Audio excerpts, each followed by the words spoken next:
the December 16th, 2020 Committee of the Whole.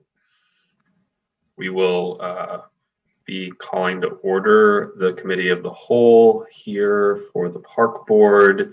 I just want to note that in these times, to minimize the risk of exposure to or potential spread of COVID-19, the Park Board has added options for comments to be submitted for its public meetings and hearings under Minnesota Statute 13D.021.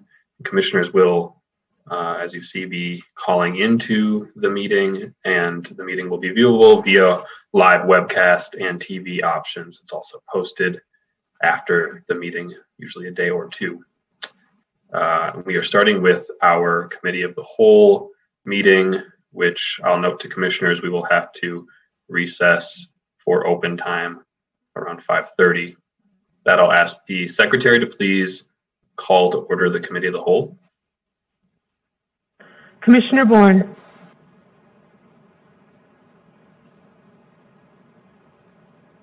Here. Commissioner Musich. Present. Commissioner Hassan.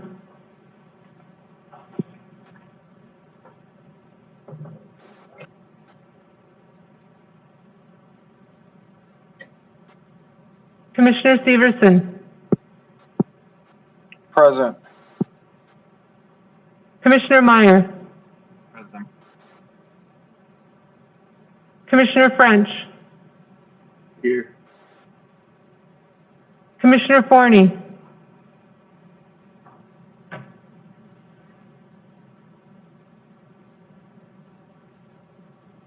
Commissioner Forney, your screen may be frozen. Vice President Vita. Present. Here. President Cogill. Present. Commissioner Forney.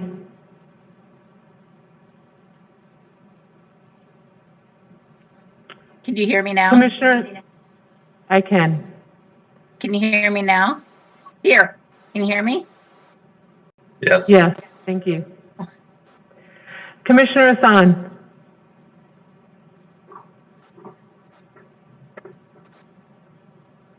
President Cogill, you have 8 present and 1 absent. Thank you, Secretary Ringgold. We have a quorum. I'll ask for a motion to approve the agenda for the Committee of the Whole. So moved. I have a motion. Do I have a second? So moved. I'm still looking for a second. Second. Thank you. There's been a motion and a second. Is there any discussion on approving the agenda? Any discussion? Any discussion? Seeing none, I'll ask the secretary to please take the roll on the approval of the Committee of the Whole agenda. Commissioner Bourne. I'm sorry, was the superintendent trying to say something? I can wait. I'm sorry. Go ahead. My apology. Aye. Commissioner Musich. Aye. Commissioner Hassan.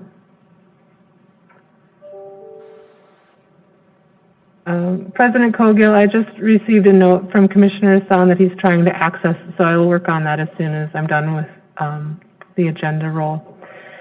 Commissioner Severson. Aye.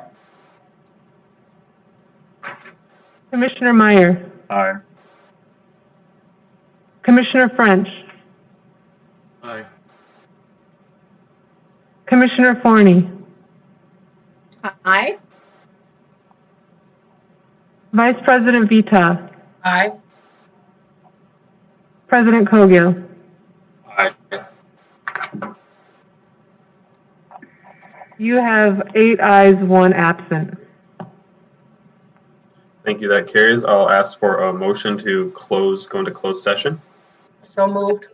Second. President Cogill, at this time, could I request that the review be open to the public? Superintendent, you may make that request. I'll ask our legal counsel if that is to clarify, since commissioners have asked, if that is if that's under your purview to do so. Council Rice.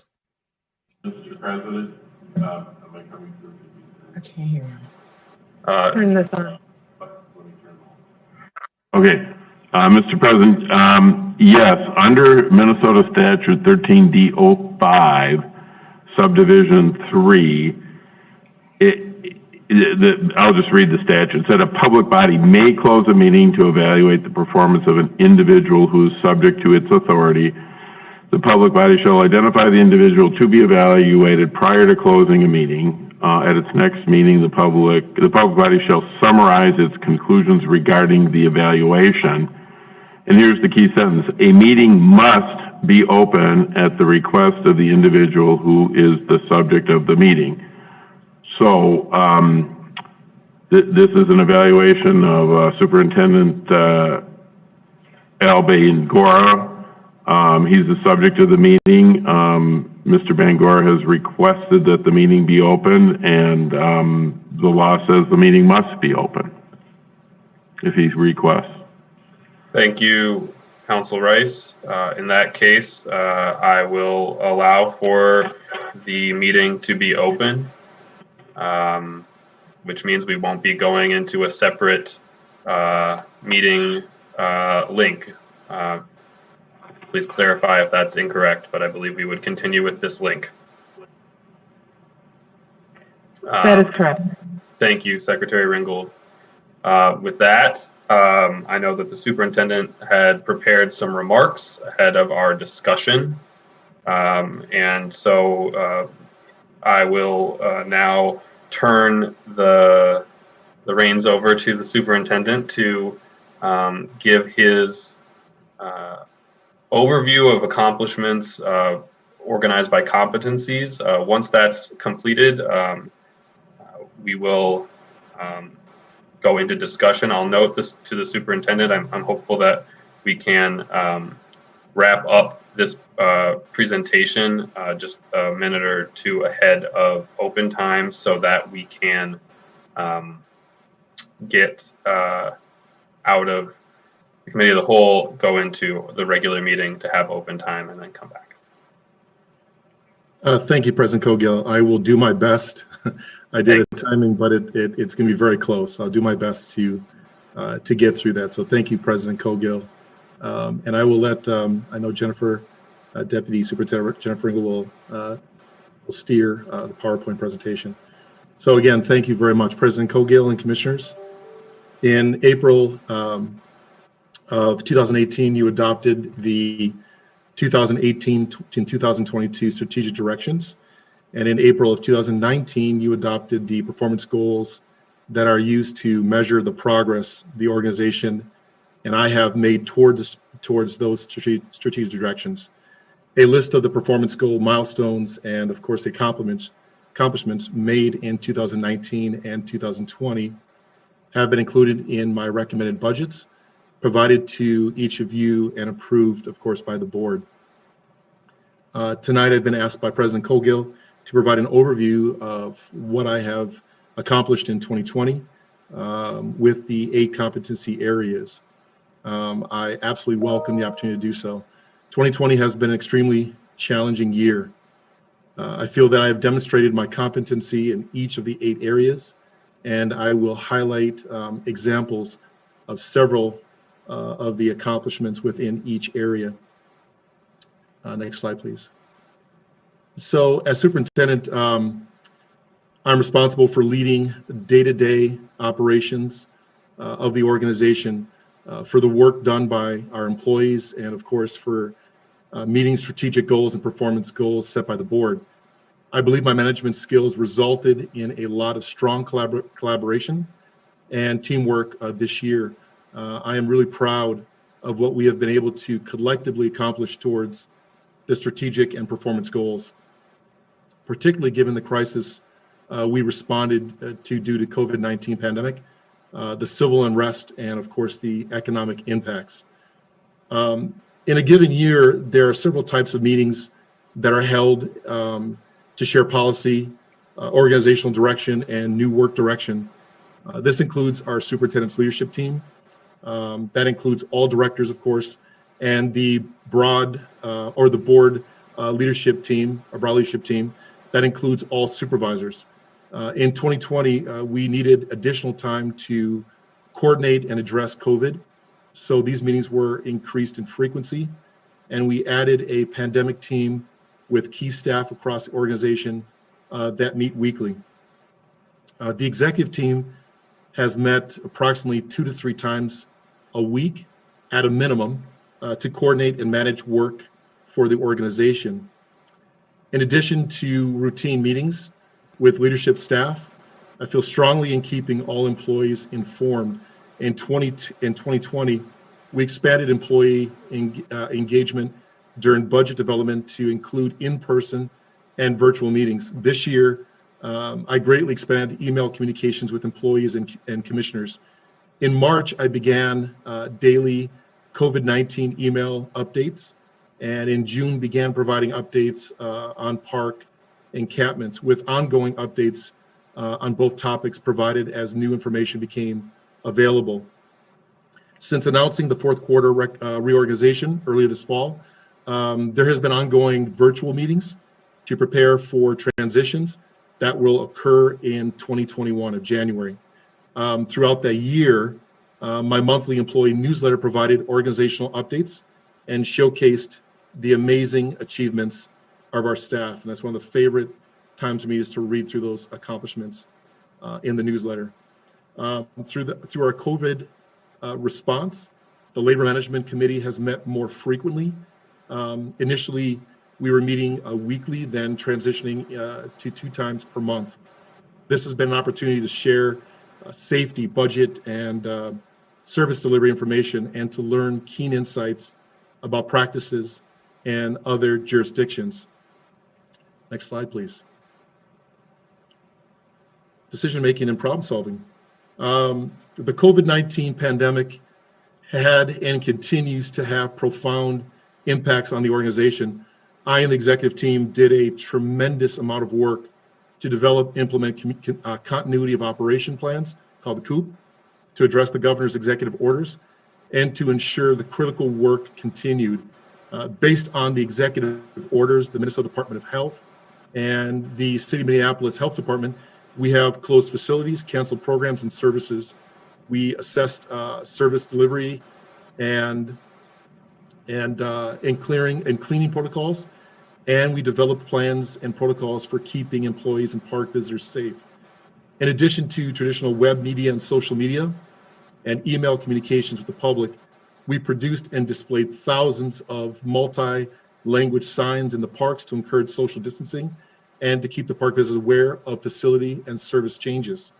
While key revenue sources were discontinued and our provisional workforce shrank due to the lack of budget restraints, our parks drew more and more people with nowhere else to go due to closures of so many local businesses. Every aspect of our daily work and how we deliver services has been impacted. I have needed to respond to an unimaginable number of new issues and more difficult, informed decisions. I am grateful to have worked closely with the executive team and the pandemic team to analyze the facts and to solve countless problems. Through it all, I'm so proud to say that we have been creative, nimble, and resourceful. As a result of the governor's executive order 20-55, the park board resolution, park staff dramatically changed how we responded to unsheltered people living in our park encampments. On July 9th, there were an estimated 730 tents in almost 40 parks throughout the city, with an estimated 560 tents in Powderhorn Park alone. On July 15th, commissioners unanimously approved Resolution 2020-267 to reduce the number of parks with temporary encampments to people experiencing homelessness to 20, and then, of course, to limit the number of tents per encampment no greater than 25 or up to 25. and to establish new encampment permit requirements for each encampment. Since June, park encampments have required a tremendous amount of my time and staff resources across the organization for implementing Resolution 267, especially for work related to planning, permits, outreach, maintenance, enforcement, and responding to the health and safety issues. We were successful in reducing the number of encampments down to 4 by the end of October.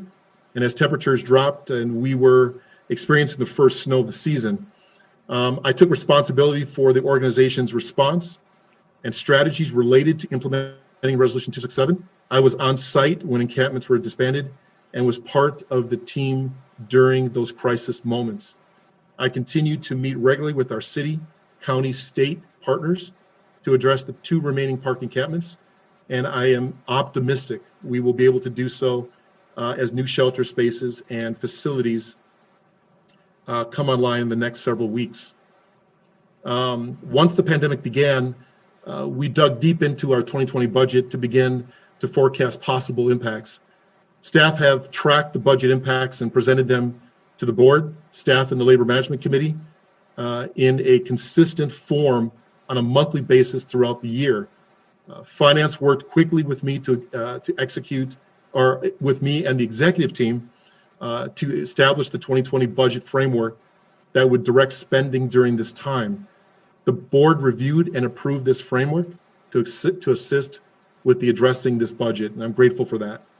We were successful. We ended the year in good standing, and we were able to roll back some measures. A budget framework was also adopted for the development of the 2021 budget. This helped me produce the 2021 recommended budget that addresses a significant reduction in property tax increases. You approved this budget with some amendments on December 9th, 2020. And I thank you, commissioners, for doing that. So thank you. Once we gained full understanding of the impacts of COVID-19 pandemic, we've been forced to modify our efforts to meet milestones identified in the strategic directions, knowing that I would be, at least in part, measured by our progress toward those milestones made any shifts difficult. However, it's keenly important that we make correct progress, that we not skip steps, and that we engage with others to keep true to the goals laid out in the strategic directions. I've made updates to the board on our progress so that, of course, you know those initiatives that you've set as priorities have been set aside, that have not been set aside, but instead are being reframed so that they can be delivered in the best interests of the park board and our community. The same is true of our budget goals. These goals are established by department for each budget year. Many of the goals have been reframed or prioritized this year to address the pandemic and encampments. You received a report of these each quarter through petitions and communications. In addition to the modification to the strategic directions, the COVID-19 pandemic required the park board to make shifts in the capital improvements program. Those shifts recognized the need for more intensive engagement for capital projects, which is very difficult under pandemic conditions. The shift resulted in the pursuit of more rehabilitation projects that required less intensive engagement process, so that we might keep in pace in our obligations to deliver park improvements to Minneapolis neighborhoods through MPP 20. And I'm really grateful that the board saw that and that the planning department did a great job in those adjustments. Next slide, please. Customer service. Our ability to anticipate and react to the needs of customers led to an incredibly successful year in the golf department.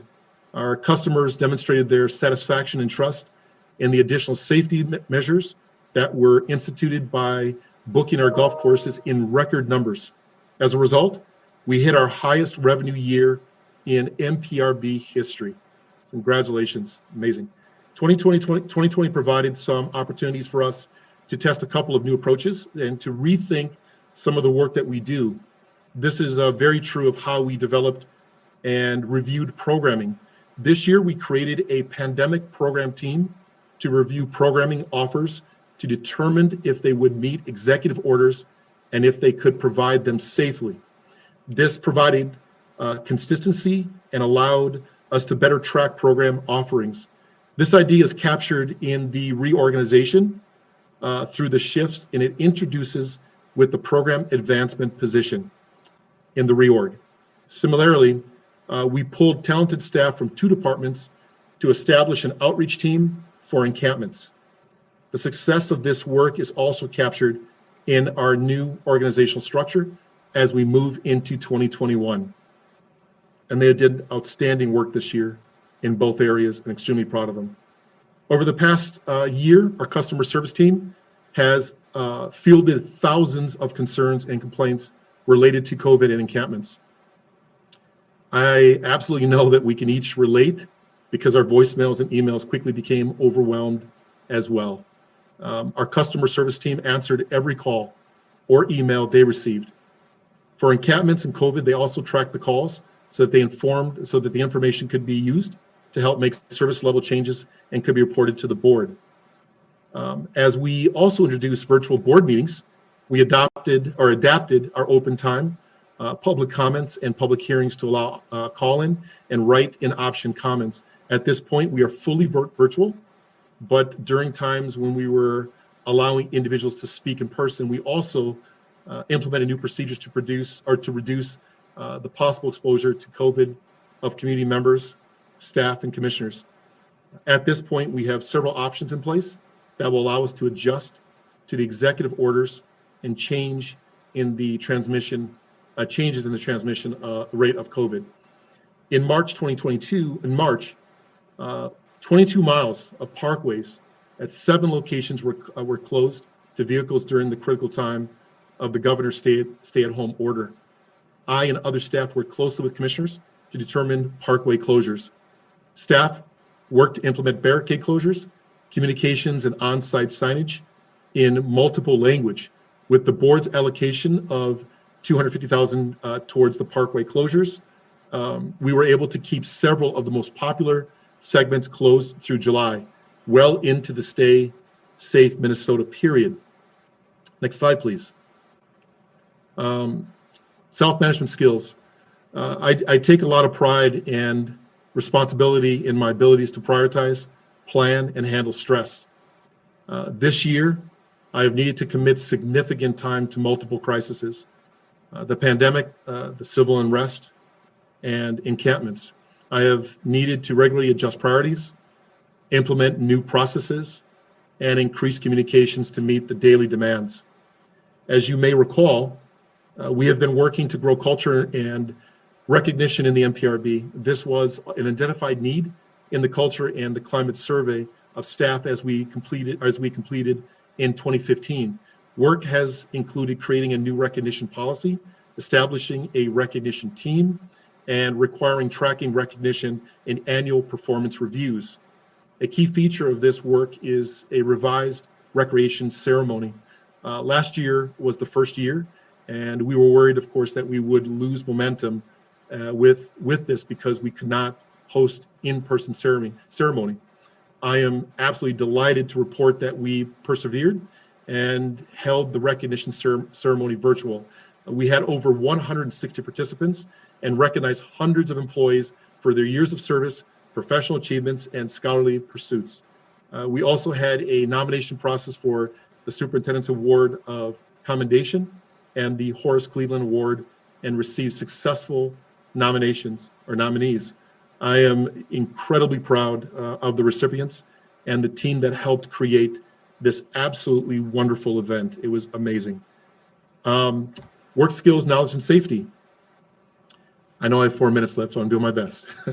So through the pandemic, we created a tremendous amount of though the pandemic created a tremendous amount of uncertainty, we took this time to focus on energies on developing a range of recreational programs that met the needs of our community, particularly our youth. In addition to adhering to those frequently changing city, state, and federal COVID guidelines, we also successfully developed and implemented 4,109 unique youth programs across 62,688 program hours and serving 13,383 young people. In addition to accelerating the implementation of new program offerings, the work was grounded in the 6 pillars that I have brought forward earlier in my coming here to the organization. I know that the pillars are not only provide solid programmatic foundation, but they also contribute to the social, emotional, and mental health of the community. Work on the update of the Powderhorn creation space is underway and is on pace to be delivered in the coming weeks. And the efforts related to the delivery of 3 additional creation spaces is advancing. Staff have tested the feasibility of introducing creation spaces to, as you know, Commissioners, Harrison, Luxton, and Whittier Recreation Centers. Preliminary estimates of costs have been prepared. Programming alignments with the latest technology is being defined, and architectural consultants will be engaged with the target of beginning work just after the start of the new year.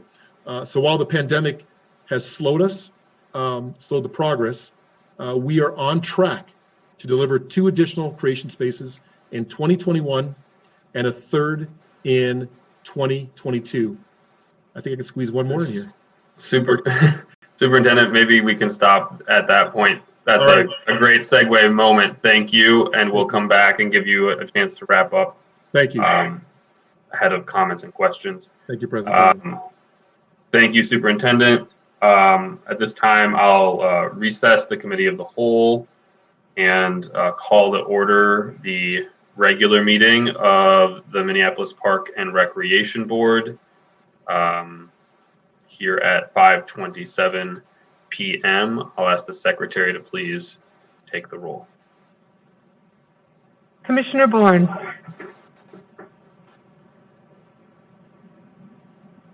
Here. Commissioner Bourne, I don't know if your visual is working. I think I thought I turned it on. Hold on.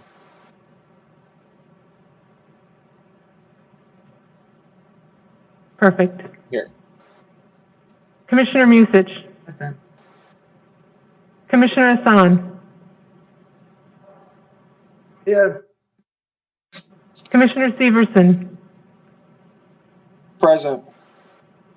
Commissioner Meyer. Here. Commissioner French. Here. Commissioner Forney.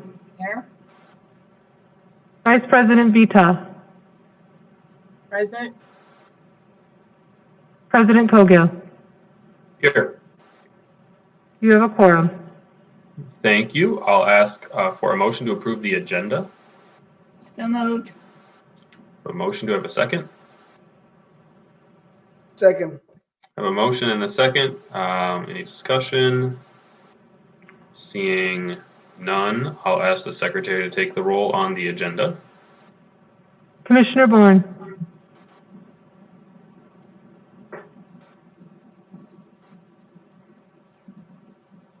Aye. Commissioner Musich. Aye. Commissioner Hassan. Aye. Commissioner Severson. Aye. Commissioner Meyer. Aye. Commissioner French. Aye. Commissioner Forney. Aye. Vice President Vita. Aye. President Cogill. Aye. You have 9 ayes. Thank you. That carries. The time being 5:30 p.m. We have open time, and that is time certain. I know that we have a certain number of folks signed up to speak, and I believe there are 5 individuals who are speaking over the phone here. So I'll go right into it. So open to time is our opportunity as commissioners to hear from the public. I'm allocating 1 minute per speaker. Speakers may speak on any issue at hand. We just ask that speakers refrain from using any discriminatory or derogatory language, and refrain from discussing any pending personnel matters. With that, I'll ask for the first individual lined up to speak to come online, and I'm looking to find who that is.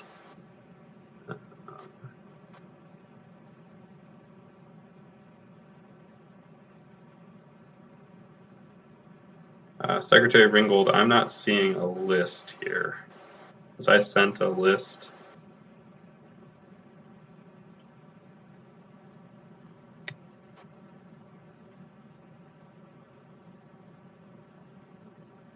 Of open time speakers. I am not seeing one either. What I do have is the email that went to the open time speakers, so I know that the first individual is Stephen. And I'll send you this so that you have it. Thank you, Secretary Ringgold. We'll kick off with Stephen. Is Stephen on the line? They're online. Fantastic. Stephen, can you hear us? Stephen, are you there? Can you hear me now? Yes, Stephen, you have 1 minute to address the board. You can go ahead. 1 minute. Okay. Thank you. Greetings. My name is Stephen Gels, and my family lives in South Uptown. I want to talk about the planned closure of up to a third of Minneapolis ice rinks, and in particular the rinks at Bryant Square Park. So far this year, our children have witnessed in their own neighborhood riots, arson, curfews, convoys of military vehicles, and streets lined with broken glass, plywood, and graffiti. They've become acutely aware of the tension and violence happening just outside their doors. And if that wasn't enough, all this has been happening in the midst of a pandemic, which has resulted in the cessation of nearly all their typical daily activities: going to school, making new friends, after-school activities, theater productions, sports activities, social engagements. Everything is on hold and has been for the better part of a year now. All of these factors have only helped to drive us and our children inward. We are inside staring at screens so much more than ever now. And it's no surprise. The outside world for us is now largely shut down or burned down. We need reasons to be outside. It is essential for our physical and mental well-being. You realize our children don't even walk to and from their bus stops anymore. We need ways to get ourselves, our children, everyone to disengage from the virtual and re-engage with fresh air, activity, physical exertion, and emotional connection with people outside of their household, a community. This park is at the heart of my community. For many of our dearest friendships have been traced back to that ice rink. Please don't leave our park dark and lifeless this winter. An empty park is not a safe park. An empty park is not a community. Please consider this when deciding where best to allocate your funding. This is not a good year to shut down any ice rinks. This is not a time to be cutting services at the expense of administrative increases. Thank you, Stephen. If you could wrap it up. Yep. I don't imagine I need to explain just how important this is, not just for children, but adults as well, to be outside, to be active. Not everyone can afford the time or expense of bringing their kids to a park across town. This is a year when we need parks to be doing everything they can, and parks are letting us down. Please give us just a bit more to look forward to when we look outside. Thank you, Stephen. Our next speaker is Michelle. Is Michelle online?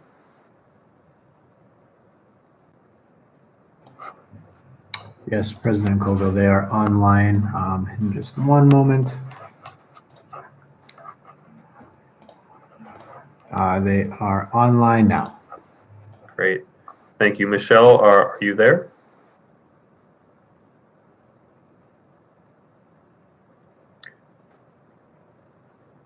Michelle, can you hear us?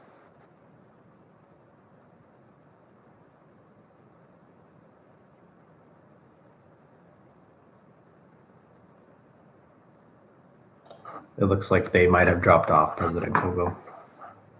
Okay, we'll go to the next speaker. Next speaker is Mary and Lucia. And they're online now. All right. Mary and Lucia, are you both there?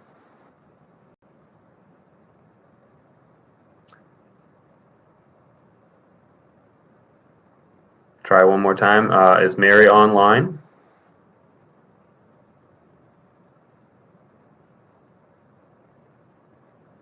I'm online. All right, Mary, you have 1 minute to address the board. If you go ahead, state your name, and if you're comfortable, your address, you can address the board now. Okay, thanks. Hello, my name is Mary Scavato. I'm a resident of South Uptown. I have 3 children who have been so grateful for our wonderful park programming. My 14-year-old daughter, Lucia, whose first year of high school is being spent online at home by herself, has been doing almost nothing for the last 9 months with almost no one. The couple of times she did venture out with a friend, it was to the top of a parking garage. Given the uptick in crime, that's not exactly my first choice for her outdoor fun. That same uptick in crime is the reason I don't want her to have to walk 8 blocks to the nearest rink after school at 3:30 and come home in the dark an hour or 2 later. My 10 and 11-year-old are in similar situations, but even more than my own kids, who have lived through a lot this year in Uptown, I feel for the thousands of youth and young adults that live in apartments and don't have backyards to escape to or easy transportation options. And that concentration is primarily in the area of the rinks that have closed. Entering into what Governor Walz deems a deep, dark winter, I would hope that our parks would prioritize keeping every safe outdoor option open and available to our youth and young adults, and the rest of us for that matter. The neighbors of South Uptown have offered to help with creative solutions, fundraising, or volunteering. We are still waiting for a response. Please keep outdoor activities plentiful. Please keep the rinks open. Please let us help. Thank you for your time and attention to the mental, physical, and emotional well-being of all of our families. Thank you, Mary. Our next speaker is Wendy Aldrich. Is Wendy online? They're online now. Great. Wendy Aldrich, if you're there, you can state your name, if you're comfortable, your address, and you have 1 minute to address the board.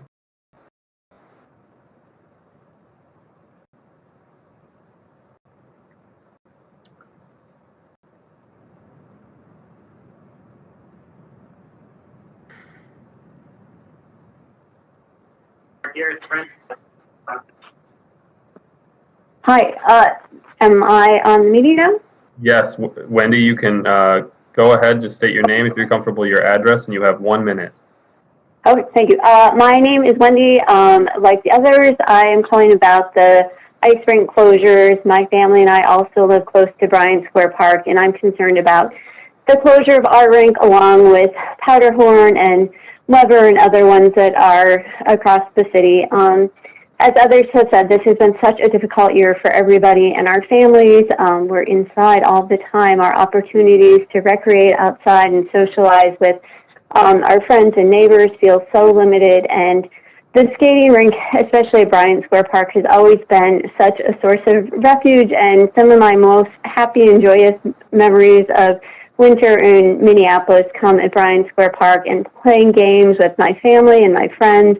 And I just feel like this is one of the really simple joys and pleasures that we could still enjoy. And I know there are other skating rinks that will be open in Minneapolis, but I have to say having one in our neighborhood that our kids can walk to, that is available, it's really something that if we are not, I would miss it so much. And I really, I feel that for everybody. When I look at the list of rinks that are going to be closed, I really pity neighborhoods like Powderhorn that won't have one. And I've skated there as well, and I know what an important part it is of a community. And I guess it's just my plea that as the commissioners for the Park and Rec Board, that you'll please consider keeping all of the rinks open, because they're just so important right now, more so than ever. And I really feel like the core job function and mission of the Minneapolis Park and Rec is to bring opportunities for exercise and outdoors and community building to our neighborhoods. And I really think the parking or the skating rinks are one of the best ways to do that, especially right now with the epidemic and all of the other stress factors that are going on right now. So thank you very much. I really hope that you'll reconsider the decision to close some of the rinks, because they are just so important. Thank you for your time. Thank you, Wendy. All right, do we have our final speaker online, Jonathan Berg? Yes, they are online now. Great. Jonathan, are you on? Able to hear us?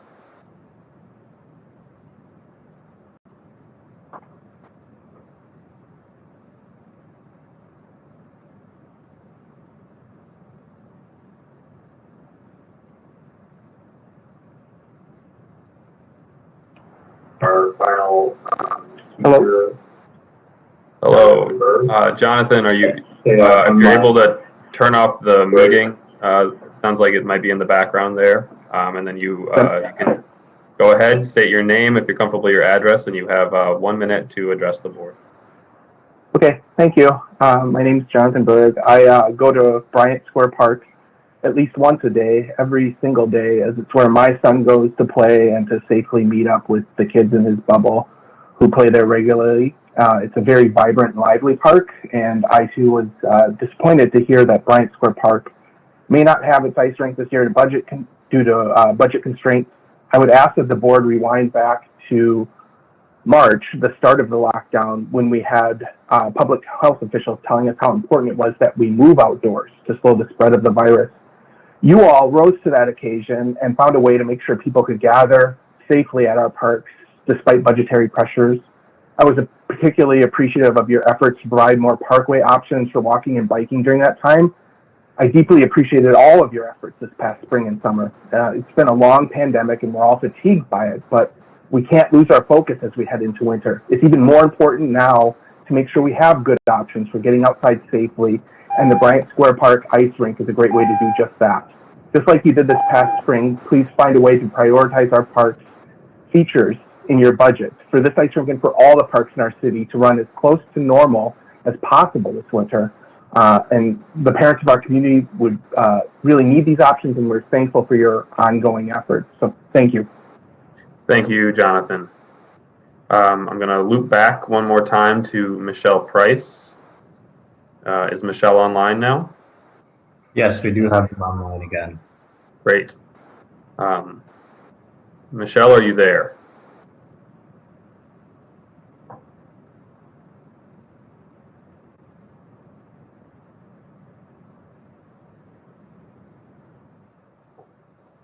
Try one more time. Michelle, are you online?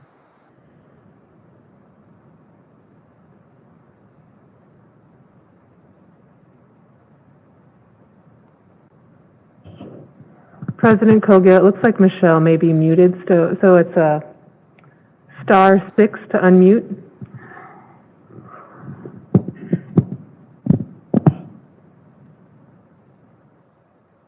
Michelle, can you hear us?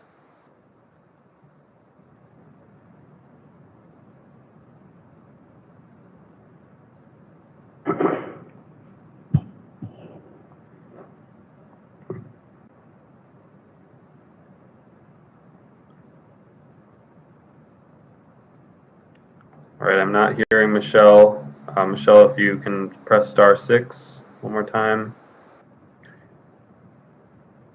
Doesn't sound like we're getting her on here.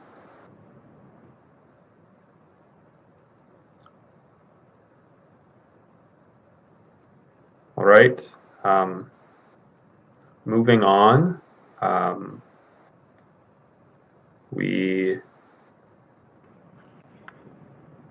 Unless she's on now, not hearing her. Okay, we're gonna have to move on. We do have some written in comments that I will be sure are logged with the secretary in the meeting record. And the time being 5:45, I will I will recess the regular meeting of the Minneapolis Park and Recreation Board and move back into the Committee of the Whole. Thank you, President Cogill and Commissioners. I really appreciate that. And I was on track for time, but we started a little bit later, so I do apologize. But I will make sure I get through these next few competencies. And so again, thank you for your time. We left off, we were talking about work skills, knowledge, and safety.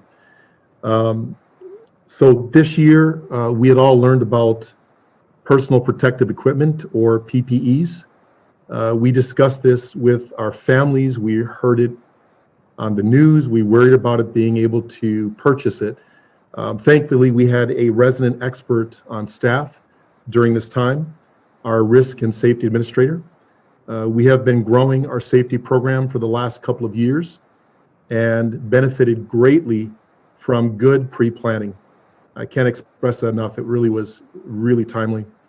Our risk and safety administrator worked and continues to work hand in hand with human resources and supervisors to stay current on best practices and regulations, and we're updated regularly with those updates.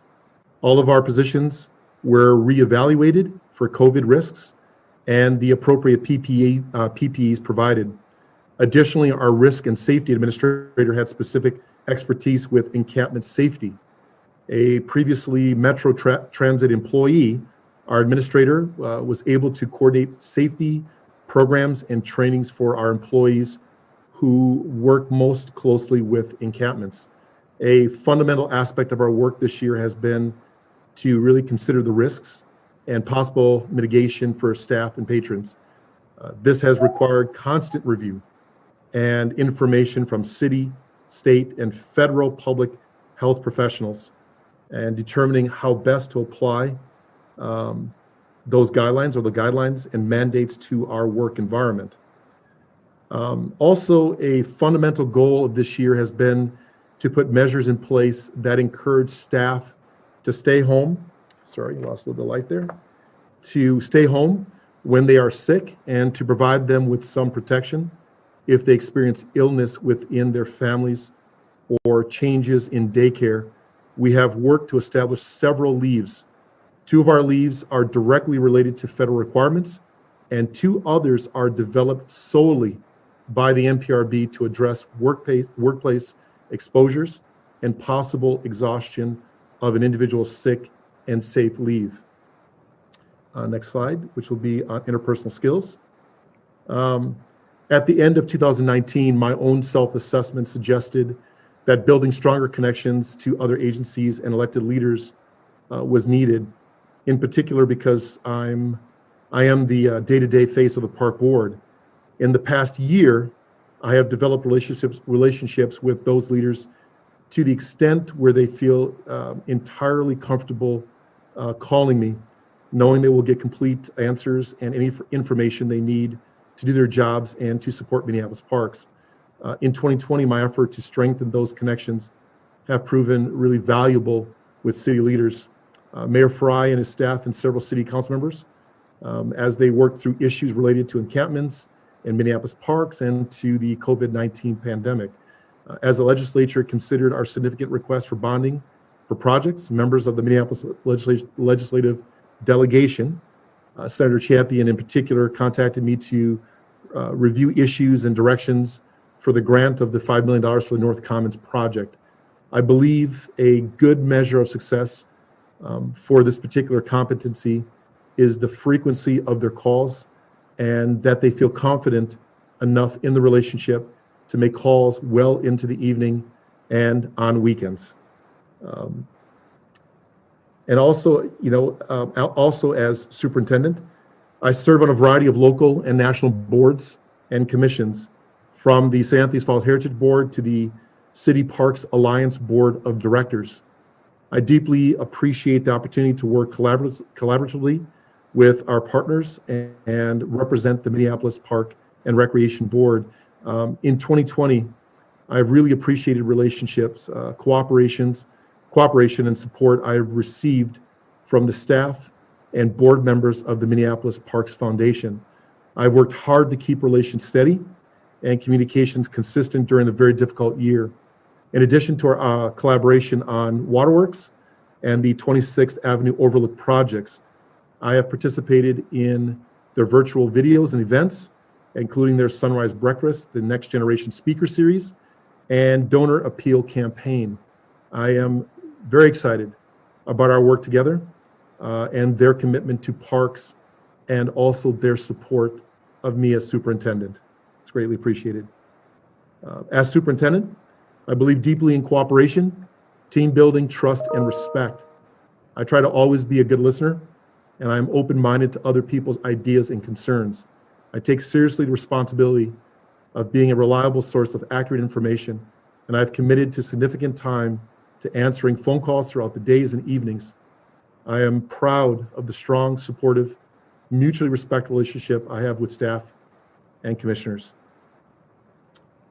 Also, as a result of intentionally cultivating key interagency relationships, the MPRB was tapped by Mayor Fry to serve as a lead agency in a city-funded youth serving initiative that was poised to meet the programmatic needs of hundreds more young people in Minneapolis.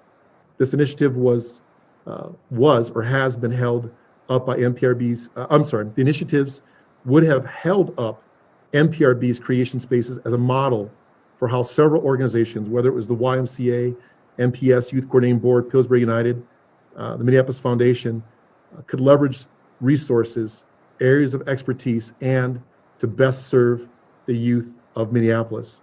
And I was very grateful for that work and those collaborative efforts with the mayor and other agency partners, and we'll continue to do that work. Next slide, please. Respect in the workplace. Our respect in the workplace policy establishes expectation for maintaining a work environment free from all forms of protected class discrimination and or harassment. This related training is mandatory for all staff and was offered online this year.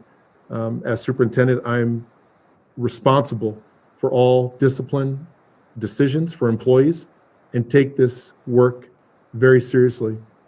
In this past year, I feel we have made progress in addressing discriminatory behavior.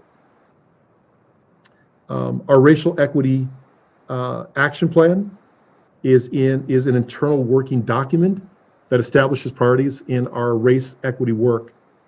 I am really pleased to report that our 2021 plan will be completed by the end of this year. I'm also pleased that this work is underway and feel it is an indicator that changes I've made with the work organizationally will be successful. And the internal influencer program is part of our racial equity work. The 120 plus individuals that are part of this program have intensive training and trauma response. Their skills and knowledge have added our ability to respond to COVID from both a racial equity and a trauma response perspective. And I could talk more about that in the work that our community outreach team has done, even with the encampments and being out in the public, and the responses that I've heard about their empathy and passion and compassion for all of our residents and people in the city. So it's been great work with them. So coaching and mentoring, slide 10. Next slide, please. So throughout the year, I've held routine meetings with my direct reports to provide guidance, constructive communication, and timely feedback. I've established strong working relationships with my team, and they are aware that I deeply value their hard work, opinions, and achievements. I also believe that all employees should be recognized for their hard work and contributions. 2020 has been a particularly challenging year for park staff due to COVID-19, and I felt the need to recognize the amazing work they were doing, often in a new and different way. I launched a series of staff appreciation videos in April that highlighted the work of park employees.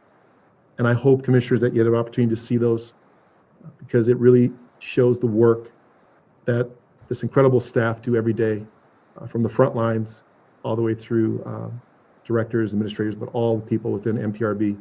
And I'm so proud to be able to have provided those videos for them and my appreciation for this organization. So the last thing I would say is, as superintendent, I have the opportunity and the obligation to establish organizational culture. I believe my strong recreation background and my commitment to youth comes through in the work I do every day. I deeply care for this organization and for all the employees who work here. And I hope that it is reflected in relationship building skills, my communications and actions. I try to lead by example, and I maintain a positive attitude and to be a professional role model across the organization. I have tremendous trust in the talents and strengths of my team, and all the department directors. My job is to clear the path for them, provide what is needed, and to be supportive. Thank you, Superintendent. Thank you for that overview of your work. I greatly appreciate it and appreciate your service and your attention to detail in moving through your methods for addressing all of the competencies that this organization has laid out for you. It's really helpful.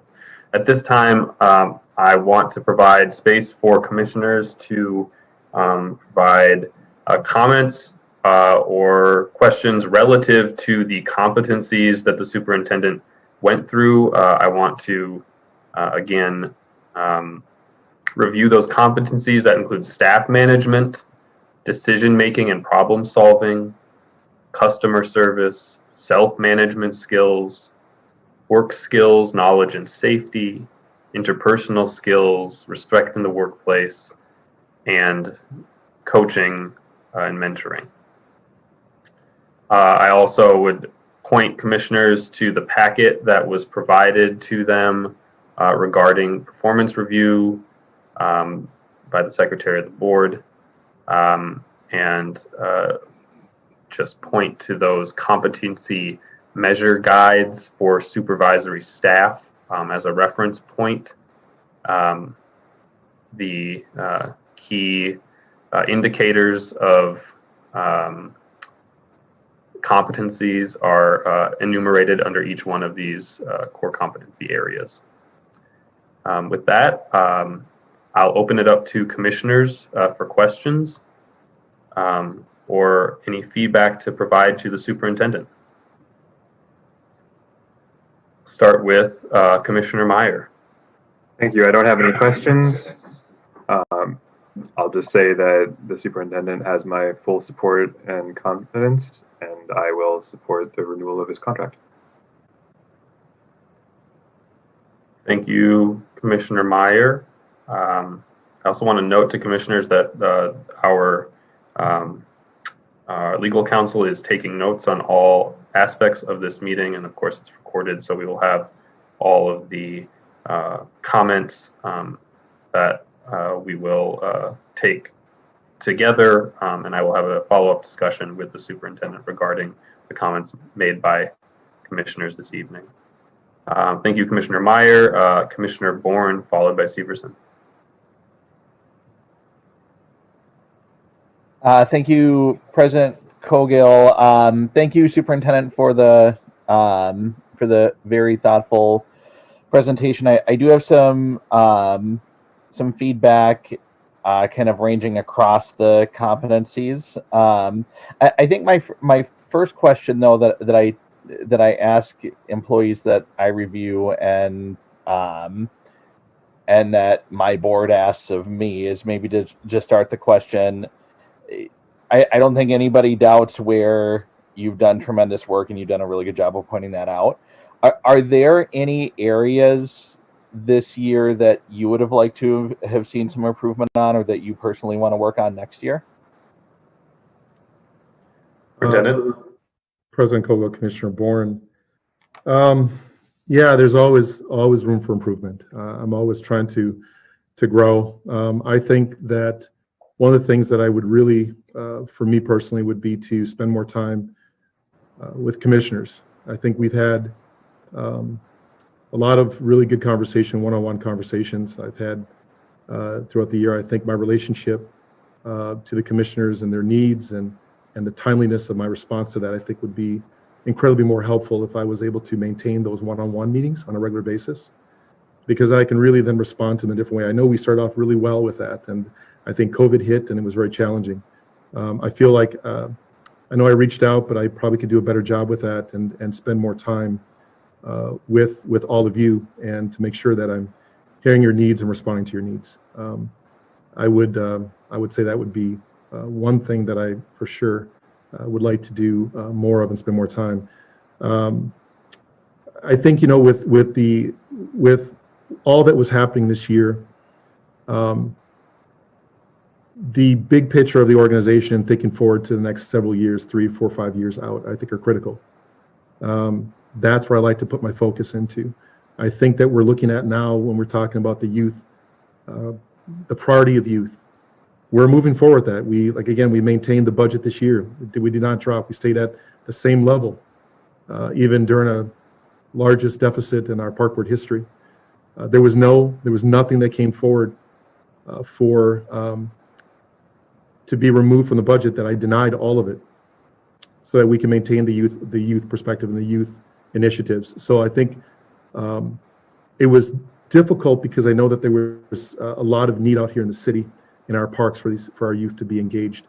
I think we did tremendous work around that, but I think going forward, I want to spend more time on that and to really look at the future of our organization, not just in that too, of course, and just maintaining our pathways and our lakes and our trees and our this incredible park system. But I'm not sure. I probably can name a lot more, Commissioner Bourne, because I'm always looking at doing more, and I look forward to all of you and help guide me in what your priorities are, so that I can make sure I focus on those, not just the strategic directions, but more. So I look forward to those meetings with you all. Well, thank you for the thoughtful response, Al. I do have some, like I said, feedback just kind of across the competencies. Yeah. So I hope you'll receive the praise and the opportunities that that are in here. Absolutely. And in addition, with the areas that you identified, I think the entire board would say, let us know if there's anything that the board can do to help you in some of those personal areas too, or to make your strengths even stronger. So I'll just preface this that I really want to applaud your openness and your desire to have this very public process. Excluding Superintendent Emeritus Merrill, our previous 2 permanent superintendents, I had the opportunity to work with, and Superintendent, you had the opportunity to work with them both too. And while they both had some incredible strengths, taking feedback in a constructive way, I think both of them would say was probably not one of their strengths. I saw some very red faces at different times from constructive feedback, and so I think that this really speaks to the fact that you wanted to do this. What you just said about wanting to continuously improve, really, I think that's authentic and sincere. And I'll just go back to, when I called you and I asked you to apply for the job, it was because I thought you were the right person to lead the organization, and we were on solid footing, but we weren't necessarily making the necessary investments in some of our most vulnerable communities. And I thought you were the person to start bringing us in a different direction there, and I still think that's the case. I think this last, having a full year under your belt now, almost 2, I think you stepped into an incredibly hard job. And I think that you personally made a pretty big vertical leap from where you were at Mecklenburg to leading the best park system in the country. And I think to a large extent you did that without missing a beat. And there may have been a few people in the field that might have had some more credentials than you at the time, but I think you were the right person for the position. I don't think we've delivered on all of our board priorities, but I think when I look at that, I think a lot of that is out of your control and falls to this board, the Board of Estimate and Taxation, and the mayor. So I think the things that were within your control, you really took the reins on. Just this last year, you adapted to a near impossible situation between encampments, the murder of George Floyd, and really being kneecapped at the Board of Estimate and Taxation and just having the most disparate funding level between the city and the park board in a generation. So within all that, you had some hard choices to make. I've seen the vast majority of your colleagues express positive interpersonal skills, just like you said. I think that really reconciles. And you really just have an ability to make a lot of folks feel good, and you're working in a dynamically changing environment that nobody could have predicted a year ago now. So I don't really, when I look back at it, I don't see who else could have led the organization this last year.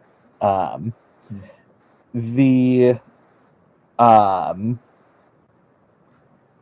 do think this is the compliment sandwich part, Al. So if you're familiar with that, I'm waiting. I know it's coming. I do think that there are some opportunities to continue to improve our labor relations, and I'll just say that, you know, in the face of challenging economic times, I don't think anybody on this board expects a honeymoon between labor and management. But one of the things that I've really noticed is that the messaging between management to the board around the status of labor relationship and the message between labor and the board about labor relationships, it's like labor and management are living in two different worlds. And so maybe I'll just leave that there. And I think that you understand that feedback, but I think that there's some opportunity to improve there. I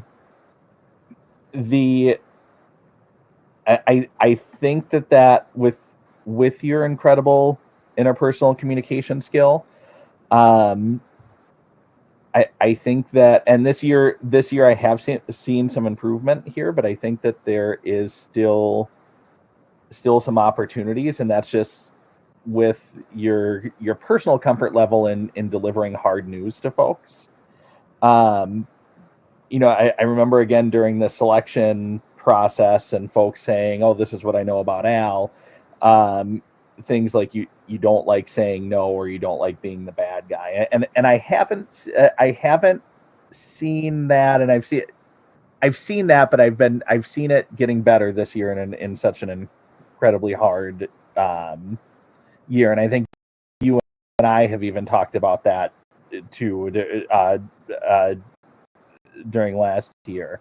But I think one area to look out for with that, Al, is when you do frame things as positive as you do, people, whoever you're talking to, will hear, "Oh yes, Al agrees with me."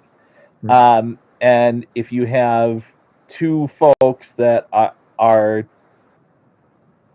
have very different opinions of one decision that needs to be made, and they're both saying, "Oh, I talked to Al and he agrees with me," one of those folks, after the decision is made, is probably going to feel a little burned in that. So I would just maybe be a little bit more clear around, I am not going to do this. This resolution is not going to be brought forward. I think sometimes you try to solve problems for a little bit longer than when you can just make a hard decision and say, "You know what, we disagree. This is in the same level of respect that you still have for people." I've seen that cause some confusion with folks, where I thought Al said he was with me on this, and then not there. I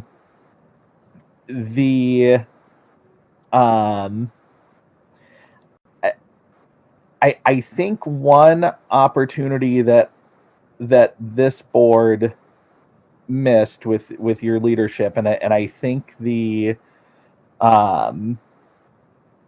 I lost my notes here. I'm sorry. I think you might have missed an opportunity to more swiftly implement and shape the organization in your image. In a lot of ways, I've heard commissioners and staff members and members of the community say that this still feels like Superintendent Miller's organization. which felt very different than Superintendent Gerben's organization, that felt very different from Superintendent Fisher's organization. Every superintendent has the opportunity to make the organization their own and put their own fingerprint in it. And that's not to say that you haven't in every area. But I think that this really goes back, I think a really good example of this goes back to even labor relations. We can point at that as one of the same examples. And I think that where that comes into play is that another strength that you have is that you're a phenomenal delegator, and knowing what your strengths are, and knowing and knowing maybe some of the technical areas that you may not have expertise in. And then when you delegate, you trust the folks that you delegate to. And I think that really is a strength. But in some of these areas where it's still, where the organization still hasn't been shaped in your image, I think that there's some opportunity there. And I think maybe we just kind of missed the boat on that a little bit. I just have a couple more notes here. I think the biggest thing I'll say, and the biggest piece of advice is, I'll continue to advise any superintendent. And this isn't, I don't think that this is something that you're over a line on by any means, but it's the advice I've given to Superintendent Miller and to Superintendent Gerben. It is, don't get embroiled in the politics of the board or the politics of the city. I think the Board of Commissioners, ever since I've been on the board, there's always been a perception that staff pick winners and losers. And we can, among commissioners, and we can, there's some great examples of that with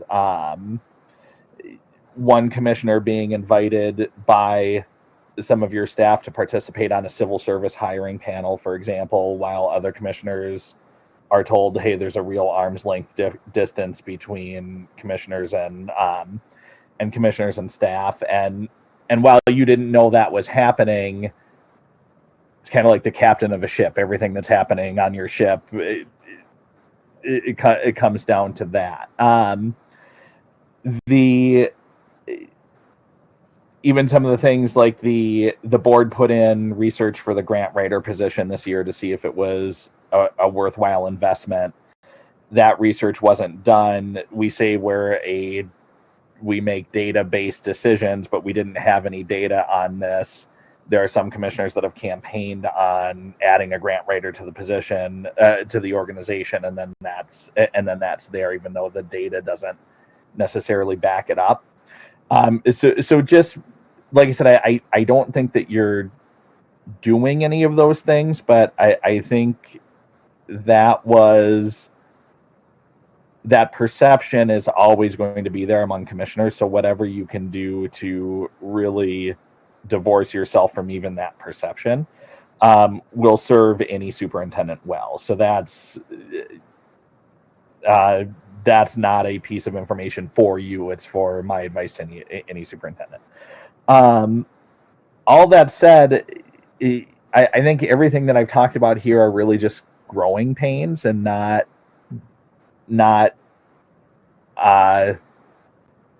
areas for improvement and competencies. So I think you would go from great to excellent if you were to take some of that feedback. And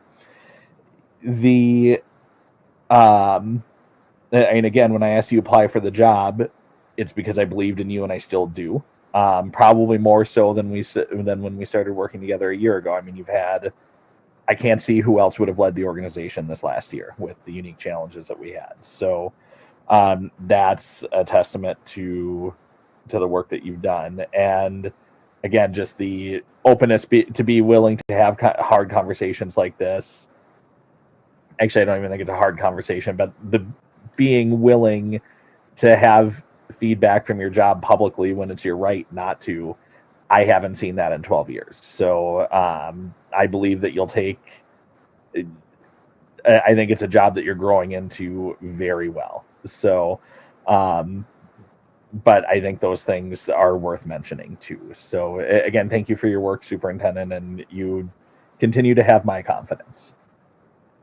Thank you, Commissioner Bourne. I really appreciate it. Thank you. Thank you, Commissioner Bourne. Commissioner Severson.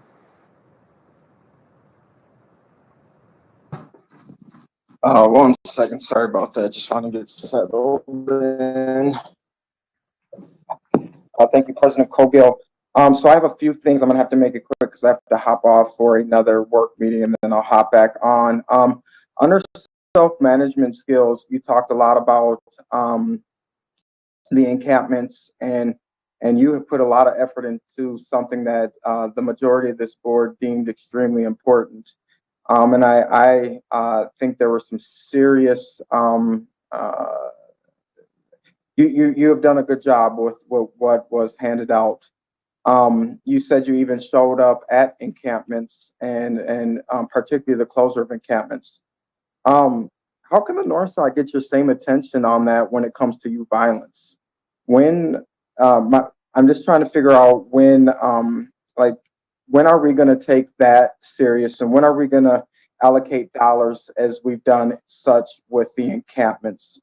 So that's one concern that I really have. I've been asking about youth violence on the North Side for quite some time, and I truly believe that as divided as this board has been at times, I don't think there's not one commissioner on this board that doesn't support youth violence initiatives in our city, in our great city of Minneapolis. So I really hope that's something that you will start discussing and talk about how much work you're putting into that, and how we're showing up and having conversations with families that have been affected by youth violence and the programs that we're putting in place. And we can actually show the public the dollars that we invest into youth violence and the park board's commitment. Under interpersonal skills, you said you served on a lot of boards, and that's awesome. That's a great way for us to branch off and build. Just a quick yes or no, are any of them boards located in North Minneapolis or serve the purpose of the people of North Minneapolis? No. Okay. Another question I have, we talked about work skills and safety. Have our staff been asked, all of our staff, have they been asked if they feel safe working in the places that they're working in with the uptick in violence and also having to work in person in the COVID era? And the question again, I'm sorry, Commissioner Severson, what was the question? Have our staff, I apologize. Yep, it's okay. Have all of our staff been asked if they feel safe in their current work environments with the uptick in violence in our communities, and also with the working in person in the COVID era?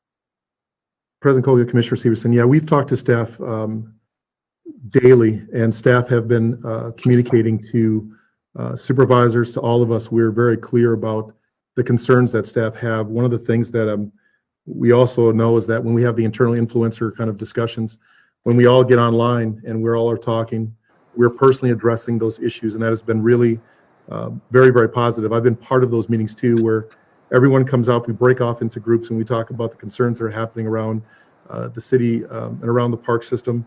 That's been one way, but we've also had a lot of staff who've communicated to me directly into the organization about their safety and concerns, and so we spend a lot of time and we make sure that we connect with our staff.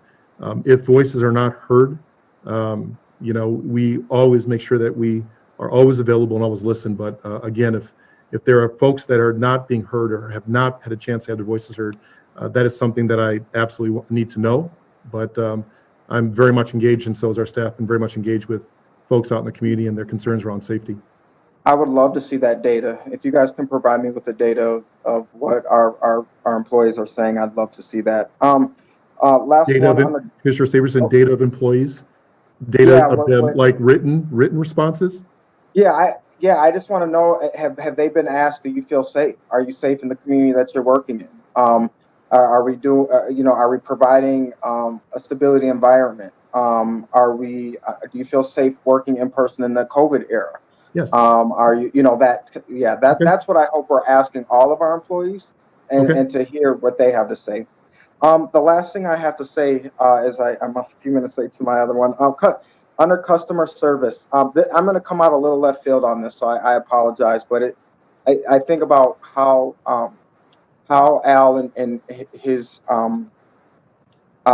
leadership, how has the north side been served customer service wise on the north side? And one thing that I hope and I ask is, well, let me say this: I love how diverse the north side is. I love with all the inequities and issues that we deal with on a day-to-day basis. I still love the north side and wouldn't move from my community where I was born and raised and lived my entire life. But have we moved forward with customer service and hiring people that are answering emails and phone calls, particularly that speak Somali, Spanish, or Hmong? I know that our rec centers have done a really good job of hiring folks that are bilingual, but at customer service at headquarters, do we have people that are there to help answer questions in culturally appropriate and language ways? President Koga, Commissioner Severson, I can't tell you specifically right now what that is. What I can do is get that information for you, and I can get that and respond to you with direct information. I just don't want to say the wrong thing that I'm not quite familiar with the specific people that are answering, but I can get that information to you. Thank you so much. I appreciate you. Yeah, and Commissioner Severson, one last thing I want to make sure, to let you know, what I can also do for you, Commissioner Severson, is I've been putting in information from the north side, and I can send to you not only the programmatic statistics, but also the capital investments. So I will send to you information on the investment on the north side, in particular to programming and the percentages that we've been doing over there. I will get that to you directly, if that's okay, tomorrow, which I think will answer a lot of your questions. And I would love to have more conversation around that with you. And also the boards that I'm on serves the entire city. So when I said no, I'm not in particular specifically in a board at the north side, but I work with everyone on the north side, whether it's MPS, whether it's through the foundation, whether it's through different organizations. I know all the folks that obviously I've been around a long time, and I've been connecting with those folks on a regular basis. And so I assure you, even though I'm not on a board, I know a lot of people on the north side, and I'm grateful for their relationship and their communication with me, but I can also share that with you too, Commissioner Stevenson. Thank you so much, Al. I appreciate you. Thank you. Thank you. Excuse me, Superintendent Bangura. Sorry, still working on that. Al's fine. Thank you. Thank you, Commissioner Severson. Vice President Vita, followed by Commissioner French. Thank you, President Cogill. Superintendent Bangura, I can't believe you agreed to have us do this to you publicly. What is wrong with you? No. I thank you for clarifying those things with Commissioner Severson. I was going to start yelling. Yes, he does. Yes, he does. You and I have had some amazing conversations about work that is happening on the north side and ideas, even though we don't always see eye to eye. You may not like my ideas, I may not like yours. We have really good conversations about ideas, and we always come to a place where we understand that we should be talking to people that we're trying to serve before one of us makes a final decision.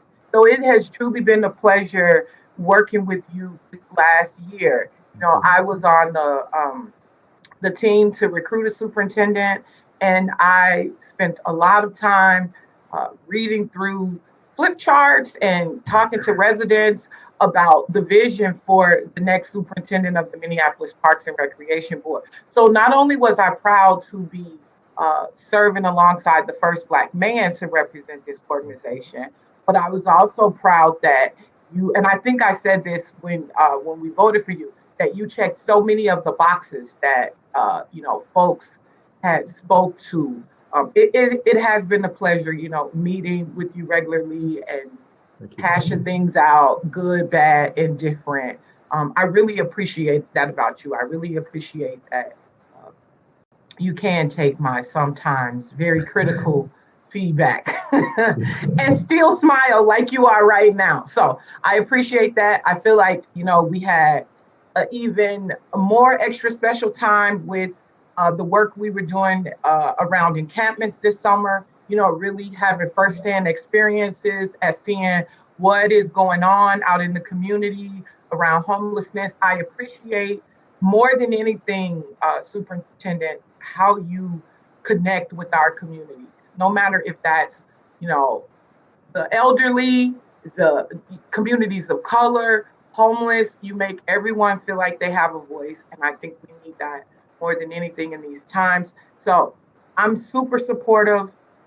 Keep working hard. We can never strengthen those relationships enough. So my advice would be continue to work on those relationships with community, continue to work on those relationships with decision makers outside of the park board. And I guess the only one question I do have is, what can I do as the commissioner and maybe my colleagues do to support you more? You may not be able to answer that now, but maybe later you send an email with the laundry list of things we can do. I don't know, but I just want you to know that I'm here to support you, and whatever it is, let me know how and when I can do that. Thank you for your service. It has been great working alongside. Thank you, Vice President Vital. I will say I'm looking across the wall here, and those listening sessions, which talk specifically about what the superintendent should be and who they are, is on my wall in my office, and I look at it every day because the people in all those sessions wrote down what was important to them, and I have it on my wall, so it reminds me of my job. So I'm grateful for it. I'm always in awe of this position, and I really appreciate your kind words. So thank you, Vice President Vital. Thank you, Vice President. Commissioner French, followed by Forney.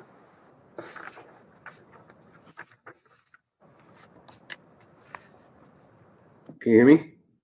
You can. Yeah. Okay. Hi. Thank you for allowing me to speak, President Cargo.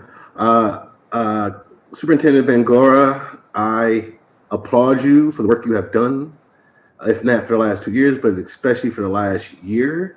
You have taken a job that is stressful already, but then you add an uprising, you add a pandemic, and you add a homeless, an unsheltered crisis, and I think you've done very well. I think you've gone above and beyond. And there's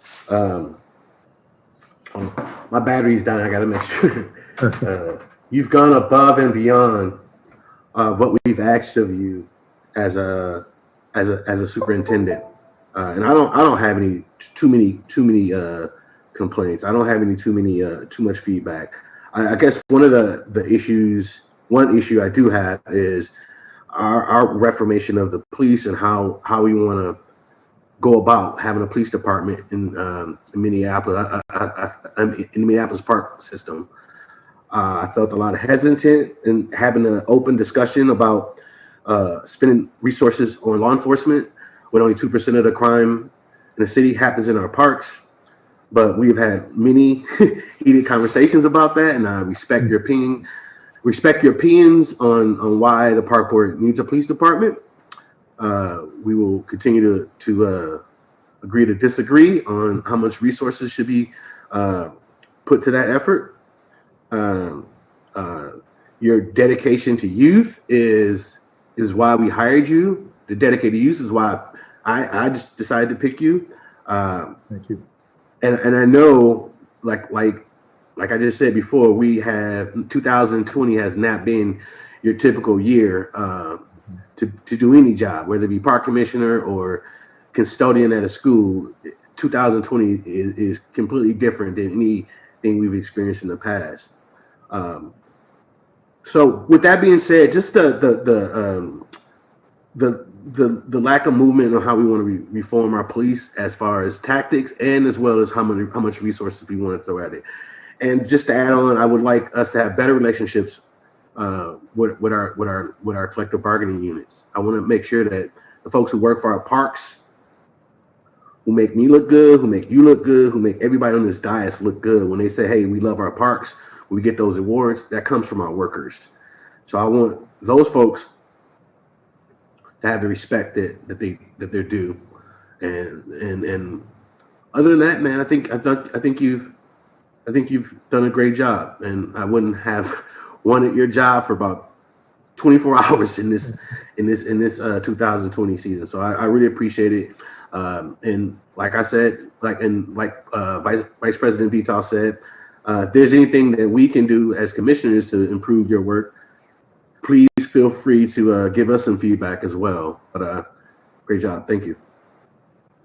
Thank you, Commissioner French. I really appreciate it. And I want to say to you that I really do enjoy our conversations, and I do hope we have more of them, because you and we go back and forth, but I have such respect for you, and I really appreciate those moments, because it really has opened my eyes to a lot of things too. And so I continue to learn, not only from you and your vision of the world and how you see it, and it opened me up to so many things too. And I'm very grateful for that, and I really mean that. Your perspective on things has just been really enlightening. So I just want to say thank you, and I appreciate the time with you, and continue to do that. So thank you, Commissioner French. Thank you as well, Superintendent McGuire. Thank you, Commissioner French.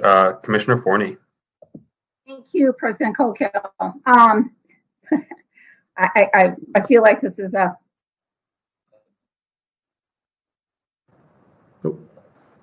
Please. Commissioner Forney, you've frozen.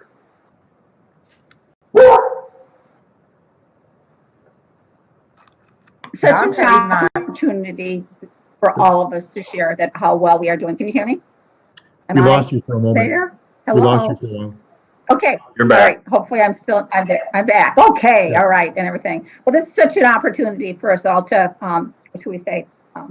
Say thank you for all the work that you've been doing. But I think what's being expressed is particularly in the year that we've encountered.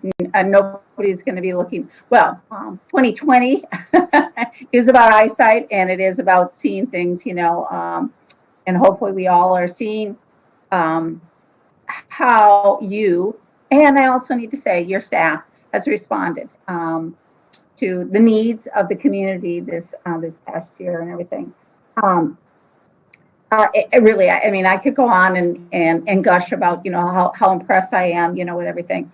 I think the thing that has been bothersome to me, I'll put it a different way. I feel that what you've reported is a mirror of us, commissioners.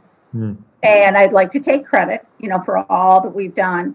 But when looking at what you've given us as far as a report, what do we as commissioners own, or what do we also take responsibility for? And that's what I guess I would really like you to think about, and I'd also like to have all of us as commissioners to think about. It's been mentioned here the political theater that occurs, and for how you can do your job without getting involved in it. That's pretty darn difficult to do. So I'm bringing up the employee survey, and it really has been very bothersome to me. They're probably one of the biggest comments, complaints, whatever, and everything.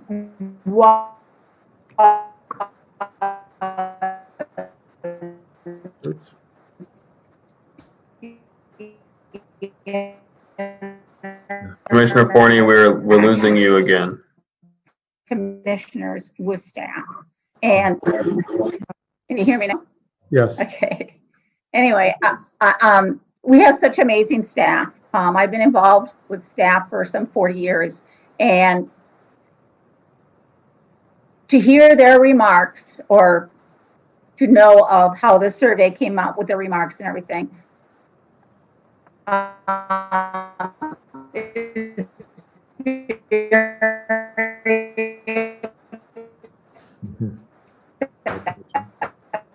Commissioner Forney, you're cutting out again. Maybe we'll come back. I'll come back to you one more time, and I'll go to Commissioner Music. And how We lost her. Yeah, Commissioner Forney, we'll come back to you. Commissioner Music. Thank you, President Cogill. we may want to suggest to Commissioner Forney that if she continues to cut out, that she try speaking without her video on. She may not have enough bandwidth to support that. Thank you for the opportunity to contribute to this conversation. Superintendent Bangor, you've come to the organization during a time of great political discord, and the work that you've accomplished in that time has been awe-inspiring, to say the least. When you have a board that disagrees as often as this one does on so many issues, and you're still able to deliver on the goals that we put in front of you, it's incredibly impressive, and I applaud you for that. What I found particularly encouraging about the way that you've approached this work is that you didn't come in with a bunch of ideas and implement them immediately. You came in with a bunch of ideas and you took the time to really understand the state of the organization and where the strengths and shortfalls were, and then took the time to work with staff to come up with a plan that really addressed what you saw and helped move the organization forward in a way that modernizes us and brings us into a place where we can be more nimble in responding to the conditions on the ground, especially during these really, really wild times where you're asked not only to do a ton of transformational work that would be hard in any circumstance, but to do it while living in a pandemic, while dealing with social unrest, while dealing with a huge explosion in our homeless population due to the economic strains of the two previous instances that I mentioned. That really thoughtful approach that you've taken is something I've really appreciated as a commissioner, to just see that you're not just checking things off of a list, but really working to make changes that will be effective in the long term. So thank you for that. Keep up the good work, and I look forward to supporting the renewal of your contract this evening. Thank you. Thank you, Commissioner Musich. I really appreciate that very much. And I would like to say that I'm only as good as the people that are around me, and if I don't say enough, we have such incredible people that work in this organization across the line, from the executive team, the directors, down to the frontline staff, to supervisors, people in the field, people that cut the lawns. I mean, incredible people, and they've really made me look good. I can't say enough about them. They're really talented. I'm very appreciative of the folks that I work around, and so thank you very much, and I really appreciate your kind words. Thank you. Thank you, Commissioner Musich and Superintendent. Commissioner Forney, I'll come back to you to wrap up your comments, if you're there. It looks like Commissioner Forney's... You're muted, Commissioner Forney. She may be frozen. Yes, Here we go. Go ahead, Commissioner Forney. Yes, Commissioner Musich suggested that I maybe turn off my video. I apologize. Maybe that will work better. If it still isn't, tell me, please. But I just wanted to finish up in saying that what we can do for you, or should I say what we can not be doing. In other words, what things are we doing that, shall I say, sabotage your work, employees' work? To me, I think that is critical. This job performance is, yes, about you, but it is also about us. And I want to learn how we can best make sure that this system continues to be the stellar legacy that we all took an oath of office for. So thank you, Superintendent Bangor, for all that you've done this year, this extraordinary year. But lastly, please, anything that we as commissioners can be doing to not only assist you, but your staff and also the greater community. Please keep those lines open and sharing with us. And I'm going to sign off. But thank you, Commissioner Forney. I appreciate it very much. Thank you. Appreciate it. Thank you, Commissioner Forney. Thank you, Superintendent. Mr. President, It's not allowing me to raise my hand somehow. Go ahead, Commissioner Hassan. All right. Well, thank you so much, President Cogill. And well, I don't have a question, but I'll just have advice or just recommendation for the our Superintendent Alvin Gora. I would like to thank and for all the work that you've done over the years. I remember meeting you back in 10 years, I think ago at Phillips Community Center with Senator Jeff Hayden. The story, that's how we got to meet, me and you. And over the years, you've been very supportive. That first time we met, you even provided for us to use the space for our youth program, the club that we had for our youth in the Somali community. And the soccer club that was there, even though you didn't know us, Jeff Hayden introduced us and you said, okay, please, you guys can use the space anytime you want. And now that you're the superintendent, I think one of the things that I wanted to see was youth investment in our community. And we promised in 2019 when the community showed up at our board meetings, had testified, that they want investment for our youth. We promised all of us to even give a statement that you will support any youth investments in City Riverside and Phillips Community Center. And that hasn't happened, quite honestly. And the community showed up, they testified in the board meeting. The opioid crisis that's growing up in our community, I haven't seen an investment for that. Like, is there something we can do? It could be more like a question for you. I think we talked about the opioid crisis that's happened in Cedar Riverside, the Curry Branco Community Center. Now it's closed. Can there be a drive-through or outside activities that not only the youth but also the seniors can participate?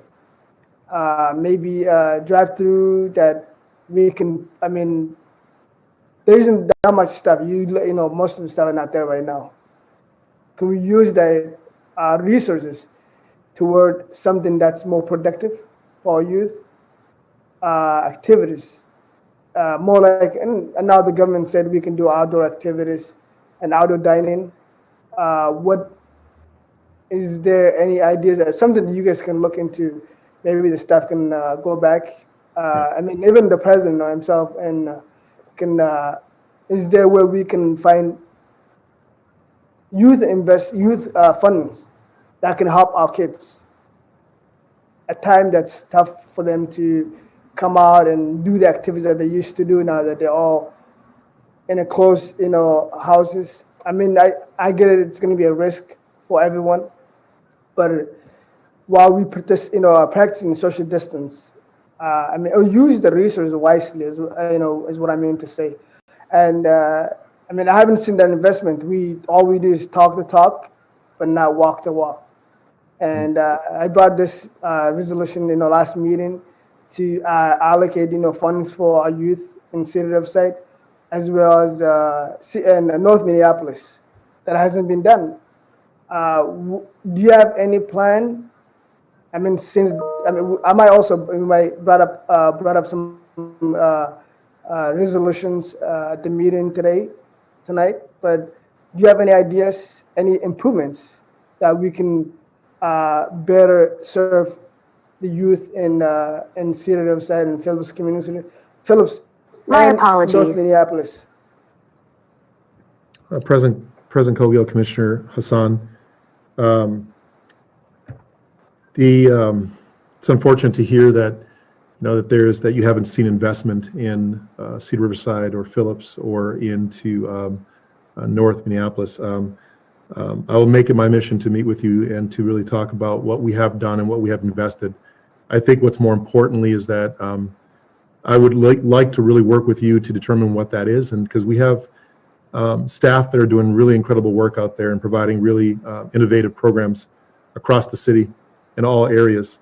We're investing in not only our rehabilitation but capital improvement programs, and so we can talk about that to make sure that that understanding and message that gets out of what we are doing and how we are investing, and that's very important, critical for me, because we are committed to that across the entire city, that no one neighborhood is not going to not receive something that others are not receiving. And we're going to provide the best services. We know that we're putting in a lot of effort next year, or even not even next year, just even now, into how we address the youth who are out trying to figure out what to do and trying to find opportunities. And so obviously, the park system does an incredible job with hiring youth for jobs and doing really innovative programs that we have set aside now with a team internally that looks at programmatic programs that come through that are being vetted and are being make sure that we're delivering the best programs for all of our city.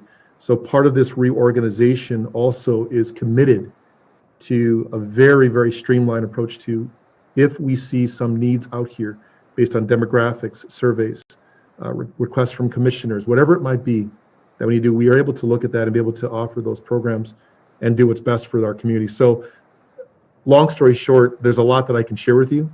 So if we could, Commissioner Hassan, if we can kind of further talk about that, I'm going to share with you the things that we are doing. I'll ask staff to go back, provide you with a list of programs, improvements, and things that we are doing, and what we can do to really meet the needs that you see the community is lacking and needs. I think we can absolutely always do better. Well, you said a request.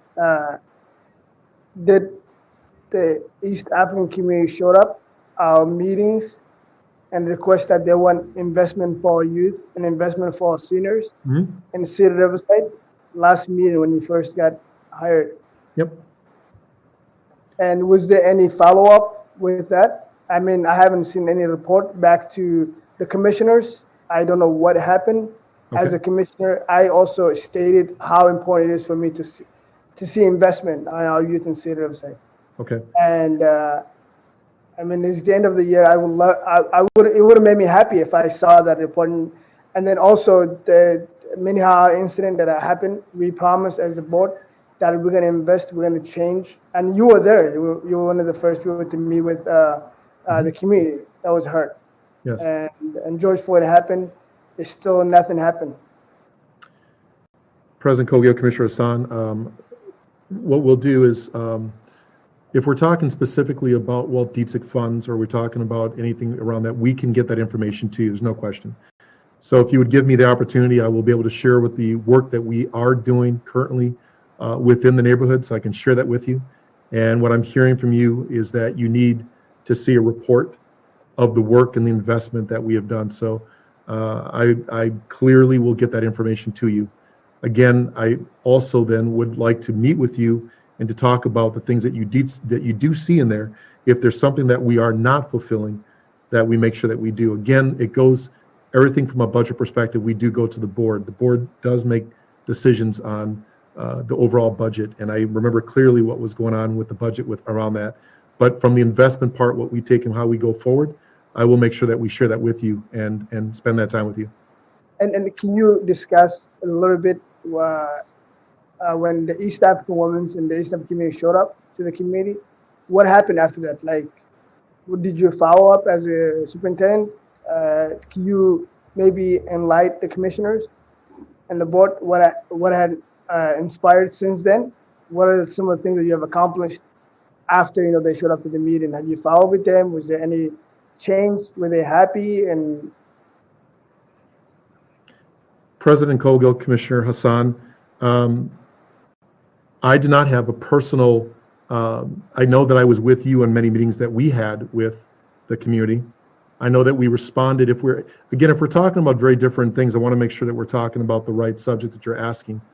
If it was about programmatic pieces, I can respond to that. I can show you and give you the information from that. I can share that with you. I mean, just to give an update, to the board, like maybe enlighten them what happened. I'm sure not all the commissioners are aware of what happened since then.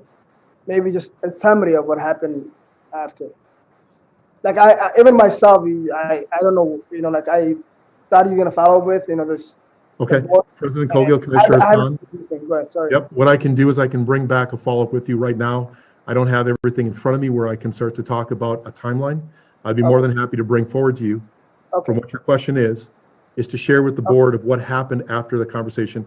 What I need to do is sit down with you, get in very specific what you need, and I can then bring that forward to you and to the board. But I just need to understand the timeline you're asking, and in particular, the specifics that you're asking for. I'm more than happy to do that, and I can bring that forward to you. So if it's okay, I can follow up with you, Commissioner Hassan. I can get very specific questions you have for me, and I can get those back to you. Okay. Well, thank you, Superintendent. I don't have any other questions, but Thank you, Commissioner thank Hassan. you for all you're doing and keep up the good work. I appreciate it. Thank you. You, Commissioner Hassan, Commissioner Bourne for the second time. Thank you, President Cogill. I just had a couple. I wanted to discuss process and next steps with this. And the superintendent was really clear, and I think that this is a really good process that we're adopting of having an annual review. A lot of times at the park board, we have a discussion and then we go away, and then 6-7 months later, we have a different discussion, and it's like that first discussion never existed. So I think the biggest thing that this board can do for a future board, and what we can do for the superintendent, is formally putting this marker in the ground.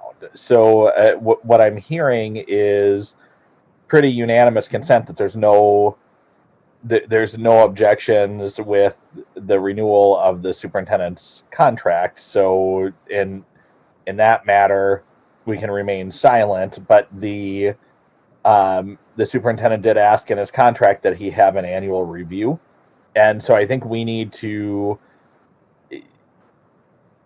create some sort of process to where a year from now we go back to this conversation, and while there was a consensus of satisfactory work, there were things, I think every commissioner has brought up some different opportunities, and the superintendent has brought up some opportunities too that he'd like to see. So I think and maybe President Cogill, you were going to talk about this. At a certain point, I'd like to see these salient points come back in an actual review and have the board receive and file that, so that it then is a tool for for future boards and for the superintendent going into next year's reviews. So I was just hoping, President Cogill, you could talk a little bit about process. Thank you, Commissioner Bourne, and that's exactly right.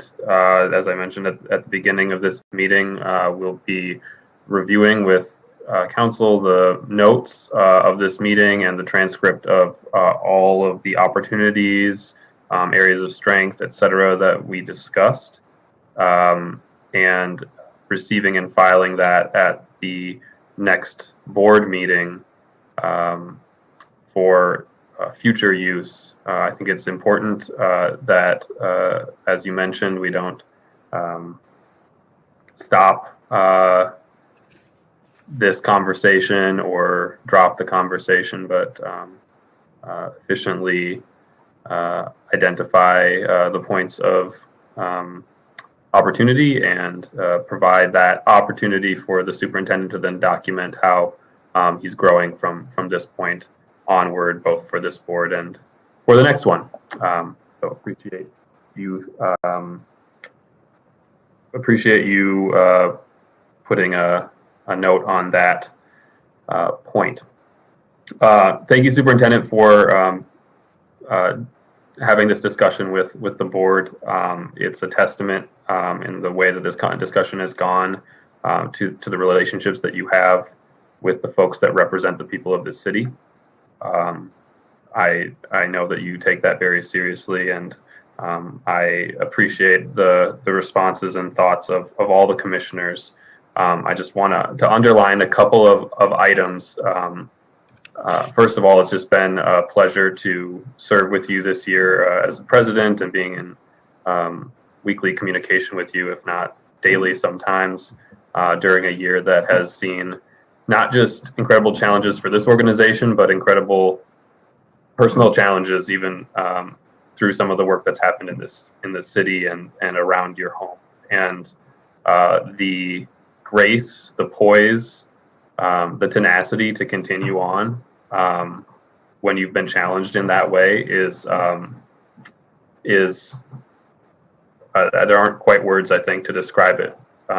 It's remarkable, to say the least. And to me, it undergirds my sense of respect for you and my feeling that you are the voice to lead this organization forward. And that's one thing that I just want to mention is, as we're talking about opportunities, I would say I've seen it already in the time that you've been here, but trusting your voice, because you are truly a gem for this city. And I so appreciate your perspective, and I just want to elevate that in the years to come as you grow in the relationships that you have, that you work so hard on this year, and grow in the confidence that your perspective on how we realize the common goals of this organization and common goals of the board, it's reliant on you and your perspective and your vision. So I just want to highlight that as we move forward. I also want to underline a couple of things that Commissioner Bourne and Commissioner French mentioned. I do, as you know, we've had conversations about our collective bargaining folks. I do want to underline that. I think there's opportunities for us to improve there, and that's a collective, work. Similarly, our discussions on how we do public safety need to continue, and what I know is that you've already done really difficult work there in realigning what our public safety looks like. So it's not just about thinking about enforcement. It's much more proactive. It's in the field work. It's in the community work. And when I got on this board, I was so interested in how we make our parks community spaces and how we make people feel as though they are collaborators in our community public spaces. And I think that you've shown great willingness to make tough decisions and push this board in that direction in a year that has seen more public safety challenges, at least in the public eye, than ever. So with that, I just want to say again, thanks for the time, and thanks for making this public, I think. And I also want to say thank you to commissioners for being constructive. It is our duty as elected officials to hold the staff and the leadership of our organization accountable, to push us to always do better, but also to reflect on what's been really good about the work that we've done. And thank you, Superintendent, for being part of this conversation, and look forward to serving with you in the next year. Thank you, President Cogill, and thank you again for those words. I really appreciate that. And I want to express to you, President Cogill, working through this year has been a challenge. Like you said, we have been talking daily, if not on weekends, and I so appreciate your leadership, and I appreciate this board's leadership, but I really grateful for the opportunity today and you leading this and giving me this opportunity to talk. I'm grateful for that. I'm grateful for all the commissioners and your opportunities for me to grow and to be better and do better for the people that we serve. I'm passionate about that and believe in that strongly. And I will continue to do the work, and I look forward to meeting and talking, obviously, with all of you. And it's been a really difficult year, but I look forward to the future. We have not slowed down or stopped. This organization has not slowed down or stopped. They have worked tirelessly. They have worked countless hours to do the best for this organization. I'm grateful for the staff. I'm grateful for all the people that work for us. And I'm incredibly grateful for the people that we serve, that they support and love this park system. And it's very clear to me that I have the privilege of walking around not only saying that we are the best park system in the country, but also to say, if people don't value this park system and the park system across the country more now than they ever have, I don't know what it's going to take, because we are the place that people find humanity, they find peace, they find comfort, they get their exercise, they connect with nature, and they heal. And it's a privilege to be a part of this work and to be, for all of you to be, as my boss, all of you, thank you for today, and I appreciate all of you very much. And I am incredibly grateful for this opportunity. And And I look forward to working with you all. So thank you. And Thank thank you. you, President Cogill, for your leadership. Thank you, Superintendent. With that, I will adjourn the Committee of the Whole, and I will move back into the regular meeting of the Park and Recreation Board. We are at this moment in need of approving the minutes of Wednesday, December the 2nd, 2020. Do I have a motion? So moved. I have a motion. Do I have a second? Second. A motion and a second. Is there any discussion regarding the minutes? Seeing none, I'll ask the secretary to take the roll on the minutes from Wednesday the 2nd. Move. Commissioner Bourne.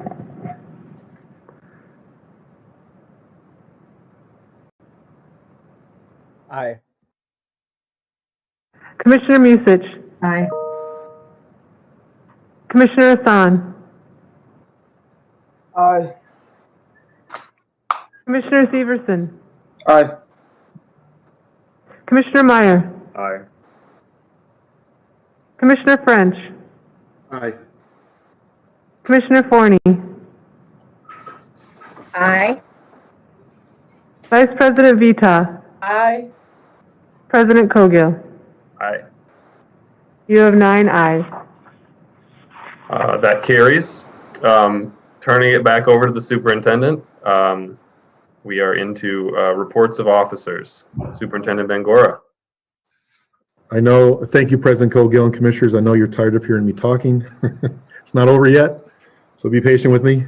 I gotta talk about the great work that we do within this organization and share with you and the people we serve of the work we do. So thank you again.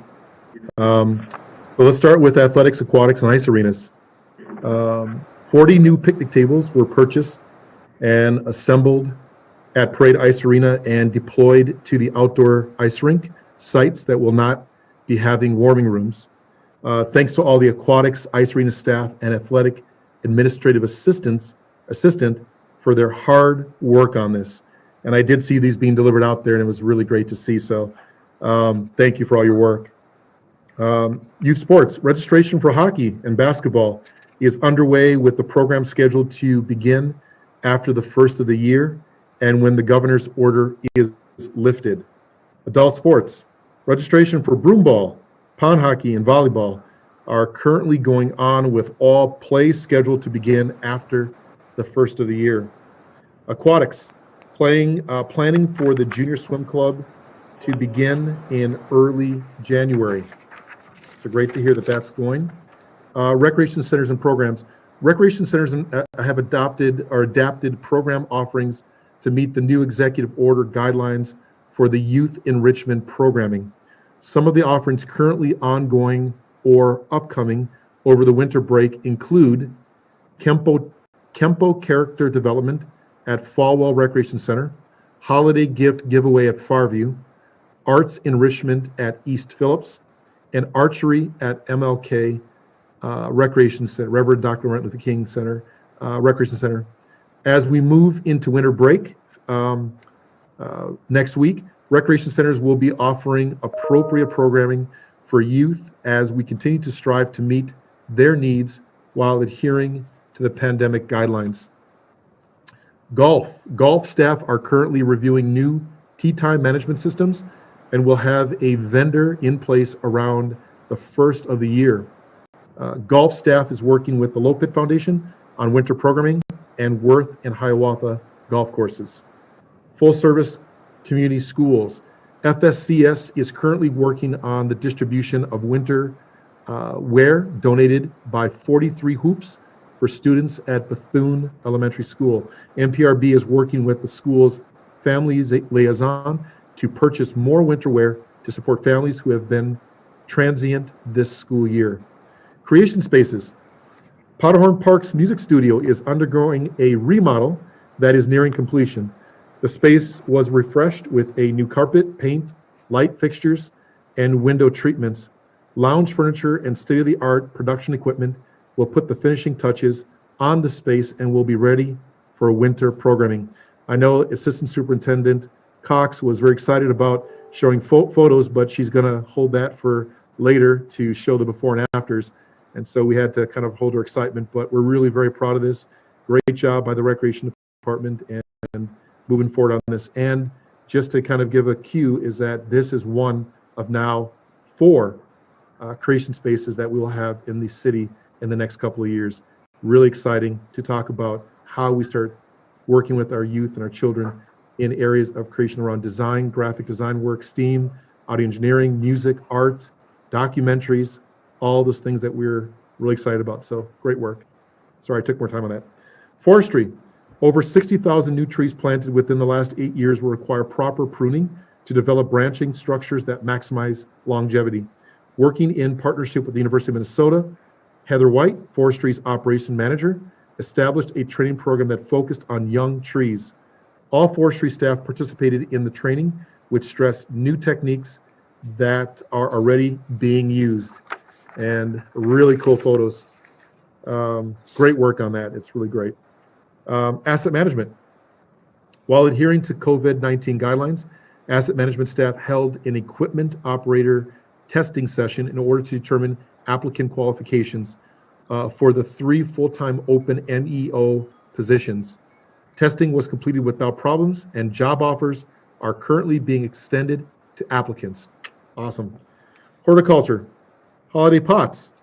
Before completing their service for the summer and fall seasons, the horticulture team added winter greenery to containers at select sites system-wide before joining park maintenance staff for the winter season.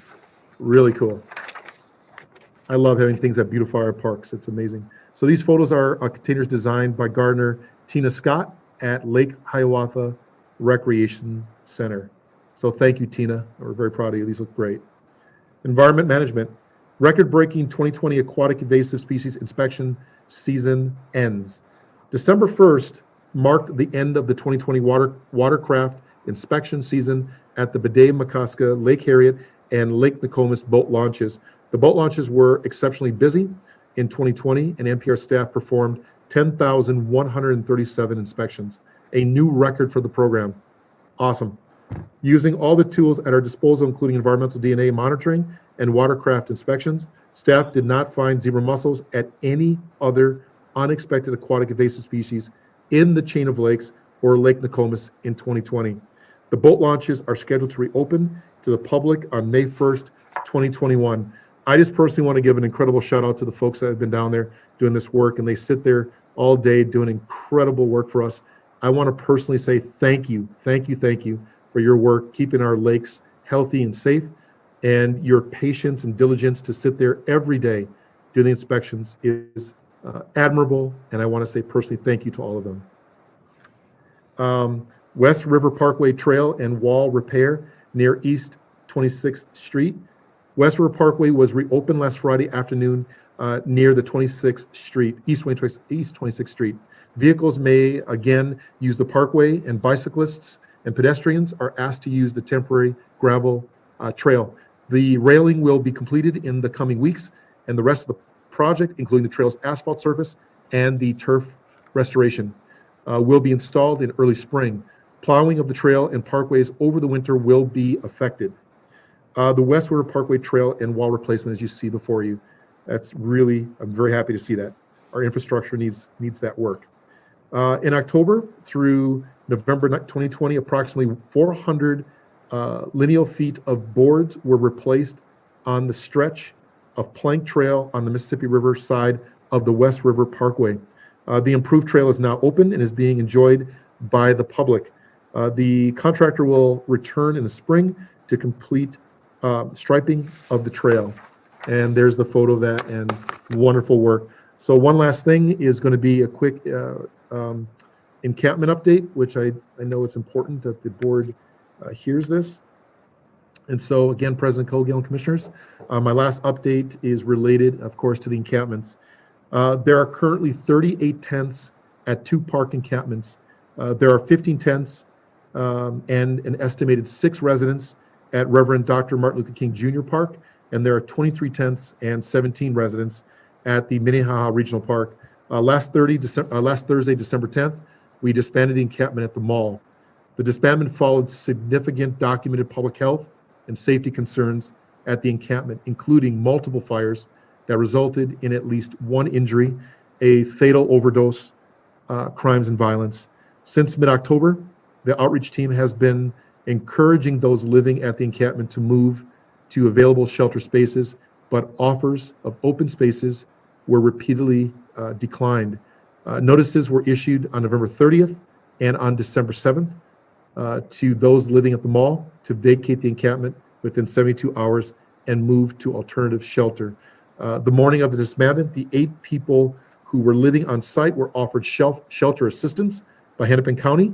1 accepted an offer, while the other 7 declined. And if I remember, there was 1 that went, I believe, to Simpson Housing. So I have to check on that, but I believe that work was done with that. Over the past couple of months, during my routine encampment updates to the board, I've shared our concern about the ongoing use of fires and propane at the encampments, which pose significant safety risks. Today, the Star Tribune reported that St. Paul is dismantling 8 homeless encampments, and that a notice of closure was given this week by Hennepin County to the people living in about 40 tents on the Midtown Greenway. Both St. Paul and Hennepin County expressed concerns about propane tanks and the risk of fires.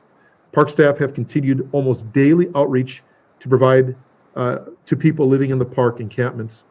They have shared verbal and written communications about weather and fire-related hazards, not damaging park trees, and that encampments cannot continue through winter. Our outreach staff have consistently encouraged people to move into shelters. On Monday, December 7th, the new 50-bed homeward bound shelter opened, and as of yesterday, there were still several beds available. Earlier this month, Hennepin County shared that there were 175 board and lodge beds available, and at this time, and at these spaces are regularly available. I think I got a latest report from Don Ryan that there are still beds available at board and lodge, and I think they're significant. I think they're still available. Yesterday, the Hennepin County Board approved funding to buy 2 Minneapolis hotels to house homeless people with COVID-19. 2 additional shelters are also scheduled to open soon: the 50-bed Strong Tower shelter and the Avivo Village 100 separate indoor tiny homes. Another site, the St. Joe's 30-bed shelter for African American women, will open as soon as possible. So I continue to meet with and ask our city, county, and state partners to ensure that the process for shelter placements includes those living in our parks. With that, President Cogill, thank you for your time, and commissioners. I appreciate it, and hopefully I won't have to be talking too much more the rest of the meeting, so thank you.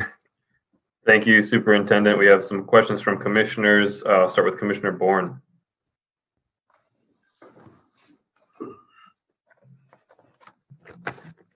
Thank you, President Cogill. Circling back to winter recreation and ice a little bit, we've all been getting notes from folks around particular rink closures, and I'm wondering if staff can just provide an update to what some of the barriers would be to getting some of those rinks online. It just doesn't make sense to be cutting an established way for folks to get outside in a socially distant way and when walls are going to start closing in on folks. Thank you, President Cogill and Commissioner Bourne. I will pass this over to Assistant Superintendent Jeremy Barrick for response, and anyone that else wants to step in. But Assistant Superintendent Barrick, go ahead. Good evening, President Cogill, Commissioner Bourne. So when we look to the winter season here and to start planning the rinks, we were factoring COVID. We're ahead of the governor's executive order, and so when we started, what we've been dealing with since COVID started was just attendance levels of staff, and so we have found ourselves kind of going between 60% of folks being at work that are scheduled to 80% or so.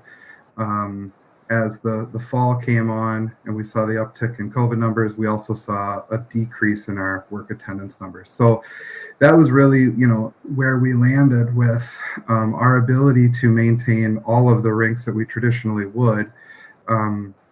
our greatest concern was the levels of staffing and if we would be able to do that. And so we scaled things back. We shared that with the board, our approach in the past, where we looked at the usership of all the rinks.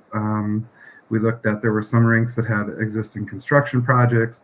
We looked at budget concerns. Some rinks we rent warming houses and we bring those in and pay a monthly fee to have a trailer there.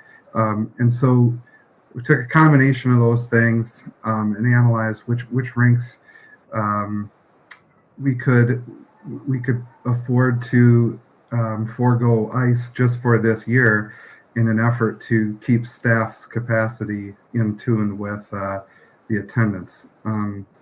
The greatest one we're hearing about is Bryant Square. We are looking into that one as a way we can. Is there a way that we could add that back to the route? We just started really making progress on making ice this past week, so I know there's been concern that, on the website the rinks are listed as closed, and that's just because we have yet to successfully establish any ice surfaces with the current weather. And unfortunately, it does look like we're going to go back up into the high 30s, low 40s next week again. But crews are out there on double shifts this week, taking advantage of the cold freeze, trying to get a base established and rinks up and running. So the challenge is primarily, staffing. Rinks require quite a bit of work. They require daily maintenance to not just maintain safe ice, but we like to go above and beyond and provide quality ice. So they have to be out there in the early morning hours, flooding every day, sweeping it off overnight with equipment, preparing the surface for the flood. And again, with 60%, 70% attendance, we have to scale that back so that they can get all the rinks that they can. Assistant Superintendent Barrick, I understand the increased challenge with lower attendance. There's also just a lot of things, like our rec centers are also closed too. So there's some things that are offsetting that. And again, in the same way that this board spent a lot of resources that we didn't have to go above and beyond this summer with the closure of parkways, it just doesn't make sense to me to close a popular amenity that's one of the few ways for the folks that do want to get outside to be able to go outside in an already established way. So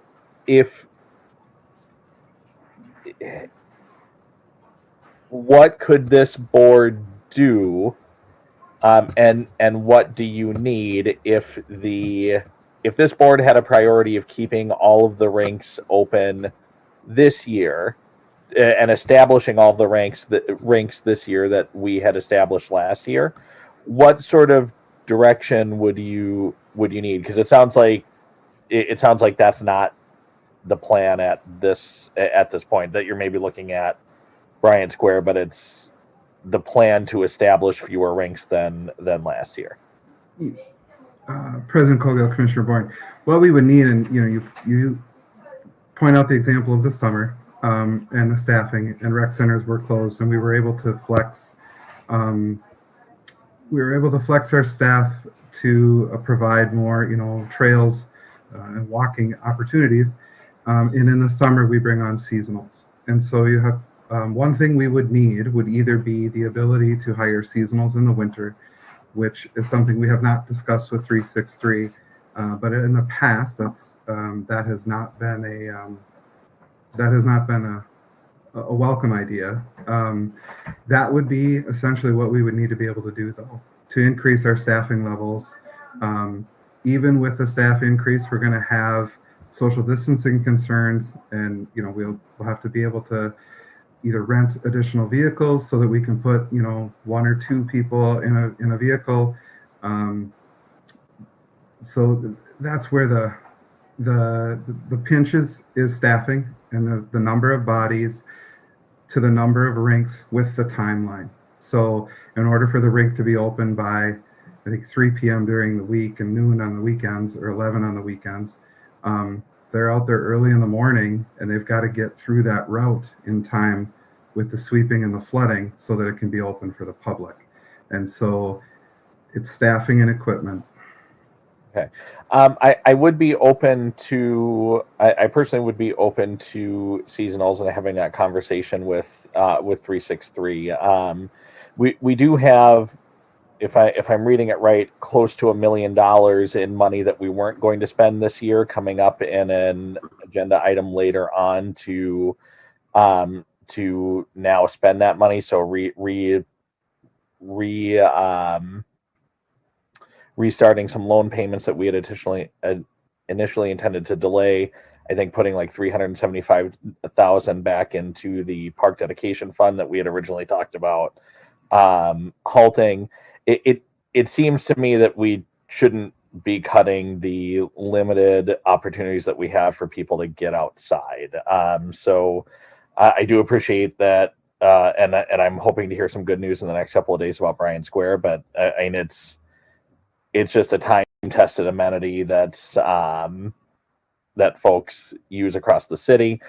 In particular with Bryan Square, I mean, I think the thing that has resonated with me the most on it is just the proximity to Lake Street and the amount of turmoil that some of those folks have already gone through this year, and just kind of that one winter recreation ability that they may be able to participate in to maintain their sanity. It's at least as important as closing a parkway down to cars. So I mean, we moved some mountains to be able to figure that out. I'd like to be able to see some kids on ice skates too. So I do appreciate you working on it. I think maybe the board should consider that $1 million transfer that we're reauthorizing tonight as a source of funding for some higher priorities continuing through the COVID pandemic. So thank you, Assistant Superintendent. And President Colville, Commissioner Warren, one other thing I would add with staffing would come the ability to hire seasonals starting. It's a process. It's so probably something we should have been putting in place back in September, October. I know that when we hire up for seasonals in the summer, we actually start that process in the beginning of March. Assistant Superintendent, when you're talking about hiring seasonals, like how many bodies do you think are we talking about? I would have to turn to the team and ask them because we do have some of the measures we do, like the gardeners. So we have 9 gardeners. They sign on as park keepers in the winter, essentially to help us make ice. We have people bid into different service areas. Then they do a winter preference pick because the ice, the number of rinks throughout the city varies.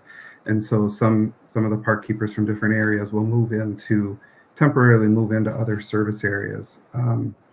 So I don't know, I do know that in the summer we shoot to hire 120 seasonals. I don't know that those are the numbers we're talking about for the winter ice making. And there might be some, I'd have to work with HR. We'd have to work with HR and Recreation. There might be some other means of bringing folks on board that would be able to help, depending on what help is entirely needed. Because again, this is about sweeping and flooding, essentially. Are the park trainee positions that were originally suggested to be taken out of the position budget and then put back in, are those currently vacant? Those are currently vacant, yes. Okay, so if those folks, those folks would normally, those trainees, ice rink maintenance is part of the work that they do when they're hired, right? They receive training, and they receive training on everything that a park keeper does, okay. And that is ice, yes. Okay, so the funding is already there for the positions. And that sounds like that's probably enough bodies. I think that there's also some folks, a small number of folks that are on furlough right now that I think are pretty eager to get back to work. I know they're in a different bargaining unit, but I think in these extraordinary times, I think we're all doing things that are outside of our normal normal job descriptions. I can't think of a person in the organization that isn't, and to do such a critical, if we've got some folks that want to come back to work, and it seems like we have enough bodies in the organization to meet such a high profile need. So I'll just leave it at that, and I appreciate you guys looking at some creative solutions to get those going. Thank you, Assistant Superintendent. Thank you, Commissioner Bourne. Commissioner French. Yeah, I guess I have some questions about the encampment near Sheridan Park. I was contacted by some residents about the park board basically giving notices to move, and it's not park board land. Do you have any information about that? Just Superintendent Magora. President Cogill, Commissioner French. Yeah, I think I'm gonna have to follow up because I just got basic information on this, but I believe that land is not park board land. We assumed, I believe we thought that was park board land. We initially engaged, there was a group that was out there. I believe the last thing that I saw was that the land is not on park board. And so we are going to make sure we communicate that we are not, we're not connected to that particular location. But we did initially, we went down there, we witnessed the location, we approached the location, and we then told them that this land, this particular space is on the park property. But again, I think we found out later that it was not. And I defer, I want to make sure I didn't miss anything on that. Chief Ohado, is that correct? Am I saying that correctly? Superintendent Bangora and Commissioner French, yes. So there are two small adjacent plots of property next to where the encampment is. The supervisor who was on scene misjudged the property line and provided that notice. When we became aware of the mistake, we have since sent additional staff out there to essentially inform the encampment that they're not on park property and rescind that notice that was given earlier in the day. And that's already taken place. Those folks already know that I'm not saying that they don't have to move, but we're not the ones that are going to be moving them, right? So they know this already. Okay. That's correct. Okay. I guess that's all. I just want to make sure that we're not taking on responsibilities that are not the responsibilities of the park board. We have enough issues of unsheltered folks. I think the city can deal with theirs. We'll try to take care of the folks that are actually on park board land, and hopefully, what do we do in the future to make sure that this doesn't happen again? Because the problem now is that you have quite a few people who are traumatized, thinking they're going to be moved again. And I know it's just a bunch of tents that people think, but it's their place, it's their home. So what do we put in place to make sure that before we start issuing notices to vacate, to make sure that's actual park land? Is there some type of contingency we can put in place? Commissioner French, President Cogill, in this case, we actually did due diligence ahead of making that notice. We examined the property records. A map of the property records was provided to the supervisor, and the supervisor simply made a mistake and misjudged the property line. And I wish I could prevent any mistake from happening in the future. I've had a coaching session with that supervisor around the impact that mistake has had. But we did pull up the property records. We examined the property records, and the supervisor was provided the property records. Okay, I was aware. A few months ago, we gave the power to the superintendent to determine whether encampments were allowed or not allowed due to safety issues or health issues or health concerns or safety concerns. We gave that power to the superintendent. I'm trying to figure out, how does a supervisor make that decision that we have to have folks removed from an encampment? Who makes that decision, and when does that decision get to your desk, Superintendent McGore? Or does that supervisor have that authority just to make that decision? President Cogill, Commissioner French, those decisions do come through me. And initially, when we were aware of that location, we knew at that point when we said to vacate or to not be on that particular land, I was aware of that and was okay with that because of the fact that we are not issuing permits, nor do we have the winter conditions and folks being out in our parks. Immediately, we did send out, of course, community outreach to that location to connect with the folks to make sure that we're able to offer other assistance and locations. But it does come through me. Chief Ojado, no matter what is out there, he always contacts me first. He gets guidance from me.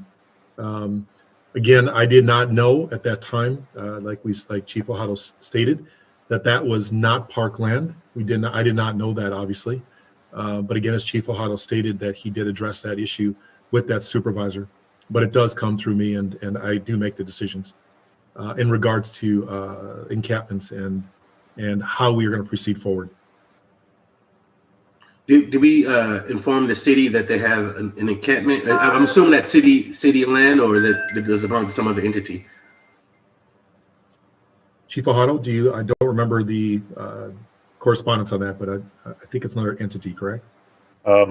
So Commissioner French, Superintendent Bangora, there's a convergence of several different property holders right at that corner of 13th Avenue Northeast and Water Street. The park board has 2 pieces of property. The city of Minneapolis has 2 small pieces of property, and then there's a private property owner that also has a plot right there.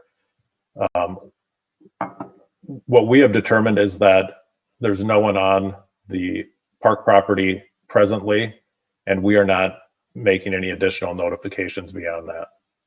Have we notified the city that there is an encampment adjacent to park board property and adjacent to possibly city property? Commissioner French, I have not notified anyone at the city. Okay, thank you. Thank you, President Cargo. Thank you, Superintendent Bangora. Thank you, Chief Ojado. Thank you, Commissioner. Thanks, Commissioner French. Commissioner Meyer. Yeah, I was going to ask the same question about the encampment next to Sheridan Park, so thank you for clarifying that is not park board land. And I also wanted to second Commissioner Bourne's thoughts on improving winter activity. I think that's something really important for us to step up our game on. And I think the fact that vaccines are on the way really strengthens that case even more, because instead of this being an indefinite pandemic that we have no idea how long it will continue to require social distancing and the closure of indoor facilities, now we can say that we have a timeline and just need to endure through this spring and possibly into the summer. But I really think it is important that we do more to encourage people to get outside and be active through this winter. I would point to Toronto's campaign. They called it Welcome to Winter, and I think they've done a really good job with that. Unlike most of the other budget items that we'll be looking at later in the agenda, this one is time sensitive. And I don't necessarily know the best way that we can promote more winter activity. I don't know if it will work to hire more seasonals or whatever it is that we need to do to get more people outside. It seems to me like the rink at Bryant and other rinks would be great candidates for that. What I would like to consider later tonight is basically allocating a certain amount of money towards winter activities, and trust the superintendent and the staff to figure out the best ways to allocate that and And that might be ice rinks, it might be improved snow clearance, or whatever it is that would best get more people outside. And the reason I'm open to that one is because if we wait too long, then winter will be,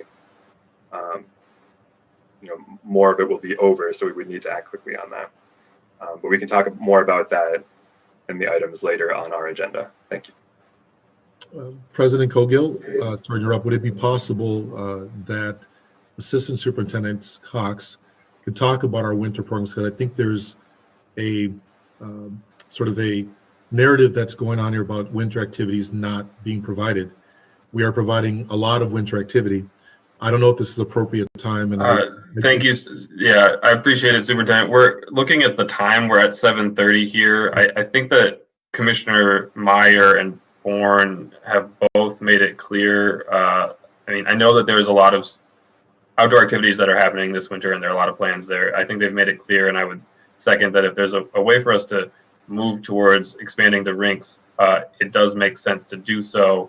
I think that's been heard. I mean, if Commissioner Meyer wants to bring an amendment forward at a later time, that is his prerogative. I think that we're not really in a position to do that in an effective way at this time, but that's up to him. Commissioner Bourne.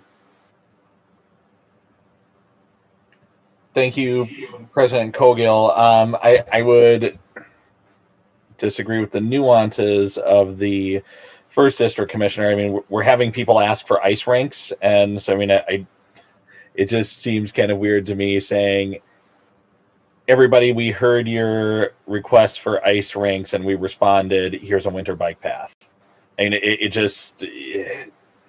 we're shutting down an amenity that people are relying on. And I wouldn't be into like a shell game of just here, go do this instead. I'd also look at where those amenities are targeted. Ice rinks are very destination based. It is really discouraging that there was a suggestion to take the park trainees out of the budget for this year, because I'm sure that they sat vacant and weren't hired for this winter, and that's that's because it was anticipated that they would be cut.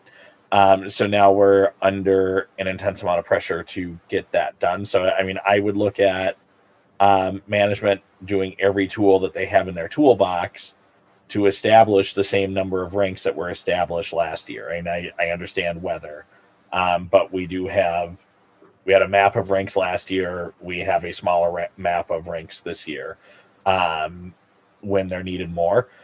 So if that's detailing folks, then let's detail some folks, and let's get these rinks going. Thank you, Commissioner Bourne. Vice President Vita. Thank you, President Cogill. I just wanted to add that I know the superintendent said that Assistant Superintendent Cox has a presentation she can give at a later time to discuss winter programming, but I just want to say that I've gotten a lot of feedback from families in North Minneapolis in underserved communities saying that they want to make sure that they have the same opportunities as those who have ice rinks, which is typically in more affluent areas of the city. So maybe not ice skating is the only thing that we think about having. Also, I know that the governor lifted some of the restrictions today. So I'm hoping that, we are looking at those and making some adjustments to our winter program accordingly. Thank you, Vice President. That's exactly right. Very good. Moving on here, I just want to make one note. The Chair of Admin and Finance has mentioned this before, that we will be working on board staff lines of communication related rules. Just to clarify, given the employee survey I just wanted to highlight for commissioners this evening, I'm sure we're all aware, the rules of the board, but especially given some of the discussion this evening and in past meetings, want to highlight the sections 38, 39, and 40 related to working through the superintendent and deputy superintendent and assistant superintendents, and then also related to having all business and correspondence relating to the park board being conducted in the name of the park board. I think those are important things for us all to remember. I know it can get chaotic when you're working with staff or you're trying to figure out a certain issue, but especially per our review of the superintendent and his ability to do his job well, making sure that the superintendent is looped in on all communication and is the point of communication, I think is critical, and I just wanted to highlight that. More to come there. With that, I'll ask for a motion on the consent agenda.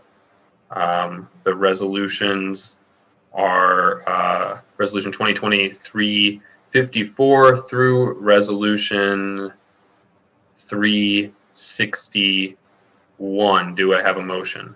So moved. Second. A motion and a second. Is there any discussion on the consent agenda, Commissioner Bourne?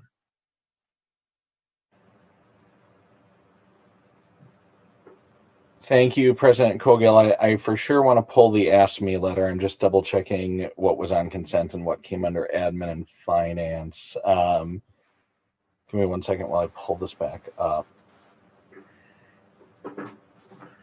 It's 354, 355.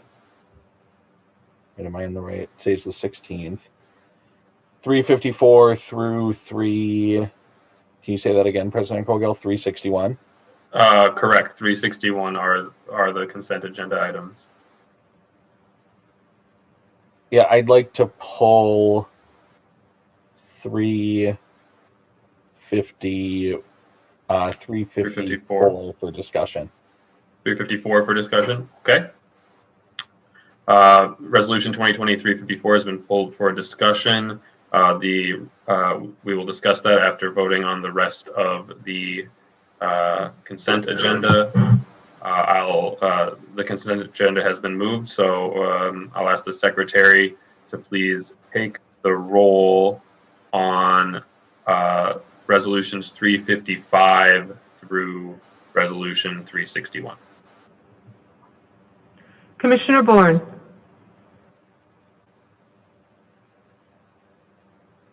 Aye.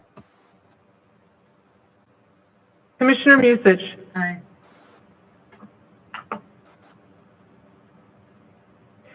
Commissioner Severson. Aye. Commissioner Meyer. Aye. Commissioner Hassan. Aye. Commissioner French. Aye. Commissioner Forney. Aye. Vice President Vita. Aye. President Cogill. Aye. You have 9 ayes. Thank you. Moving on to resolution 2023-54. This is the resolution approving a letter of agreement with Minneapolis Park and Recreation Board and the American Federation of State Boat Council and Municipal Employees. I believe, should that be county and municipal employees? District Council, Local Union 3279 AFL-CIO. Commissioner Bourne, did you want to speak to this? President Cogill. Superintendent Pangor, can you just walk us through this briefly? And I still get confused on the AFSCME new local numbers. Is this letter in regards to the folks that are currently on furlough? The AFSCME members that are furloughed? President Cogill, Commissioner Bourne, Secretary or Deputy Secretary or Deputy Superintendent Ringgold, is this, I am not quite sure Yeah, this is 3279. Deputy Superintendent, is this that particular letter? Or LOA? President Cogill, Commissioner Bourne, and Superintendent Bangora, this is 3279. This is the former MPEA. So this is the newer of the two AFSCMEs that we have within the Minneapolis Park Board workforce. This particular letter does not relate to the existing furloughs or the furloughs in the athletics unit. This is more similar to the letters of agreement that you have approved that establish furloughs for budgetary savings in 2021. And in this particular one, it also includes their 1.5 increase on January 1st and a 1.5 increase on July 1st, which is outside of their current collective bargaining agreement. Their current collective bargaining agreement actually ends at the end of this year. So this is an agreement that establishes those increases for next year and then the complementary furlough days for them. Thank you. Thank you, Superintendent and Deputy Superintendent, and sorry for the confusion. I don't know if it would be appropriate to maybe expand on reports of officers from either President Cogill or the Superintendent, but I'm pretty interested in getting these furloughed employees back to work. And I don't know. I would see this resolution as somewhat germane to that. So I'd really I don't know if I'm comfortable passing this until there is a resolution to these furloughed folks are coming back to work and they're going to do X, Y, and Z. I could be persuaded. I could be persuaded another way on that, but I'm just hoping for if the president would indulge, just maybe under this item a little bit of background on when those folks are going to come back to work and where that's at. Sure. Thank you for bringing that up, Commissioner Bourne. I would ask the superintendent to clarify this. It is my understanding that there will be there is a discussion tomorrow morning regarding this item to have folks come back to work on January the 4th to be reinstated and doing work in the system. Superintendent, could you provide any other clarity there? Yes, President Cogill and Commissioner Bourne, that is correct. But what I'll do is Assistant Superintendent Cox, if you will give a quick brief update. I know I'm sure I'll say the same thing you will say, but I want to make sure that you're able to articulate what is happening at this moment and with 3279 and the furloughed employees. So Assistant Superintendent Cox, if you would give the quick update, I would appreciate that. Good evening, Commissioners and Superintendent Bangora. Yes, that is a fact. We are meeting tomorrow morning. I'm sorry, I can't get my camera on. We're meeting tomorrow morning with the representatives of 3279.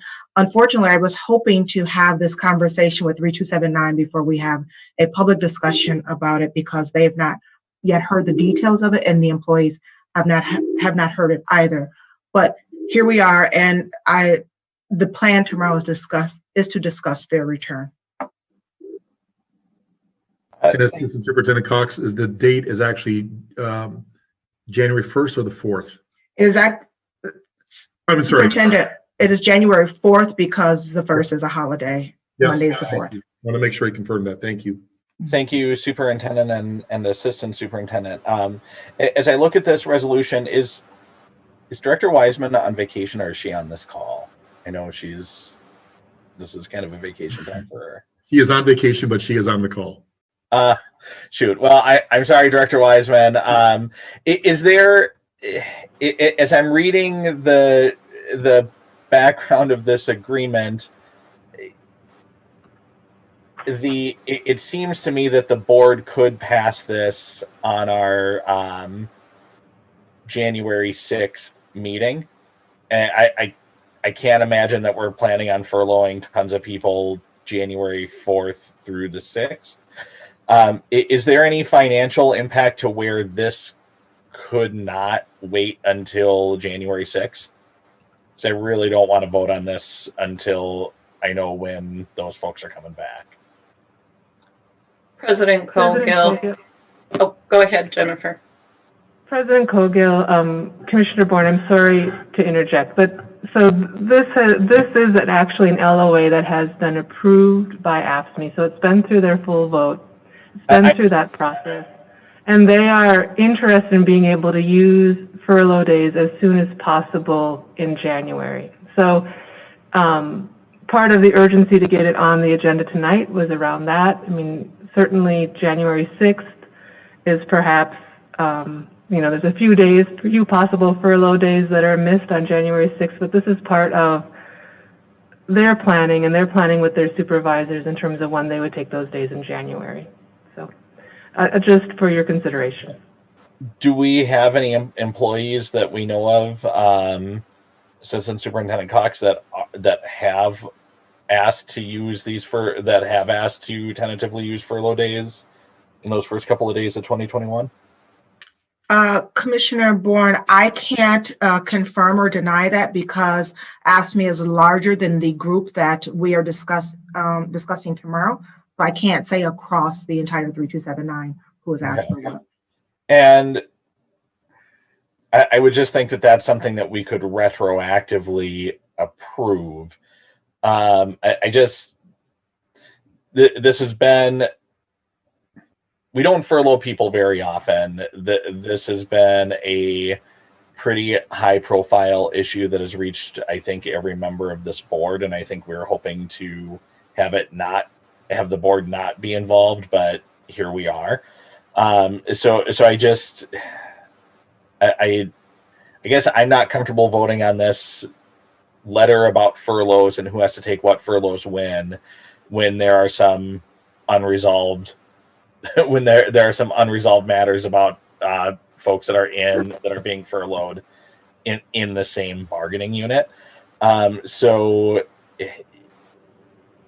if I'm hearing that there's just a couple of days here, and if anybody in 363 is really upset about it, they can give me a call, and I'll apologize if they ended up missing a forced furlough day on January 5th. But I'm going to make a motion to table this until January 6th. Second. Commissioner Bourne has made a motion to table. Is there a second? Second. There's a motion to the motion to table has been made and seconded. And I will ask the secretary to take the roll on tabling. Commissioner Bourne. Aye. Commissioner Musich. Pardon me, Commissioner Musich, I couldn't hear you. No. Commissioner Severson. Aye. Commissioner Meyer. Aye. Commissioner Hassan. Aye. Commissioner French. Aye. Commissioner Forney. No. Vice President Vita. Aye. President Cogill. Aye. You have 6 ayes, 3 nays. Okay. Thank you. That carries. The item is tabled. Moving on to, sorry, I'm getting the right place on the agenda here. Reports of standing committees. I will turn it over to Chair Forney. On behalf of the Administration and Finance Committee, I'd like to move Resolution 2020-344, resolution authorizing the Minneapolis Park and Recreation Board to enter into an agreement for a lease with Reef Parking landlord with such leased premises located generally at Government Center Ramp 415 South 5th Street, Minneapolis, Minnesota 55415. Second. The resolution has been moved and seconded. Is there any discussion on the resolution? Commissioner Bourne.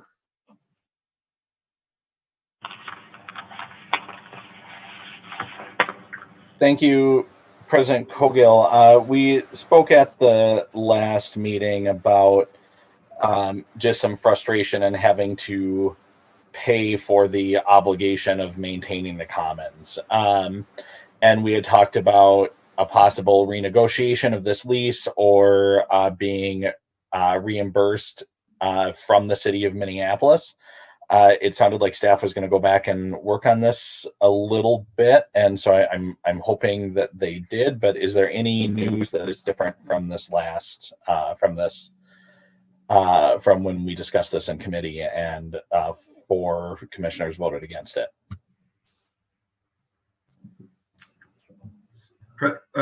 President Cogill, Commissioner Bourne, if Secretary Ringgold could pull up, we have a real brief 5-slide overview. We did look into both ramps. I apologize. And essentially what I'd say is both this resolution 2023-44 and 2023-45, it's 2 separate ramps, covered both ramps in this presentation. But with this reef parking in particular, this ramp is not owned by the city. It was sold from the city several years ago on a land swap, and it's currently owned by Interpark. And so thank you, Secretary Ringgold. If you could pull up the next slide. Just jog your memories on the visual of the location of these 2 ramps. Government Center is to the south and west, and Jerry Hoff ramp is to the north and west. And if you go to the next slide, it's a little out of order, so why don't we go to the next slide? Sorry. So this is the Reef ramp. So this is owned by Interpark. Reef is the manager. We did, I should give credit to Director Evenson, did reach out to them and asked to renegotiate, shared the feedback from the board that we were interested in a $1 lease. They politely declined. And so the current state of that is there. If you go to the previous slide on the Jerry Hoff ramp, this is owned by the city. We also had a conversation with Public Works as they manage this ramp. And if you can go to the previous slide, there's a little bit of a rundown there on what we learned in our discussion.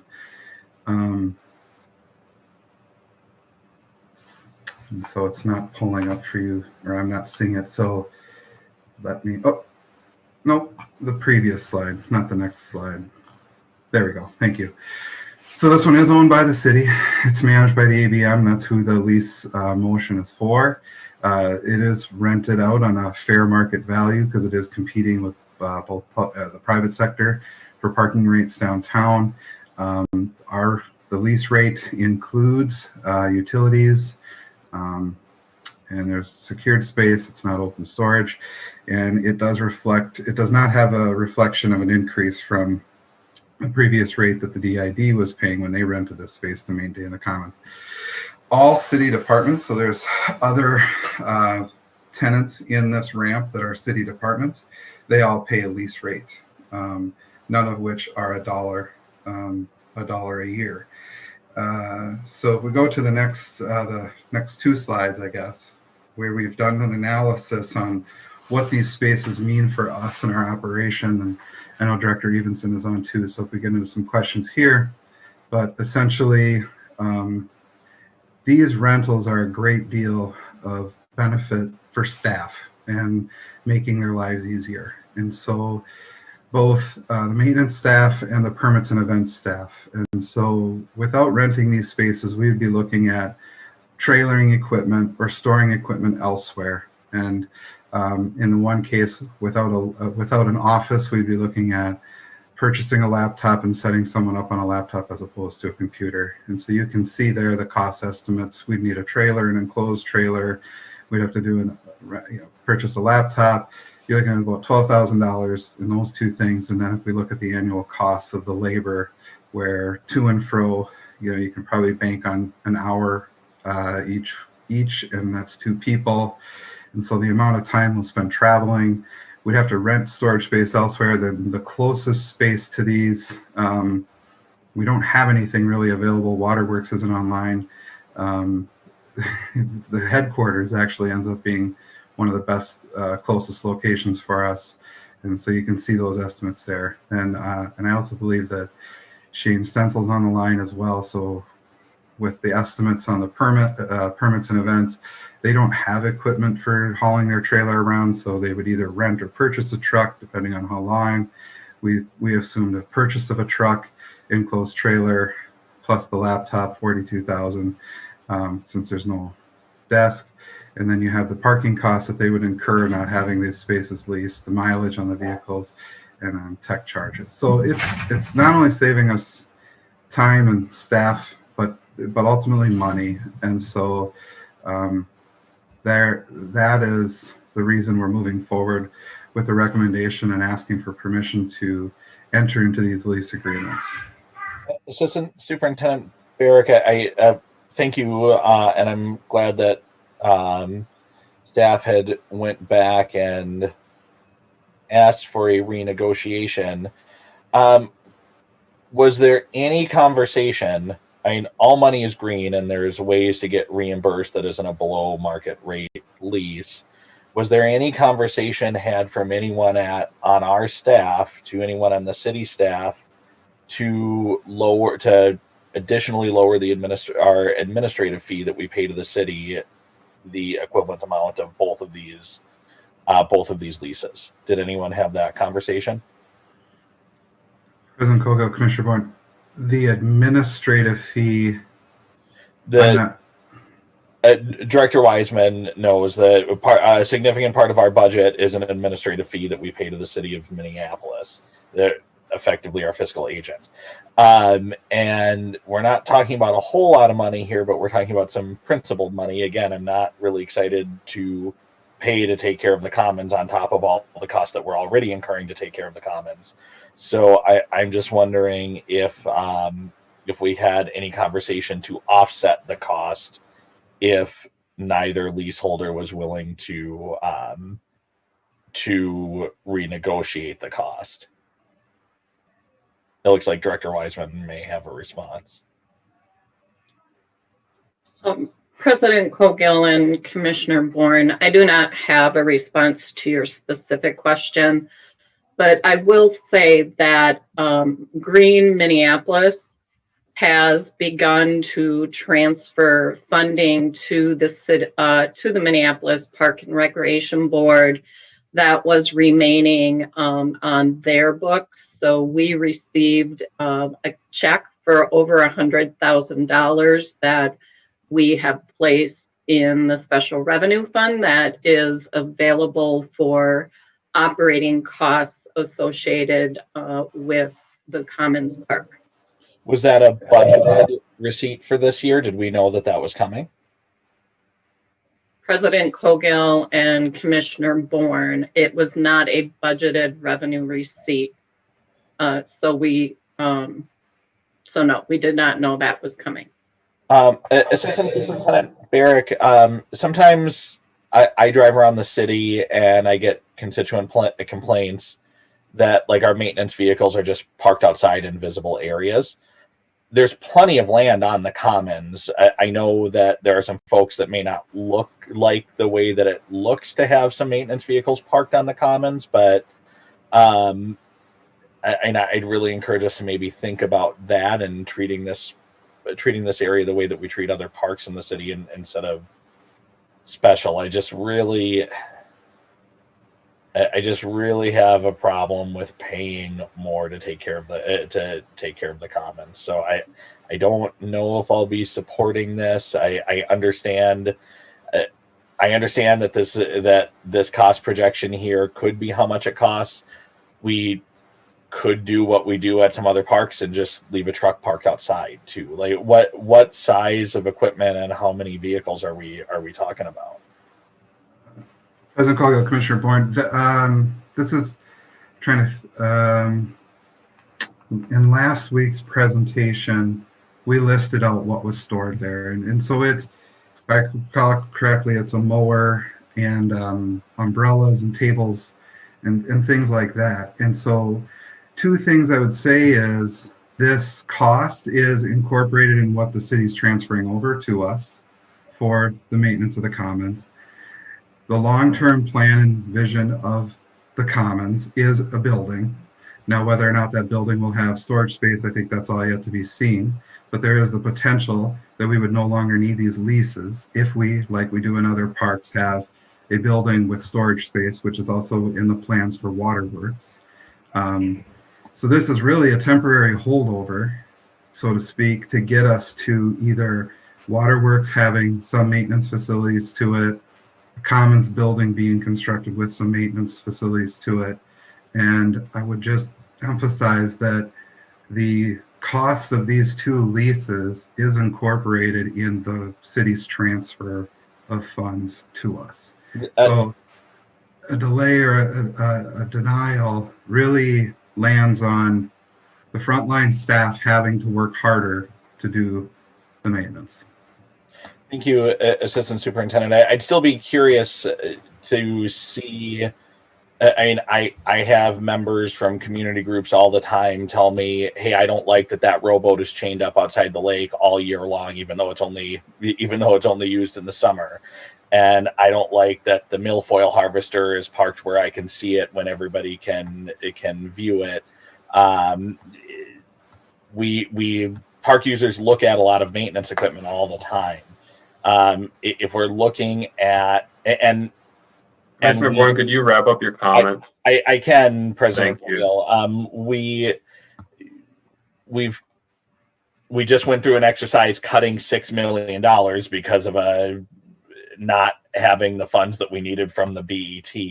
So yes, on one hand, the city is making a transfer for the commons, which we've all acknowledged is multiple times for years is not the true cost of operating the commons. On top of that, we're going through $6 million in cuts. It just seems like, there's some really wealthy people that can maybe look at a lawnmower that can maybe look up to a lawnmower chained up to a fence, like other people have to look at rowboats chained up to a fence. If we're really looking to save some money, and I don't see where that's a larger impact, that's still the same distance that our equipment is away from. It's also investing in parking ramps, which I know some of the environmentalists on this board feel a little bit weird about, encourage it, like it's not the best use of space downtown. So I'm not sure how I feel about this, but thank you. Thank you, Commissioner Bourne. Vice President Vita, followed by French. Thank you, President Cogill. I just want to go on record saying that this just seems like a huge waste of time. This entire conversation just sounds like a bunch of grandstanding and just a massive waste of time to me. This idea of parking trucks in downtown Minneapolis, I mean, I don't even know where some of these things come from. And just lastly, we own the park. I mean, it's ours, whether we like it or not. Can we talk about some solutions moving forward with the property that we own and just stop wasting time on this conversation? Thank you, Vice President. Commissioner French. Yeah, I just want to echo Commissioner Bourne's sentiment. When we talk about, this is the true definition of a white elephant. We didn't plan to have this park. We didn't ask to have this park. It was thrusted upon us. And now the maintenance cost is being thrusted upon us. I think the city needs to come out of some of their resources. They have a dramatically larger budget than we do. I think they should foot the bill for this. This was the city's idea. Years down the line, they wanted to make a park for a $1 billion sports organization, and it seems like the folks of Minneapolis are the ones that are paying for it. Now, enough is enough. Thank you, President. Thank you, Commissioner French. Commissioner Meyer. Just want to remind commissioners that this one doesn't belong to the city. This one, so I mean, I hope we can at least pass this resolution, and then if commissioners have objections to the next one, whatever. But and people should pass this one. Thank you. Thank you, Commissioner Meyer. I'll ask the Secretary to please take the roll on President, I have my hand raised for a second time. Commissioner Bourne. I'll ask the Secretary if you've used up your minutes for both times. Is there, President Cogill, I'm not entirely sure that that's how the board rule works. If you let somebody go over time during one of their time speaking, you're not going to allow them to speak a second time. If that's the case, every commissioner I think that has spoken tonight has probably gone over their allotted time for the entire meeting tonight by the time we got through reports of officers, if you take all the times they're allowed to speak to every resolution that's on the floor. So I'll be brief.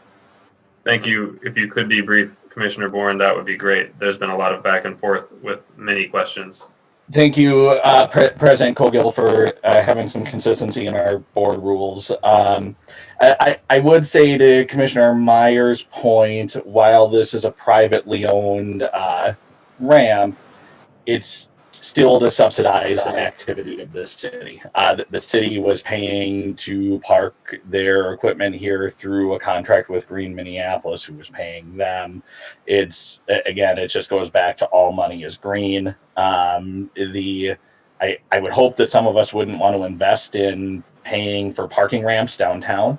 But I would encourage my colleagues to vote against this, and let's not pay to take care of a park that none of us had asked to take care of in the first place, and we're really doing a favor to the city. So I'm going to be voting against both of these resolutions, and I hope my colleagues will join me in helping us get a better deal for the people of Minneapolis.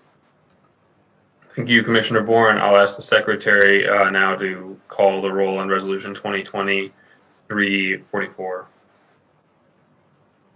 Commissioner Bourne.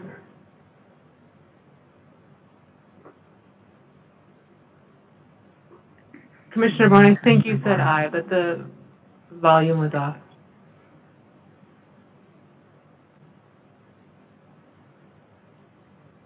I definitely said no, Secretary.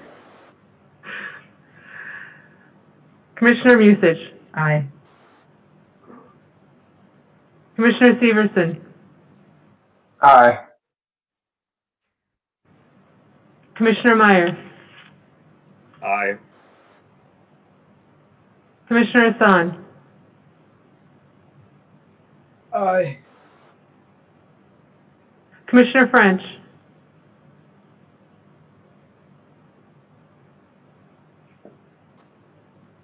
Aye.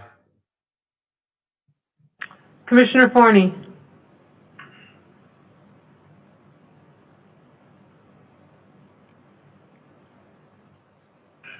Commissioner Forney.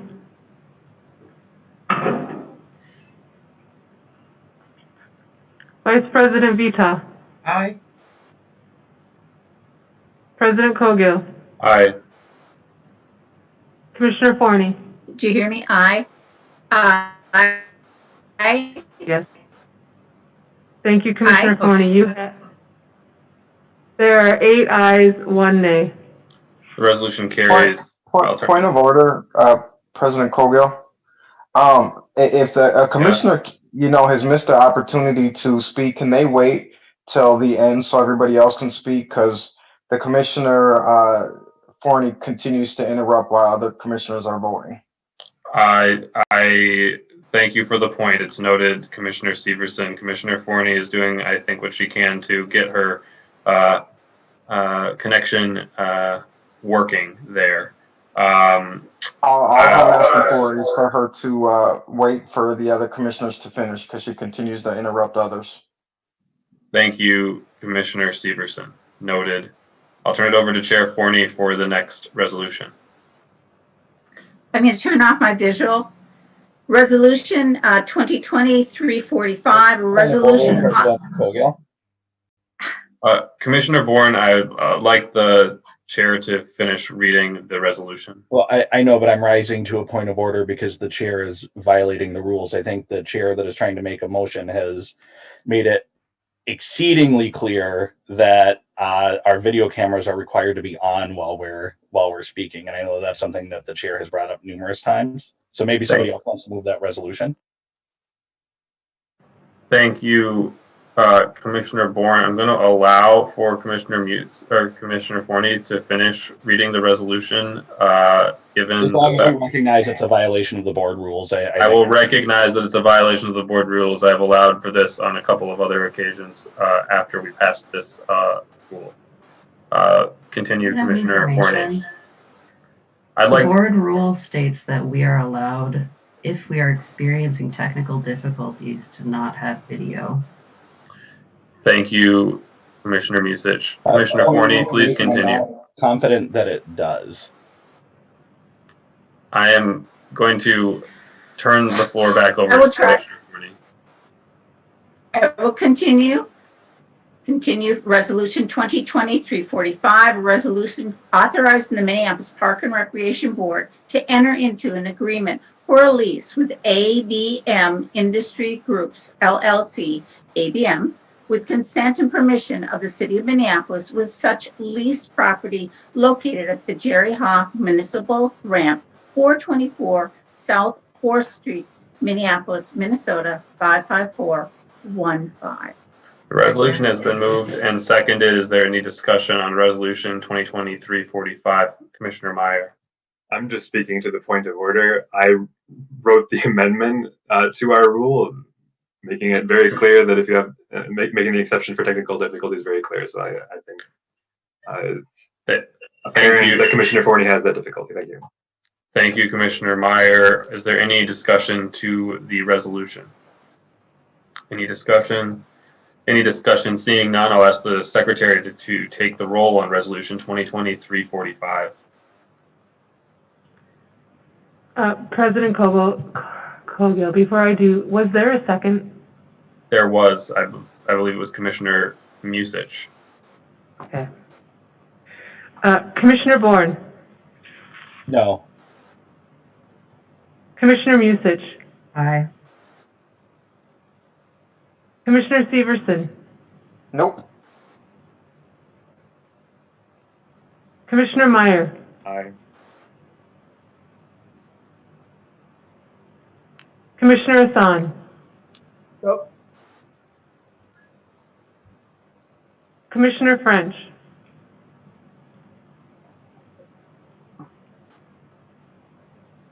No. No. Commissioner Forney? Aye. Vice President Vita? Aye. President Cogill? Aye. You have 5 ayes, 4 nays. I'd like to move. I just want to note that that's a lease, so that does not carry. Commissioner Forney. I'd like to move Resolution 2020-346, a resolution approving lease agreement with Katrina Ann Benjergaries, leasing a commercial space at 3104 Pacific Street North, Unit 302, located within Above the Falls Regional Park for 1-year term at the rate of $800 per month, commencing January 1st, 2021. Second. The resolution has been moved and seconded by Commissioner Musich. Is there any discussion on the resolution 2020-346? I'm not seeing any discussion on this. Any discussion? Seeing none, I'll ask the Secretary to take the roll on resolution 2020-346. Commissioner Bourne? Aye. Commissioner Musich? Aye. Commissioner Severson? Aye. Commissioner Meyer? Aye. Commissioner Hassan? Aye. Commissioner French? Aye. Commissioner Forney? Aye. Vice President Vita? Aye. President Cogill? Aye. You have 9 ayes. That carries. That concludes reports of standing committees.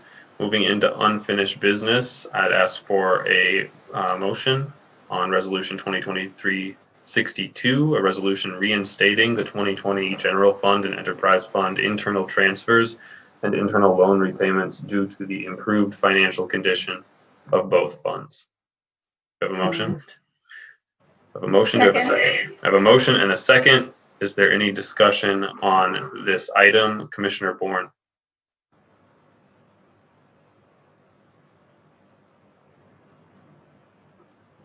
Thank you, President Kogel. I'm having some technical difficulties. I'm a little confused by the different treatment of this resolution and the subsequent resolution. They're both effectively budget amendments to how we are going to be spending money in 2021. This is about $1 million in, about $700,000, I think, in debt service, which does make sense to me, but there's about a $300,000 planning expense to go into the land acquisition fund. And I'm just wondering, for increased investments in youth funding, we're being asked to wait to maybe talk about it on January 20th after the majority of the board voted against having any increased funding in youth services going into the budget this year. It's just kind of amazing to me that we have $1 million expenditure here for some administrative costs, and then to do what is the main pillar of the main work of our shared goal, where we vote against it last week, and then tonight there is a resolution to talk about it next month. So I don't know if I'll be supporting this tonight. Maybe if we were to come back and talk about this on January 20th when we're talking about some other expenditures, I think that there's some expenses here that make sense. But these are already expenses that we've already agreed to delay. And so I think it's fair to look at the priorities. I mean, when I'm looking at a $300,000 plus transfer to land acquisition fund, and Commissioner Severson is having a hard time getting $50,000 dedicated towards youth violence prevention on the north side, maybe it's time that we hold off on, maybe it's time that we pause our land acquisition fund for a little while we make these critical investments. So it does make sense to me to pay our debt service, but I'm just wondering why we're taking action for an immediate change tonight on $1 million of expenses in administration. But on what I think $200,000 in youth services in the next resolution, and another $100,000 in administration is being asked to wait until January 20th. So I think that question is to you, President Kogel, for approving the agenda, but I'll take a... Sure. Yeah, thank you, Commissioner Bourne. Regarding both items, in consultation with staff, it was determined that these items should be brought forward. Well, the first one to be brought forward at the request of staff, partly due to the request due to the payment that you just mentioned regarding debt service, which is the responsible thing to do. Regarding the items and the next resolution, I think the time to discuss those is when that resolution is moved, but relative to this discussion, I would say, again, in discussion with staff and and with Director Wiseman and other commissioners, it's clear that we would have a better understanding of our financial position for those investments, as well as a full process of considering and voting on those items in January. It's also in alignment with the superintendent's stated plan for fully considering fleshed out ideas for youth investment in January, as he has said multiple times during the budget process and subsequently. Commissioner Meyer. Thank you. I agree with Commissioner Bourne insofar as I don't understand why this is on the agenda right now. This seems to be something that should be part of the discussions of a budget supplement in January after we have learned the information we need on how much revenue there is from property tax. So I guess I would move to table this resolution. Is that a motion right now, Commissioner? Yes, Meyer? it is. Motion to table has been made. Is there a second? A second. There's been a motion and a second to table. I'll ask the secretary to take the roll on tabling resolution 2023-62.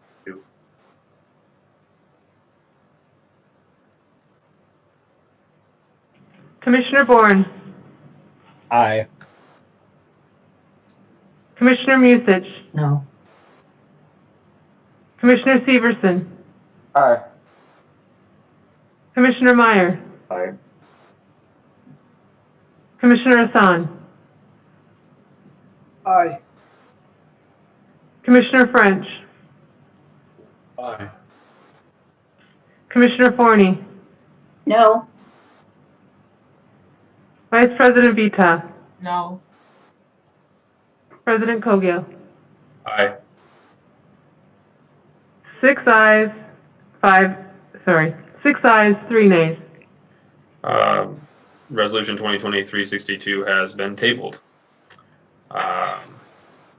Moving on, I'll ask for a motion on resolution 2023-65, a resolution directing staff to bring certain budget adjustment actions forward on or before January the 20th, 2021. Do I have a motion?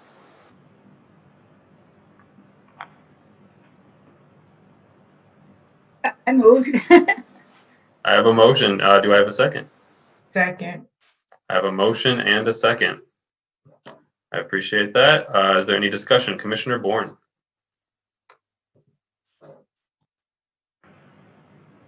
Thank you, President. Thank you, President Cogill. I'm just looking at the background. I'd like to divide the question and pull out the design manager for $108,300 in administrative costs and take that as a separate vote. Okay, that is your right. So you're dividing the question into two parts. One is the design project manager position, and the rest is as a slate. Is that correct? That's correct. Okay, thank you. We'll take the design project manager position first. Is there any discussion on that item, Commissioner Meyer? Yeah, I really don't understand why this resolution was put forward now either. It's a very odd way to do things, to say, come back, to direct staff to come back to us with a very specific dollar amount.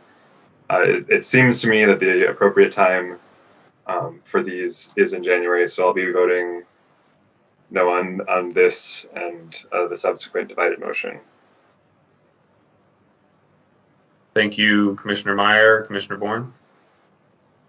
Thank you, President Cogill.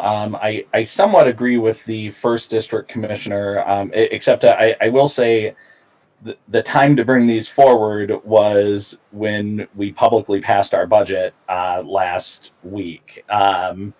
And commissioners at that time had voted against an investment in our city's youth. I'm glad that it seems like there are some folks that are revisiting their priorities now that the cameras are back on and more people are maybe watching this meeting. So I'm glad to see that folks are maybe looking at wanting to make that investment now. But the time to do this was last week when we voted on the budget. We have a covenant with our voters that this is the process, how we do our budget. We're really opening up a Pandora's box to pass the budget when everybody knows that we're going to pass a budget, and then the next week start making amendments to it. And I'm just thinking, if the city had this practice, if they had 300 people show up to a budget hearing, they pass the budget when everybody's there, people applaud and go home, and the very next meeting there's amendments to undo that work that happened publicly. It's really hard for the public to engage in meetings like this. If we wanted to take these votes, we should have done it when we told the community that we were going to do it. That said, I'll never turn down an opportunity to fund our city's youth. And if there's enough people on this board that realize that rejecting youth funding last week was a mistake, I'm glad to hear that folks are going to reconsider that. I'm not comfortable with adding, I don't know how $108,000 in admin got added to that request for youth, which is why I asked to have the question divided. But if we're looking to find another $108,000, I think that $108,000 could best be used in additional youth violence prevention programs. So we're on the $108,000 question, and I would move to amend that question to remove design project manager and substitute that with an increase to the Walt Dietzig Fund by $108,300. Second. An amendment has been made and seconded, changing the allocation from design project manager to Walt Dietzig Fund. Is there any discussion on this, Commissioner French?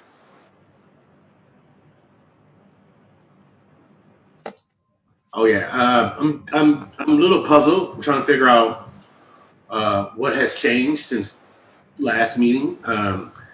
Do people have an epiphany? I'm glad people are willing to do something more. I'm glad we're willing to actually step up to the problem that's existed in some parts of our city right now.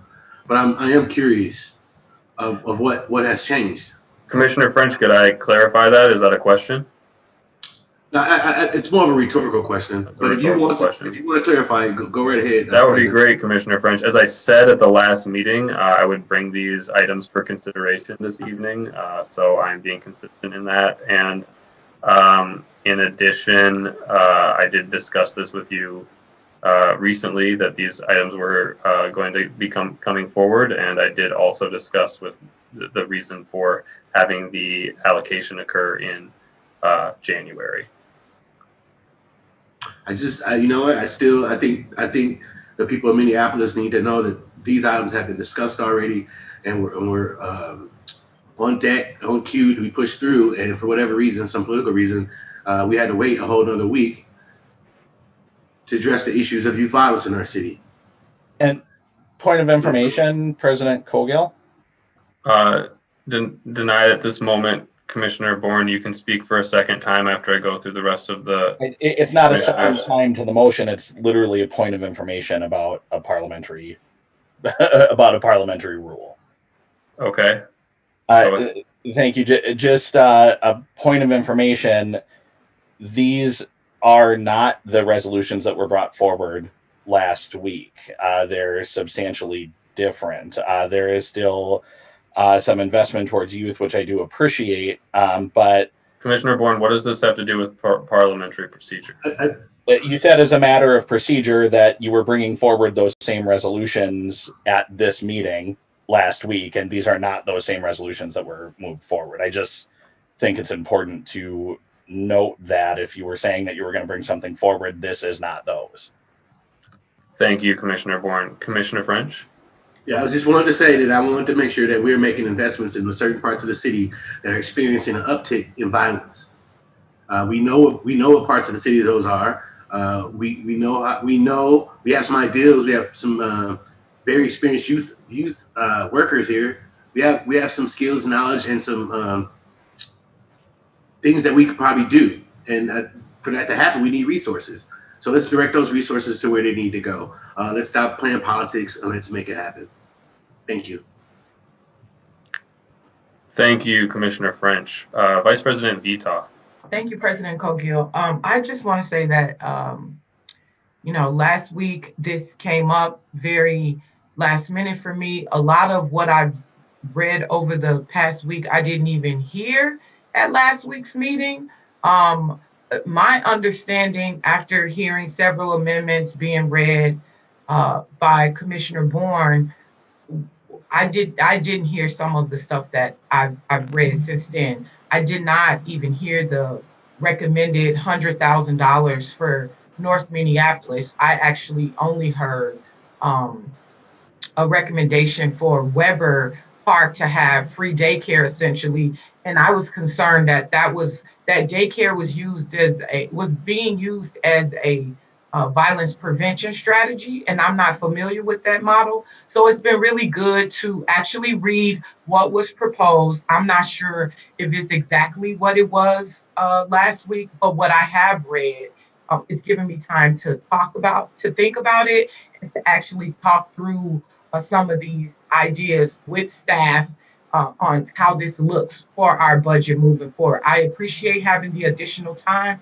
to read through, look through, and have conversations about these recommended amendments. Thank you, Vice President. Our next speaker, Commissioner Meyer.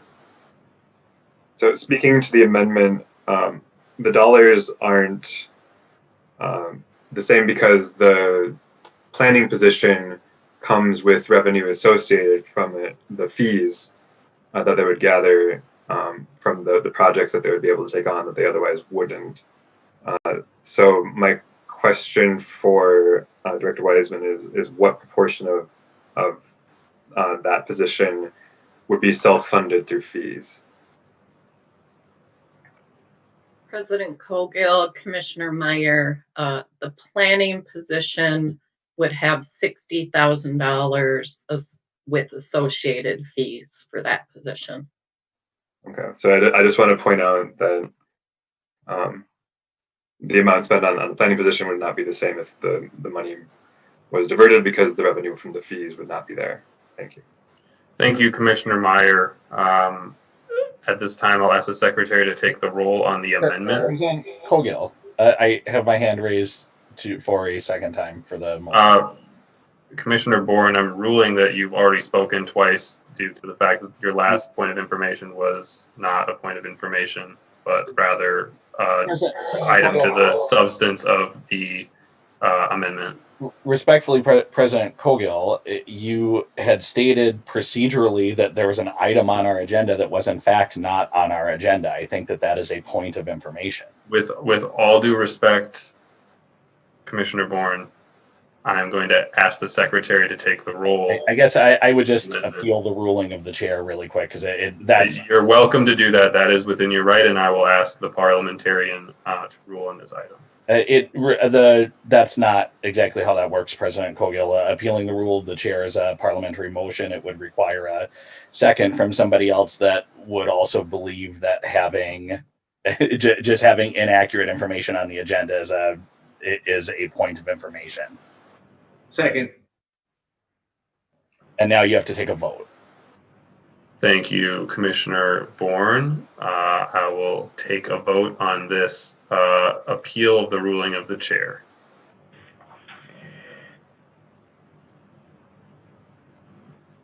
Commissioner Bourne. Aye. Commissioner Musich. No. Commissioner Meyer. No. Commissioner Severson. Aye. Commissioner Hassan. Aye. Commissioner French. Aye. Commissioner Forney. No. Vice President Vita. No. President Cogill. No. You have 4 ayes, 5 nays. Thank you. The appeal does not carry. I'll ask the Secretary to take the roll on the amendment to the first divided portion of the question. Commissioner Bourne. Aye. Commissioner Musich. Can you clarify what the amended? Yes, the amendment, Commissioner Musich, would be to replace the term design project manager with a Walt Dietzig fund.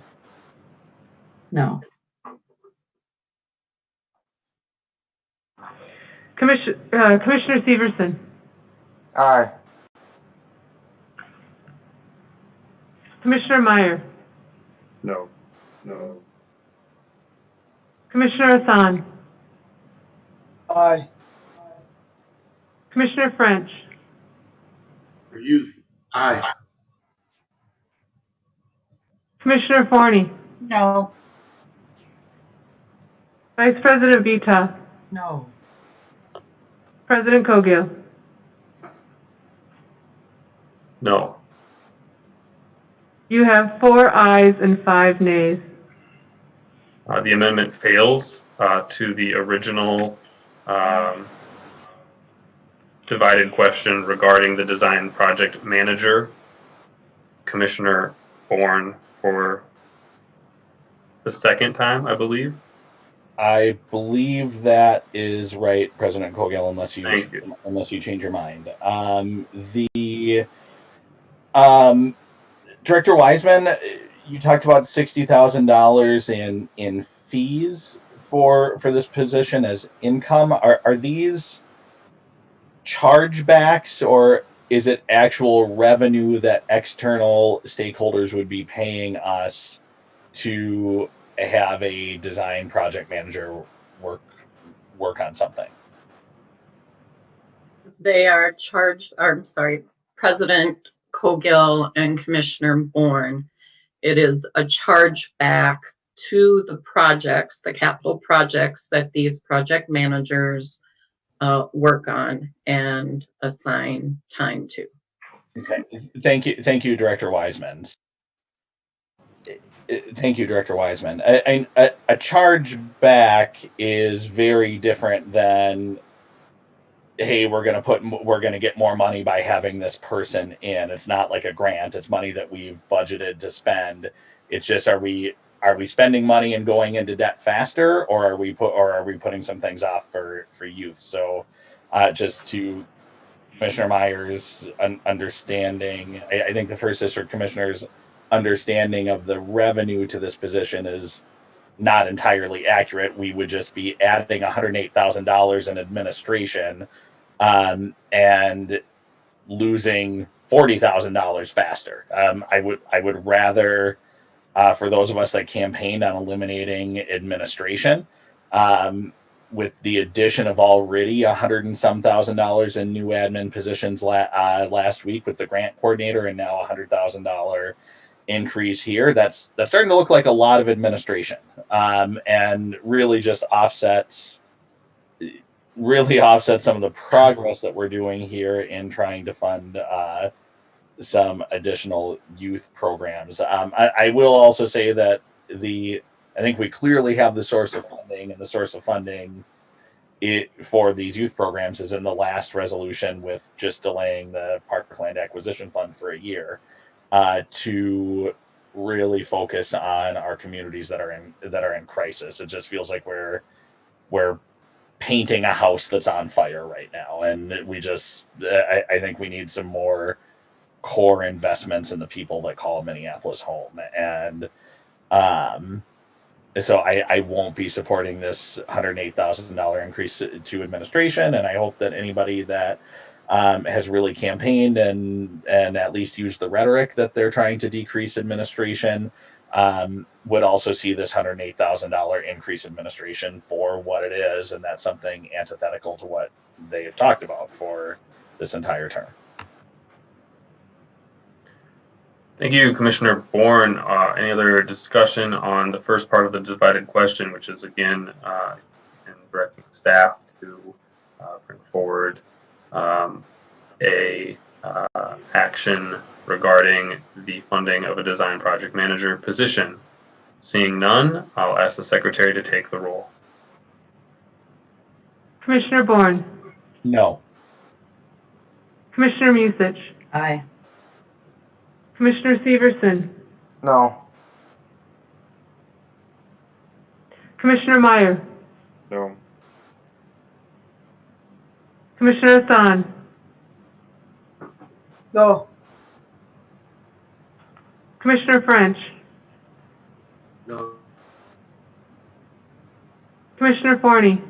Aye. Vice President Vita.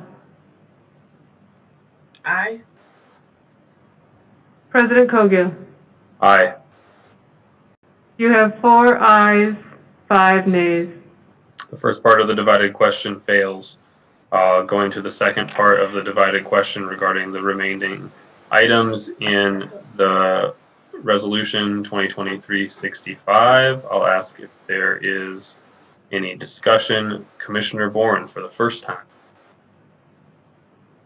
Thank you, President Cogill. I would like to offer an amendment to restore this language to what actually was brought forward at our last meeting in terms of the sources of funding, and that is $100,000 to the Walt Dietzig Youth Innovation Fund to be spent. I think it was $50,000 in and around North Minneapolis, and $50,000 in and around the Cedar Riverside area with the Cedar Riverside area community. The second piece was actually, I believe it was $113,000 to expand Rec Plus program, to expand a free Rec Plus program in Weber Park. Second. Amendment has been made and seconded. Is there any discussion to the amendment? Commissioner Meyer. Thank you. First of all, a clarifying question to the author of the amendment. Did you intend to also add the money for snow clearing and grand rounds that was previously mentioned, or are you proposing a different amendment from what you proposed last week? May I respond, President Cogill? Yes, you may respond, Commissioner Bourne. I was hopeful that the amendment to do the additional snow clearing for bike paths would have passed last week when we could have gotten this all together. I'm really happy with the amendments to support youth funding as they stand right now. We just couldn't get the votes together. I wish you would have joined us in voting for that last week when we could have gotten some additional snow clearing and bike paths cleared this winter. But I just, in light of hearing some of the other financial implications, I'm just not sure if we can find that money. If you'd like to bring forward some different amendments on their own and see if we can get some votes to get it across the finish line, I think that's worthwhile, but not at the expense of any youth programs. So my amendments here tonight were to get these items back to the language that was presented, and I'm happy with that. Thank you for that clarification. I have a series of other questions if I may continue, Commissioner or President Cogill. Commissioner Meyer, you may continue with your questions. Okay. So this first, I just wanted to clarify that this is different language. I'll be voting against it just like I did the previous two, because I think that these I'm repeating myself several times now, but I think it makes the most sense to review all of these after we have property tax information in January. But some questions to prepare for that. So the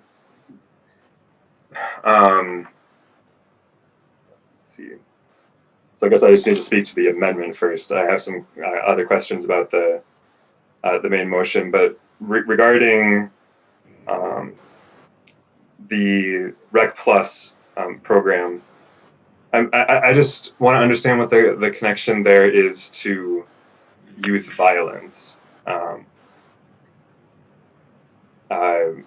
President Cogill, I think a lot of folks could respond to that. I know that was a question that was put forward, and there were several scholarly articles that were sent to you and the board secretary to be distributed that actually very, very, very clearly demonstrate that link, and it's unfortunate that maybe commissioners didn't receive those.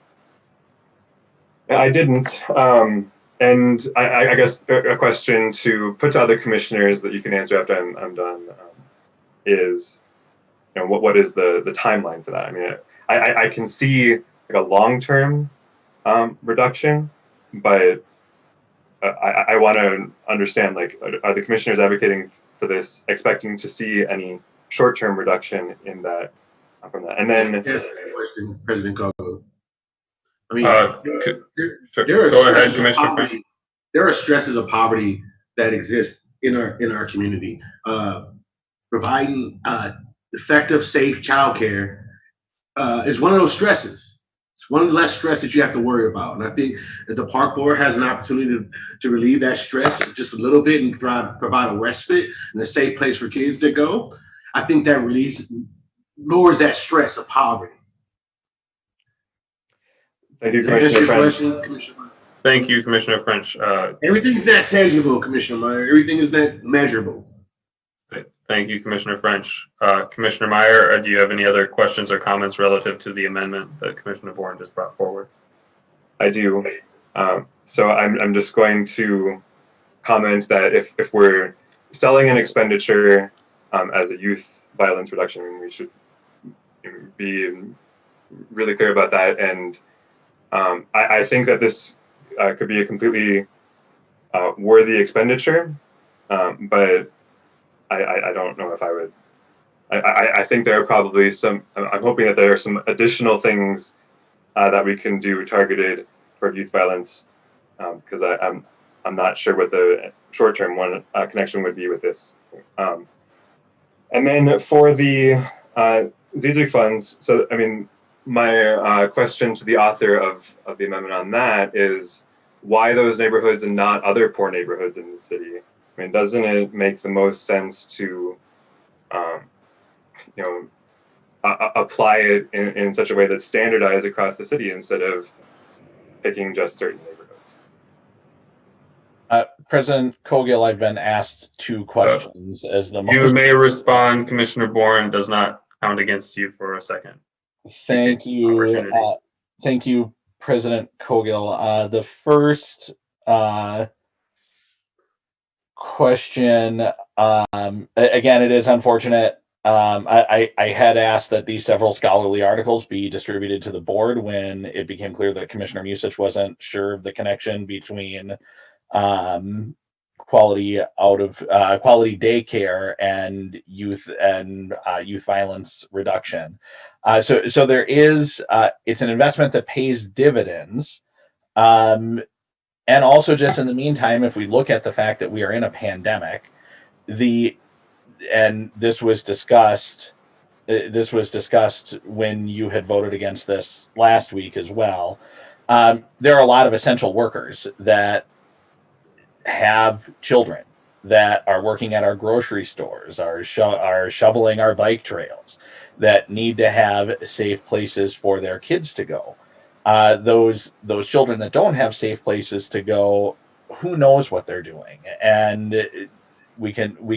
I don't want to just rely on hope there. So there are some immediate dividends that it pays, but I really encourage commissioners that are unaware of the of the multiple correlations between reduced indicators for youth violence and access to quality daycare. I'm not sure what we're doing on this board if we're not aware of those things that are proven in credible study after credible study after credible study after credible study. So please, I think I sent 6 scholarly articles that reference maybe about a dozen studies. There's more. They don't take long to find. There's some good information there. And to the Walt Dietzig Fund, we tried it your way last year, Commissioner Meyer, and look what happened. And we have a surge in youth violence this year. Commissioner Hassan had asked for some targeted investments in a very particular community. You had, at the last meeting of the year, made some amendments to undo that incredible amount of work that Commissioner Hassan had done, and watered down those investments across the city. Every small neighborhood needs $50, $60, $70, $100,000. I just don't think there's that much money I can get you to vote yes for. If we want to have that level of investment across the city, let's open up the budget and let's start getting that funding across the city. In the meantime, I trust the folks that are the boots in the ground in the community, saying that this is what we need. I trusted Vice President Hassan last year. I trust him now. I trust Commissioner Severson now. I'm not sure. I know there's been a lot of violence that even Commissioner Severson has seen firsthand in his work. I just trust my colleagues, and simply put, we tried it your way last year, and we just saw a surge in youth violence. So try it Commissioner Hassan's way, try it Commissioner Severson's way. I'd implore you. Thank you, Commissioner Bourne. Vice President Vita. Thank you, President Cogill. I guess I have a couple questions for the amendment maker or whomever he may have worked with on these amendments. My first question is about Weber. How was Weber chosen to be the site for the funding? I'm aware that we have Harrison as well, where I see way more underserved youth. I see way more underserved youth using Harrison Park, and they have a Rec Plus program there. Weber is not traditionally known for having a lot of underserved youth there. So I'm trying to understand how we chose Weber Park and not Harrison. And then why didn't we even have a conversation about using these funds to maybe create another Rec Plus program in one of the parks where we see more violence? Maybe have some conversations with our park police or our park board staff about where there's an uptick of violence in the neighborhood at versus just choosing Weber. If I could speak, Vice President Vita, our Kauga, I think I can clear up a lot of this information. Please. Go ahead, Commissioner Steve. Thank you. Just for some clarity, parents reached out to me from Weber Park that were having issues making payments on Rec Plus. I think I disagree with the sentiment of Commissioner Vita that there's not parents in need of Weber Park. I guess the conversations that I had with the parents that I spoke with have extremely high needs. I'm trying to figure out how to say this without. I want to be careful to protect identities of the people that we have involved. But so I was reached out to by parents who are struggling because they had a few extra jobs to help make ends meet. Particularly one was at one of our professional sports stadiums. And there wasn't work for them at that time to help cover the cost that wasn't in addition to the assistance that they received from Hennepin County. We have one Rec Plus on the northern end of North Minneapolis at Weber. We have one now on the southern end.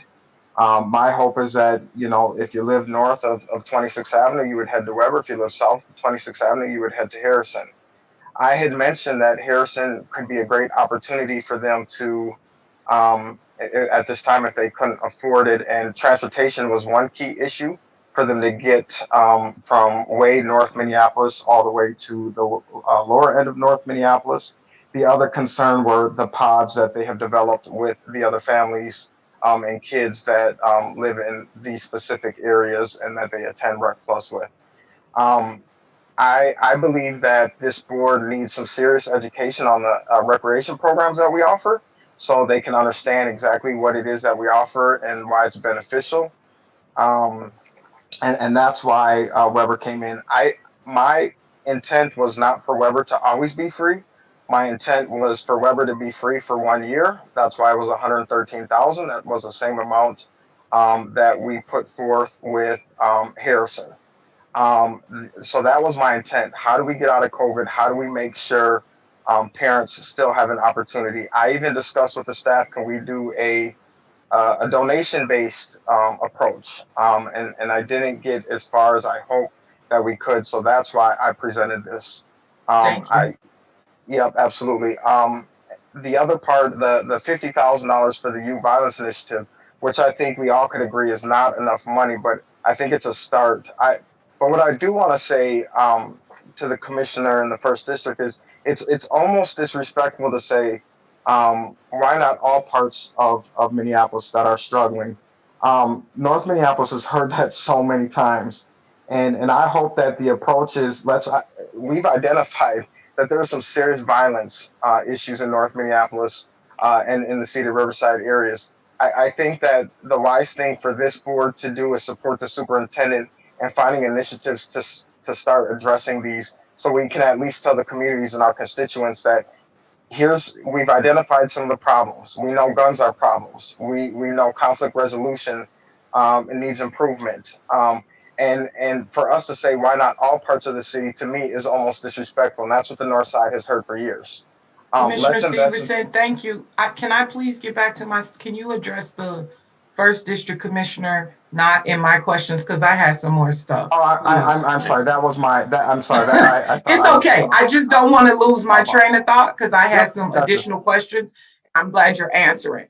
And so, Commissioner Severson, I totally understand what you're saying, that some parents reached out to you about Weber specifically. I've had conversations with staff previously, and they told me that no family would be turned away for these types of services. So it'd be interesting to hear from maybe Assistant Superintendent Cox about how that would work if a family, was being provided programming or needed the program, the Rec Plus programming. Would we turn them down? And then I also want to know, what are we planning to do if families from Harrison start to reach out to you and say that they can no longer afford the Rec Plus programming? This is why I'm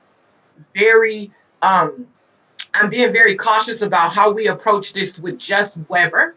And then what happens to those families in between those two parts who probably can't get between either one of them if they come to you and say that we need additional programming. So the first part of that question is, will we turn down any families if they can't afford Rec Plus at any of our parks? And then the second part of that question is, what are we going to do with families maybe that use Harrison's Rec Plus that will come to you, that could or may come to you at a later time and say, I understand exactly what you're saying. I lost one of my jobs. I can't do this. Or, just things have shifted because of COVID. What is our plan moving forward for those types of things? President Koval, can I answer? Was that a question to Commissioner Severson, Vice President, or was it to? It was. Well, okay, one part of it was for staff. If Commissioner Severson knows the answer to the staff question, he can surely answer it. But yes, it was mostly. Go ahead, Commissioner Severson. Thank you, President Koval. So people have been turned away.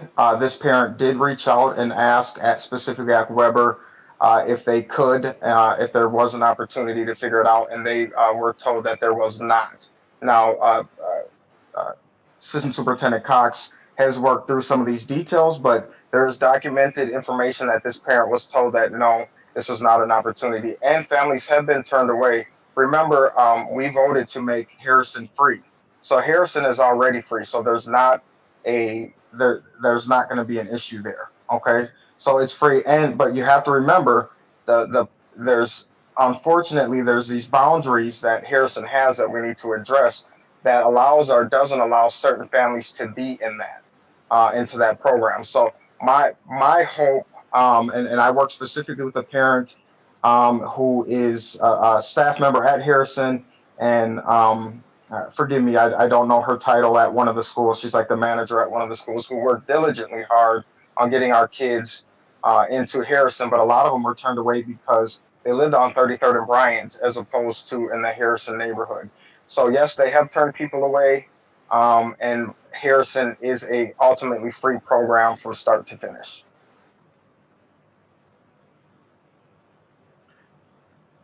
Thank you, Commissioner Severson. Vice President Vita, did you need anything else? I just want to ask for clarification purposes. Would it be possible for us to amend this amendment to move the money into the Child Care Assistance Fund? I do appreciate the work that Commissioner Severson is doing with families to make sure that they have the resources they need. But because we're living in COVID times, I think that this is going to happen a lot more frequently than it has ever happened in the past. Thank you, Vice President. Is that that's an amendment to the amendment we're considering for the $113,000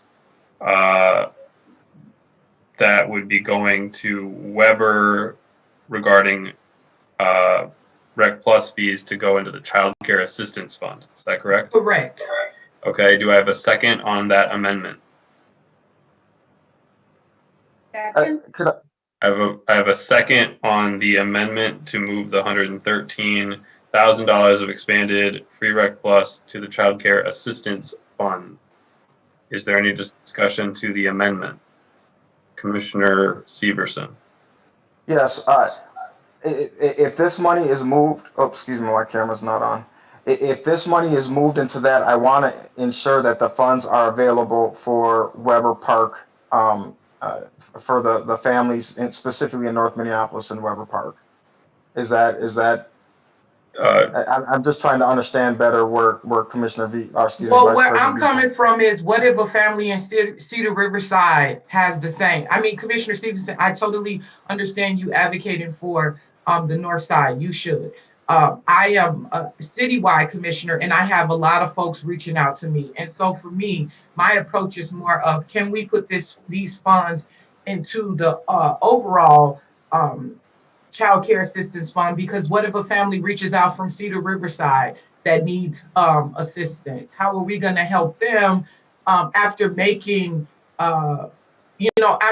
funds available to one specific park? I mean, we're talking about adding funding for Cedar Riverside and for North Minneapolis to the Walt Dietrich Fund. And I get that North Side is underserved. I've worked here for many, many years, but I think we also have some other parts of our communities that are underserved as well. You know, we have Little Earth. We just have other places. So I'm just trying to make sure that families who are facing these types of issues right now, due to COVID mostly, have the opportunity to receive a little child care assistance as well. Thank you, Vice President. Commissioner Bourne, to the amendment. Thank you, President Cogill. I would speak against the amendment to the amendment. And first, I don't think we've really given enough credit to, again, some of the genesis of bringing some of these ideas forward for investment in the North Side. And again, thank you, Commissioner Severson, for your leadership here too. But I know a strong push from this investment really came from Council Member Cunningham, and I really want to respect his leadership there and his. I just can't think of a better advocate for the North Side in getting these resources together and helping me understand the intense need that's there too. I mean, Commissioner Severson, you've done a lot too, but I don't think I can't think of a better representative for the North Side and helping me understand some of those issues. I don't think that's too many times we make the perfect the enemy of the good. And too many times we said, hey, we can't do this for everybody, so let's disperse this out to what is effectively meaningless. Director Wiseman, how much in total do we bring in for fees for Rec Plus on a typical year?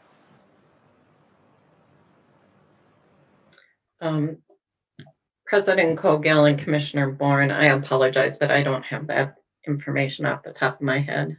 I just don't want to say a grossly wrong number. I wanted to say it's pretty equivalent when you take income and expenses. It nets us somewhere around the same amount as like sailboat buoys do. Like I remember, we're not getting rich off of it. It covers expenses and a little. Is that fair? I just don't want to make up a grossly wrong number.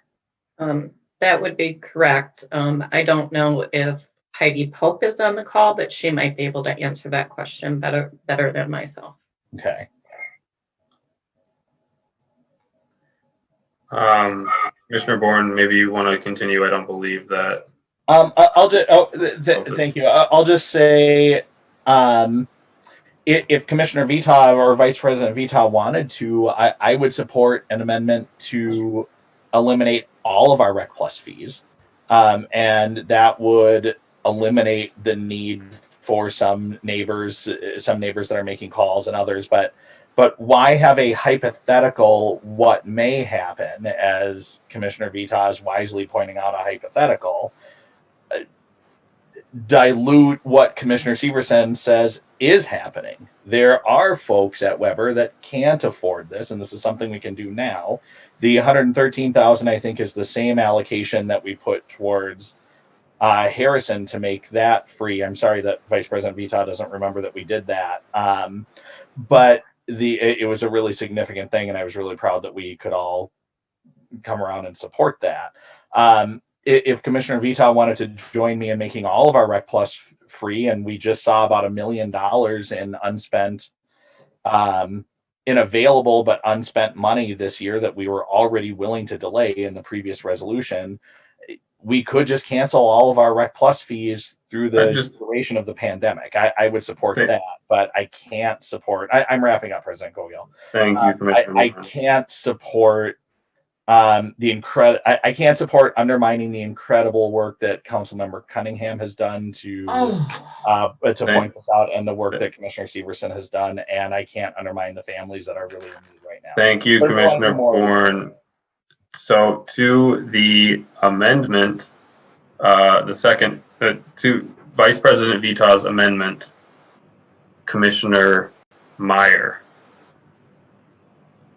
Right. So to the amendment, I'm in a tricky position here because I'm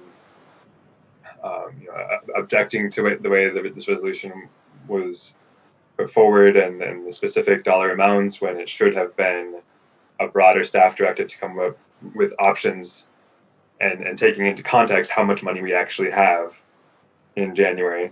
But for this amendment to the amendment, I'm basically interpreting this as staff direction, I guess, to look at that fund, and also, I think it's a very worthy idea of what Commissioner Bourne has suggested of eliminating Rec Plus fees altogether. So I'm in the, I guess, weird position where I'll vote to support this amendment to the amendment, but not the main motion itself. Thank you, Commissioner Meyer. To the amendment, Commissioner French, for the first time.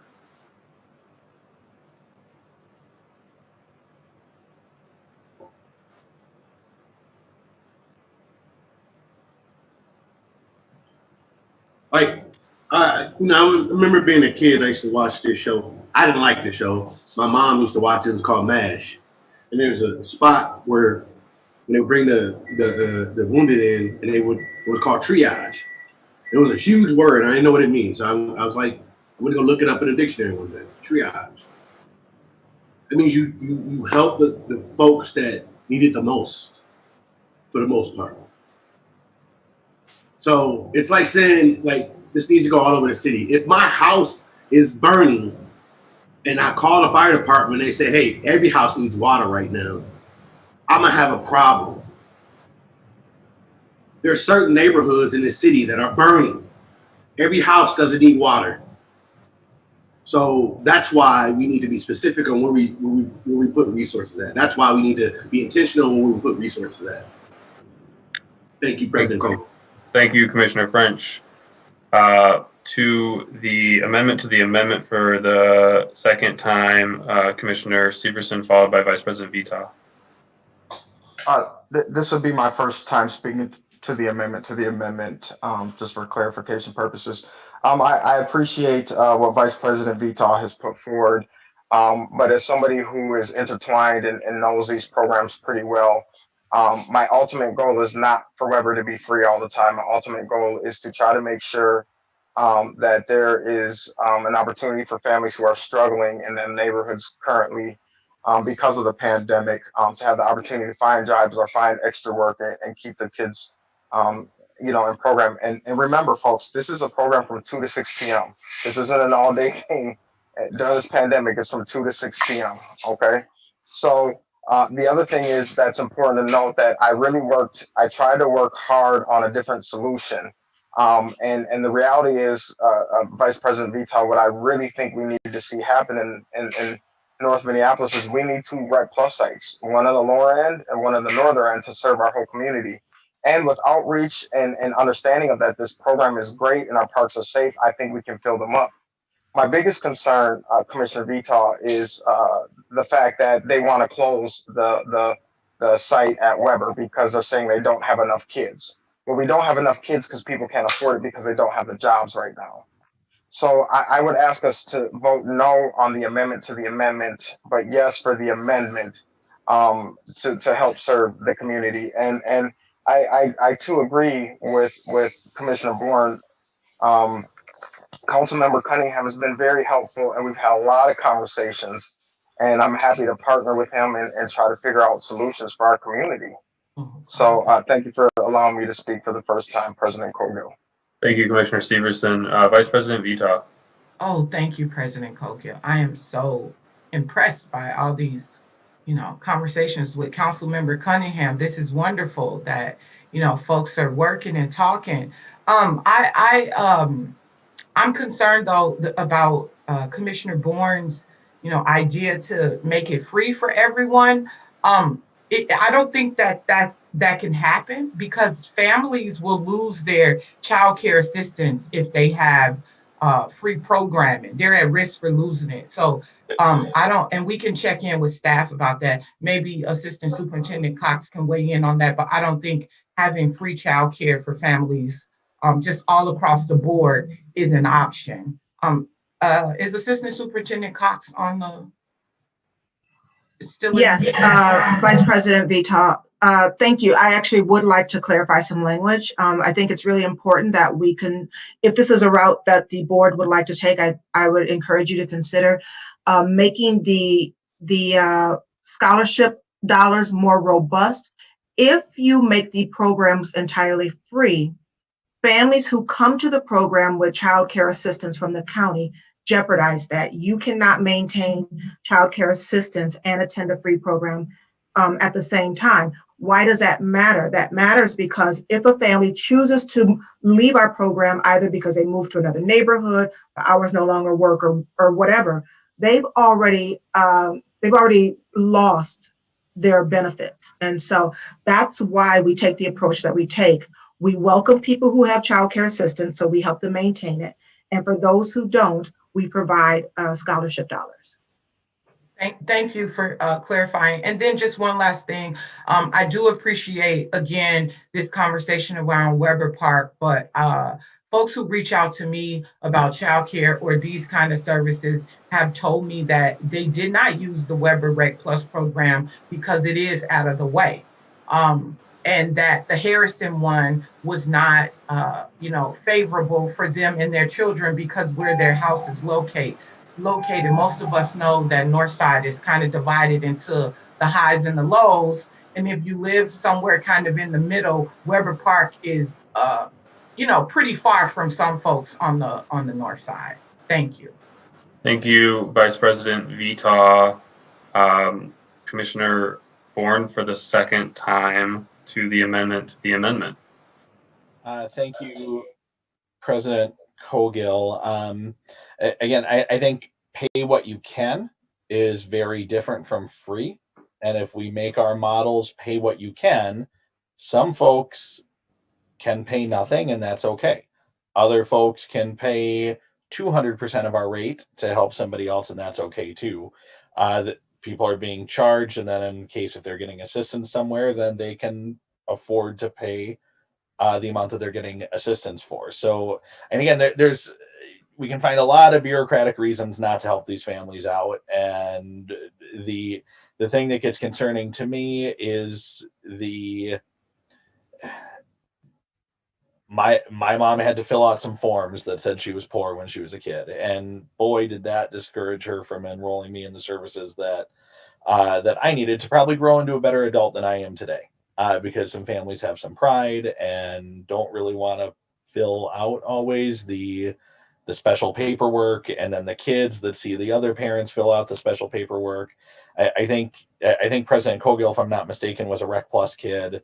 I'm sure he remembers the kids whose parents had to fill out the special paperwork. I don't think President Cogill's parents Commissioner did. Bourne, could you stay to the topic of the amendment?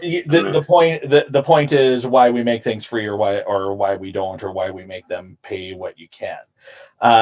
So, and to the first district commissioner, I mean, I'm just amazed in that.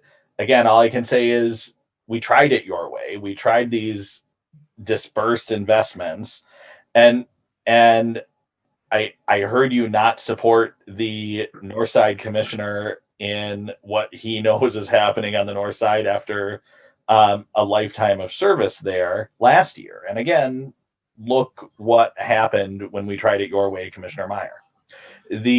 And now to hear you say that, well, I'm going to make an amendment to screw up Commissioner Severson's amendment. Commissioner Bourne, could you stay to the amendment? This is what another commissioner had spoken to. I'm speaking against that commissioner's course of action. I would rather the first district commissioner, at least instead of doing harm, maybe just stay out of the way on this one. And I'd be happy to work with the first district commissioner on finding some funds to eliminate all of our Rec Plus programs in fees in January. But don't mess up Commissioner Severson's work right now and Councilmember Cunningham's incredible work right now. And these families really need some service. So let's not mess up the work of our colleagues, especially when it comes to some critical services for our youth. So if Commissioner Meyer, respectfully, and I'm addressing you directly by name, if you can't see it to help kids right now, maybe at the least don't hurt them, and maybe just kind of stay out of the way on this amendment to the amendment. Thank you, Commissioner Bourne. Commissioner Severson for the second time on the amendment to the amendment, and then we have for one more time, second time, Commissioner Meyer. Thank you, President Cogill. So just for clarification, because I want to make sure, I'm trying to provide the best understanding for everybody. So the fact that we have Weber in the northern part of North Minneapolis and Harrison and Lower, they're kind of really good placement, right? So if 26th Avenue up to 44th where Weber is located is that's pretty close. And then 26th Avenue down to Harrison is 5th Avenue. So it's about 20 blocks both ways. But what's important to recognize about Weber, and where we pull huge numbers from as well, are the neighborhoods north of 44th Avenue, which go to 53rd Avenue, which include Lynn Bohannon, the Creekview area, Olson Middle School, Lynn Bohannon School, along with Kip Academy. So I think the locations are exactly right. What we need to do is make sure the dollars are there for 1 year for Weber to help build it up, and then hopefully COVID's over and retain. One thing I just want clarification on for everybody to know here is Rec Plus is not free for anybody except at Harrison. So if you go to Weber and you have Hennepin County assistance, there's still a fee charged to you. It is not free. And I know this for 100% certain. So it is not free for anybody except at Harrison Park. So I would ask you guys to trust my strong understanding of this program in our parks and recreation. Vote no to this a friendly amendment to the amendment, and vote yes to the amendment. And let's move forward and help support our families on the north side. Thank you. Thank you, Commissioner Severson. Looks like Commissioner French, is your hand raised on the amendment to the amendment? It is, but I will lower it. Thank you. And Vice President, respectfully, you did speak twice to the amendment to the amendment. My hand just needs to be lowered. I don't need to speak again. Gotcha. Thank you. That's quite all right. Thank you. So I'll ask now the secretary to take the roll on the commissioner, or on Vice President Vita's amendment to the amendment.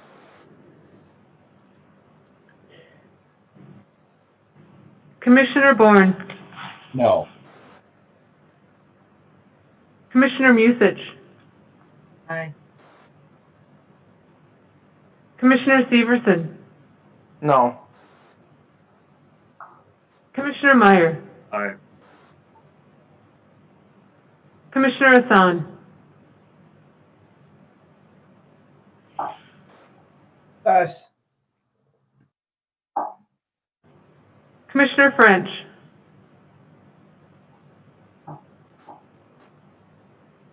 No. Commissioner Forney.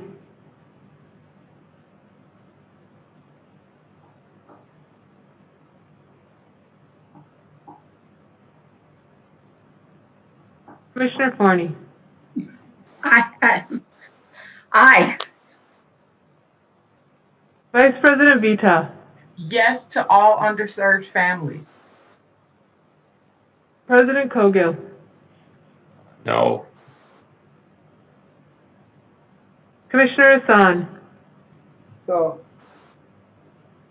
You have 4 ayes and 5 nays. That does not carry. Now back to the original amendment. Is there any additional discussion? Any additional discussions? Commissioner Severson. Thank you, President Koga. I would just ask folks to support this. It's for 1 year. It's for families that are struggling. We don't lose on this. We all win. Thank you, President Koga. Thank you, Commissioner Severson. I'm seeing no other hands raised. I'm going to say Commissioner French. Commissioner French, is your hand raised? I kind of want to echo Commissioner Severson. If this is for 1 year, we've done things during the pandemic. We've opened up our parkways, which is, unprecedented. You can't tell me that providing childcare for 1 year in the targeted area is a bad thing. We've already done above and beyond what we needed to do during this pandemic. For folks who have,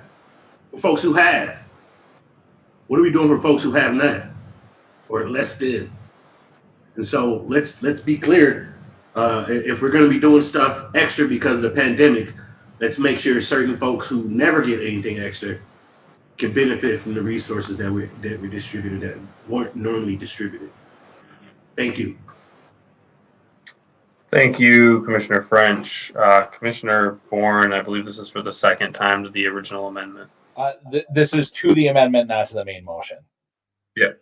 Yeah, I would just encourage folks to support this as well, too, just for clarification. This is the language that was brought forward last week that folks all said was really worthwhile supporting, but just had reasons not to support it then. So I really hope that folks can see the help that we can do for these families and choose to do it and not let the perfect be the enemy of the good, because we're not in a perfect environment right now. These are some families that could really use our help. Thank you, Commissioner Bourne. I'll just speak as I didn't before. I will be supporting the main motion. I'm not supporting these amendments to Commissioner Bourne's adage that the perfect should not be the enemy of the good. We have some good compromise in the main motion, and that's what I'll be supporting. With that, I'll ask the Secretary to take the roll on the amendment. Commissioner Bourne. Aye. Commissioner Musich. No. Commissioner Severson. Aye. Commissioner Meyer. No. Commissioner Hassan. Aye. Commissioner French. Aye. Commissioner Forney. No. Vice President Vita. No. President Cogill. No. There are 4 ayes and 5 nays. To the original resolution, is there any additional discussion? Commissioner Bourne. Thank you, President Cogill. I am really disappointed in some of the just bad faith that seems to be happening here. Every time that we're seeing an investment needed, how many more bullets need to ring out in North Minneapolis before we invest in North Minneapolis? I'm just really disappointed in anytime there's a targeted disbursement, as I disagree with Commissioner French. I love MASH. That was one of my favorite shows. But yeah, you triage where the wound is. And this almost like all parks matter thing, when there are some areas and parts of town that right now, frankly, matter more. I represent Southwest, and Southwest isn't getting a penny in these original amendments. And I'm glad to sit here and say that we don't need it. That triage doesn't need to go there. So I would, since everybody's saying they want to do the same thing and they want to support everyone, and we're not funding enough, the failure of that amendment really disperses those funds, and really I don't see where there's any critical impact happening there. So I will make another amendment, since an amendment hasn't passed yet, and I would amend this to include the funds, the revenue funds from Resolution 2020-364 as sources of revenue.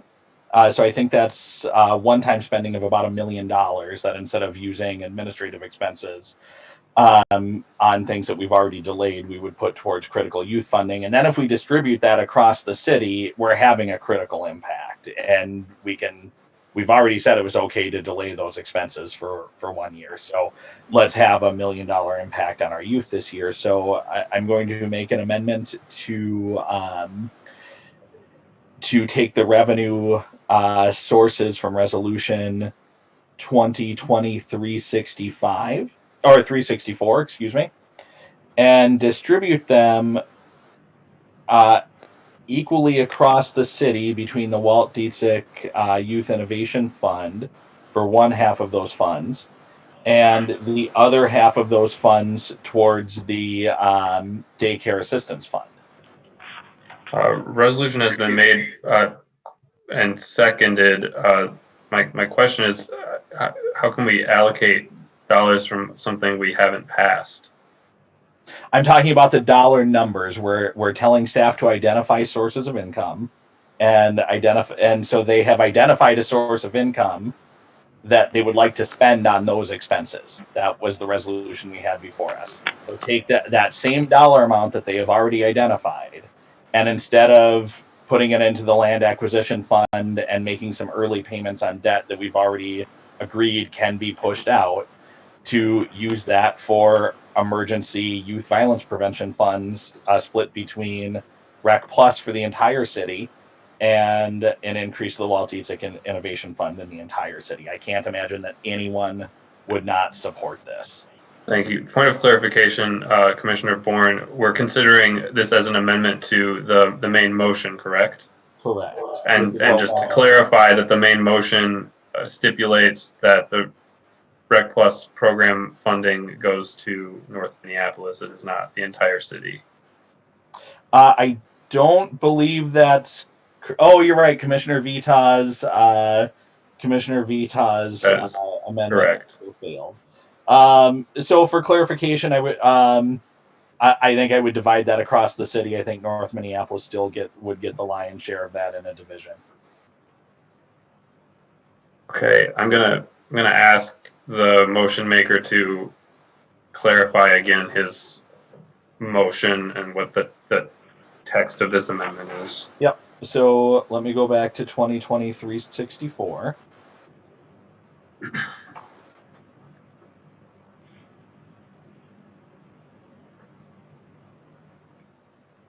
Or excuse me, it's 2020-362, the reinstating and general fund transfers. So we would add a bullet. So the language would stay the same as the main motion right now. We would add a bullet denying general fund and enterprise potential general fund and enterprise transfers in the amount of $263,326 plus 315 plus 230 Director Wiseman. plus 140. Commissioner Bourne, I'm gonna, as you are doing your mathematics here, I'm gonna call on Director Wiseman. $948,376. Okay. But I can pause for Director Wiseman. President Cogill and commissioners, I'm going to pause a little bit. Normally, I'm very calm, cool, and collected. But I have consistently asked and recommended to this board that they wait until January to have these conversations.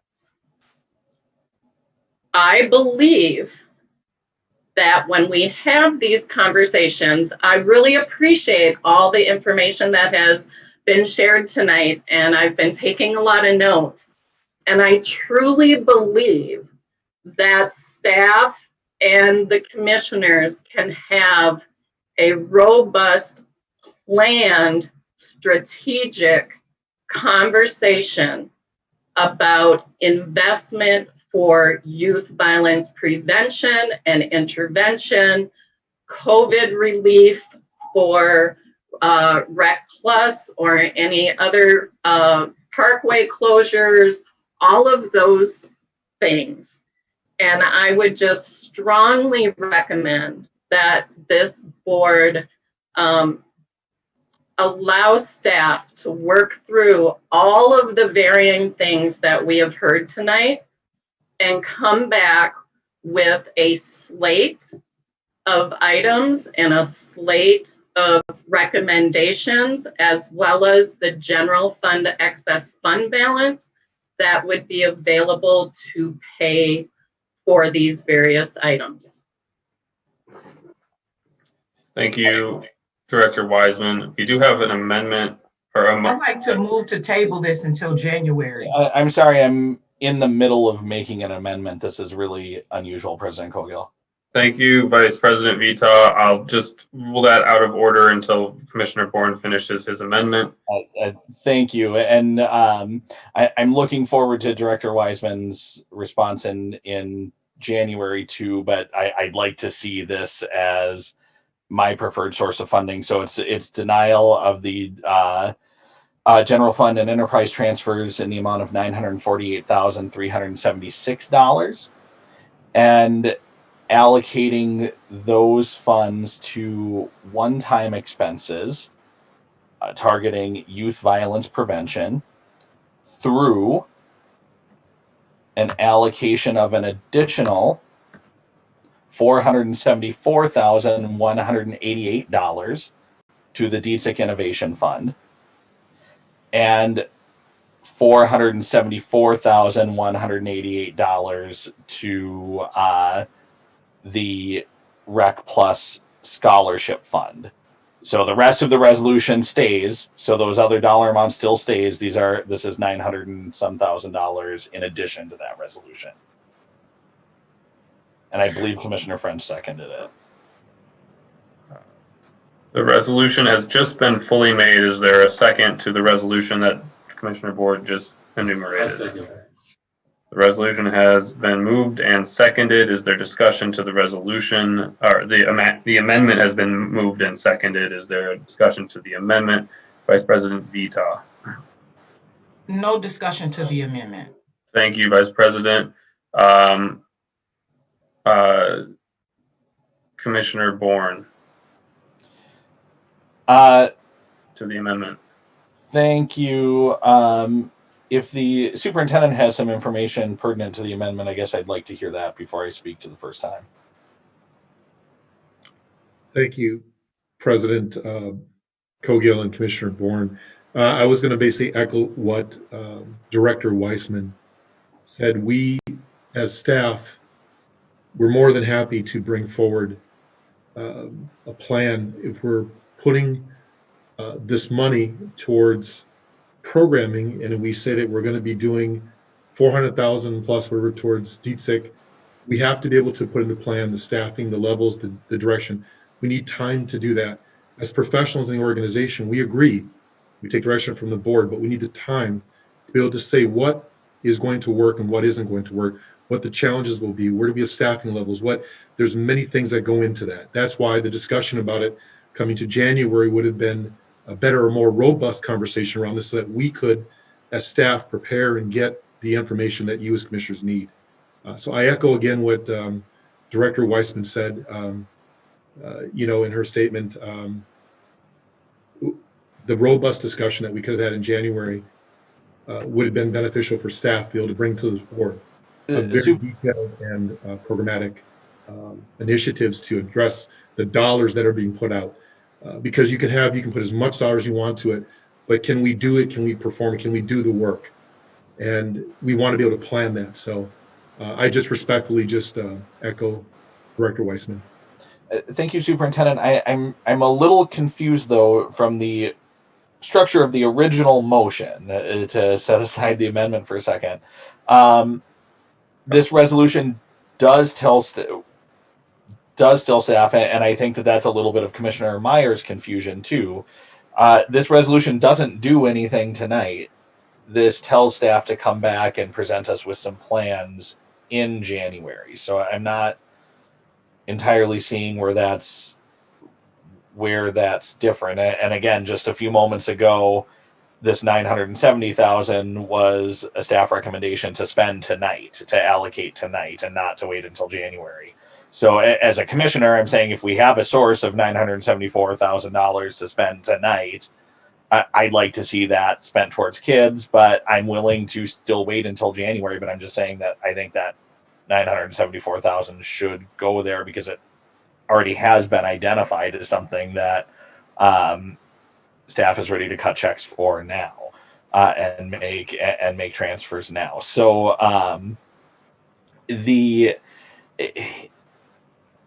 this is the opportunity, and I guess I hope this would pass unanimously to folks like Commissioner Meyer and Commissioner Vita and President Cogill that have said, hey, we want to invest everywhere.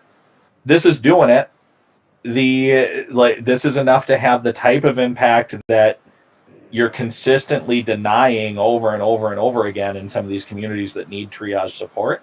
This is enough to raise that investment across the city, which is what I've heard you say multiple times over and over again, which is why we can't triage some of our most needed communities. So here's a source of funding that we know is available and enough money to have impact across the entire city and one time to back us up with the pandemic. I mean, we spent a quarter of this closing a few bike paths for the summer.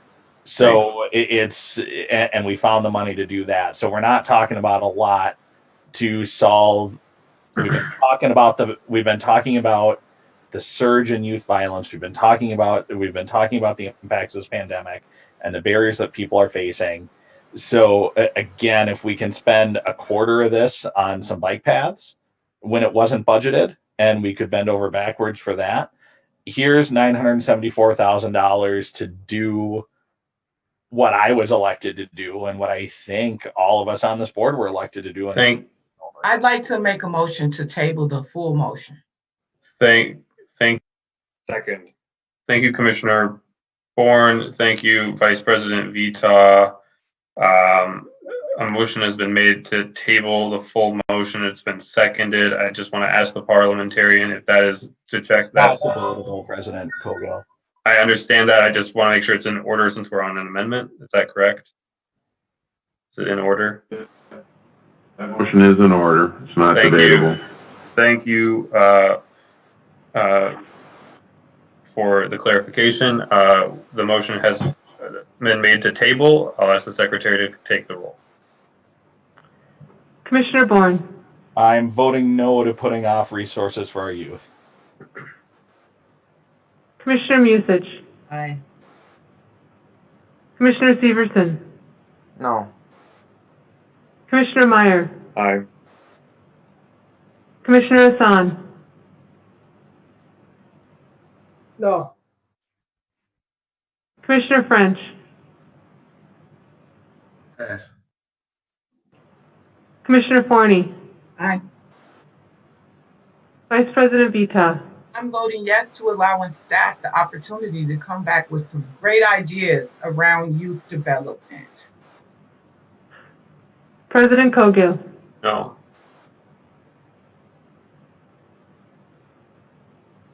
Commissioner French.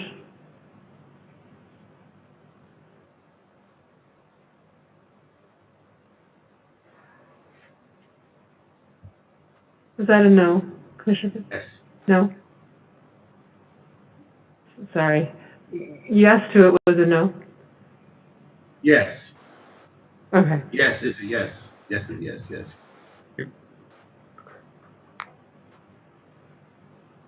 Sorry, I just want to make, so that you are an aye.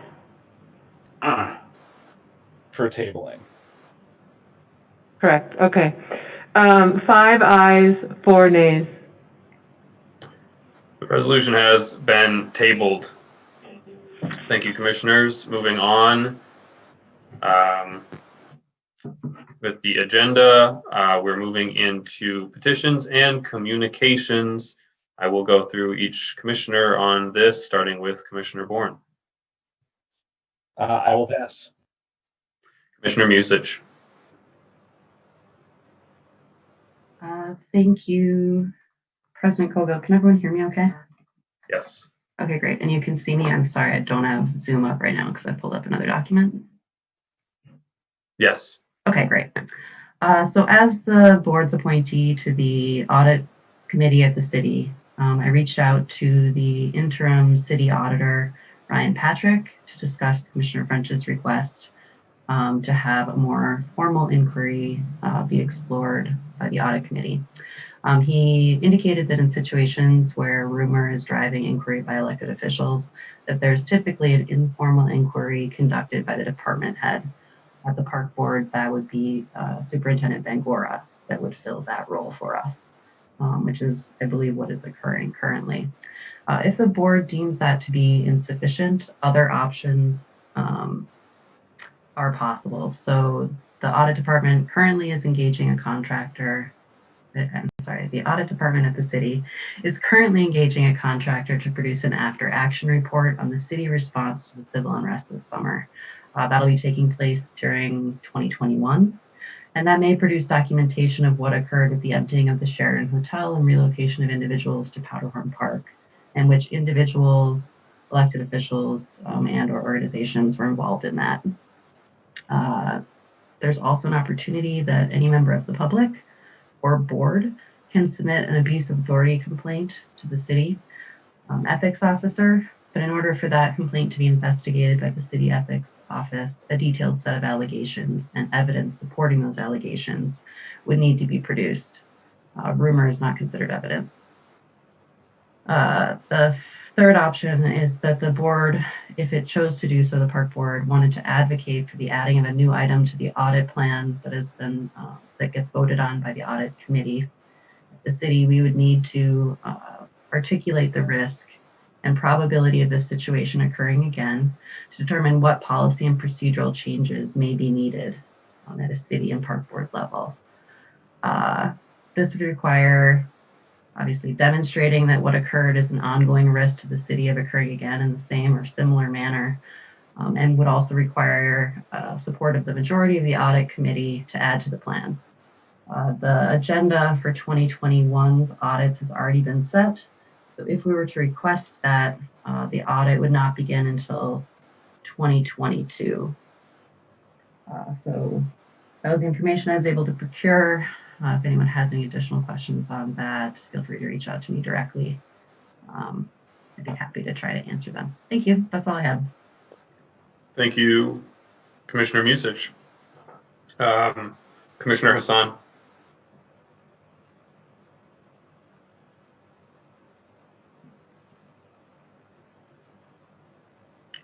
Commissioner Hassan. And I'll note, commissioners, my apologies, I had oversight. Oh, Commissioner Hassan, go ahead. Yes. Okay. I was just going to say, I note that we do have a presentation regarding the comprehensive plan. We'll do that after we finish this petitions and communications. My apologies. Commissioner French.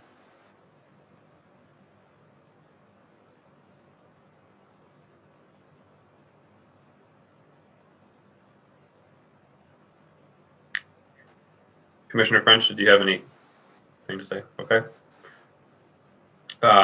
Commissioner Severson? Yep, I did. Okay. All right. Yeah, I just, we had a lot of conversation tonight about Weber Park, and there's some good stuff going on at Weber Park. We have some outstanding park directors, and some of the program that we got going on at Weber Park. We have 4 virtual classes going on. We have some a knitting class. We have some craft classes going on. We have 2 strength training classes. We have almost 60 or 70 people that are trying to sign up or inquiring about classes over at Weber Park. So Weber Park is a park that's being used, and shout out to Sarah Rosamond, who's the park director over there doing good work. And we have park directors all across the city that are doing good work. And the next time you go out and you go to a park, make sure you say hi to a park director and ask them how they're doing, because it's a stressful job. Thank you. Thank you, Commissioner French. Commissioner Severson. Just want to send you a thanks to both the Farview Athletic Council and the Diva Dolls. They're doing their first annual holiday gift giveaway. For me, it's kind of a big deal. Miss Tiffany Owens is the president of the Farview Sports Council. One of my commitments has been to put the power back in the people's hands and our parents to help them make the decisions on what happens in our parks. Just a small little back history. The park board, in my earnest opinion, tried to eliminate sports councils about 10 years ago because, in my earnest opinion, the park board wanted the control of how athletics worked in Minneapolis. And what happened with that is it destroyed the athletic councils in communities that look like mine. But it did not stop the sports councils in Southwest Minneapolis from continuing to flourish. I'm committed, and I'm so happy that this is the one we got going. I'm in great conversations with the folks at North Commons to get one going. I'm proud to say that I started the one at Phelps Park.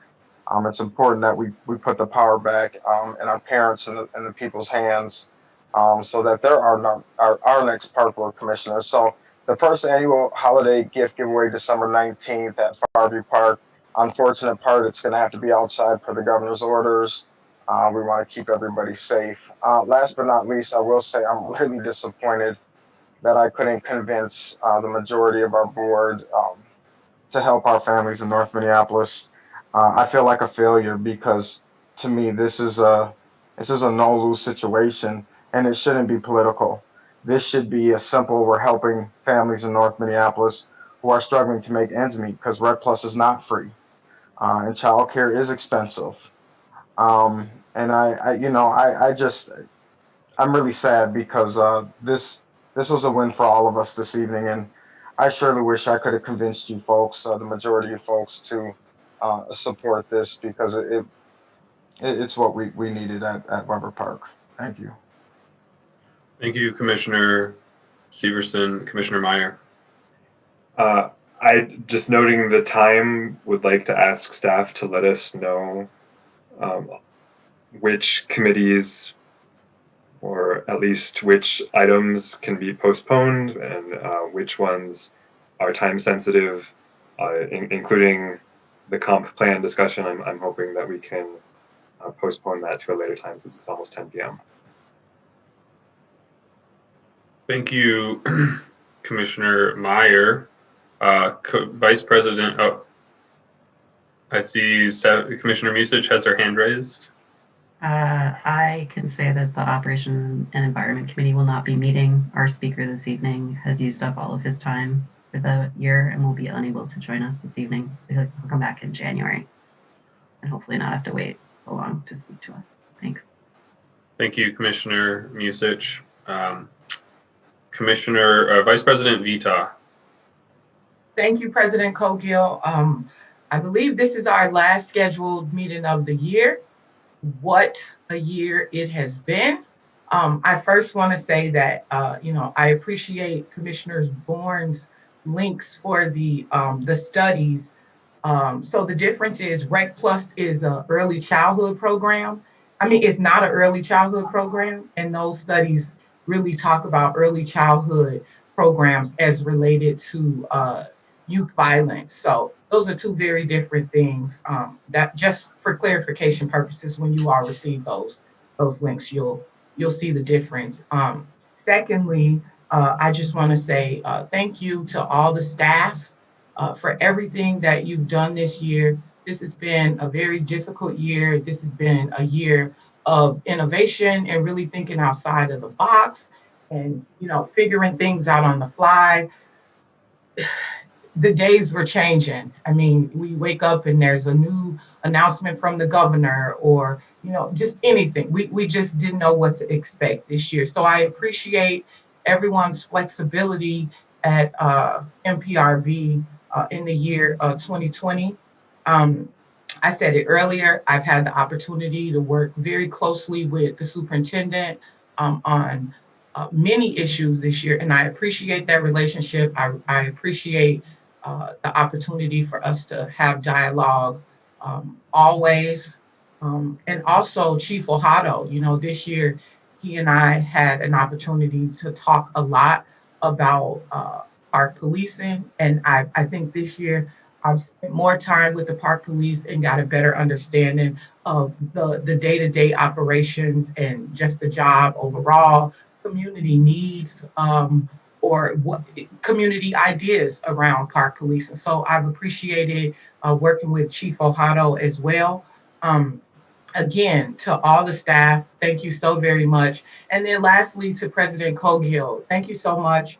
It's been a pleasure serving with you. You have shown strength like no one else. We started this year off with the leaving president saying that he was gonna mentor, young leaders into this role. And I mean, from what I've seen all year, he's just created chaos, many chaotic situations, and you've handled them so very well. I'm so happy to not have had your job this past year, if this is what we had to look forward to. I was really expecting, leadership and some guidance for us in these new leadership roles as president and vice president.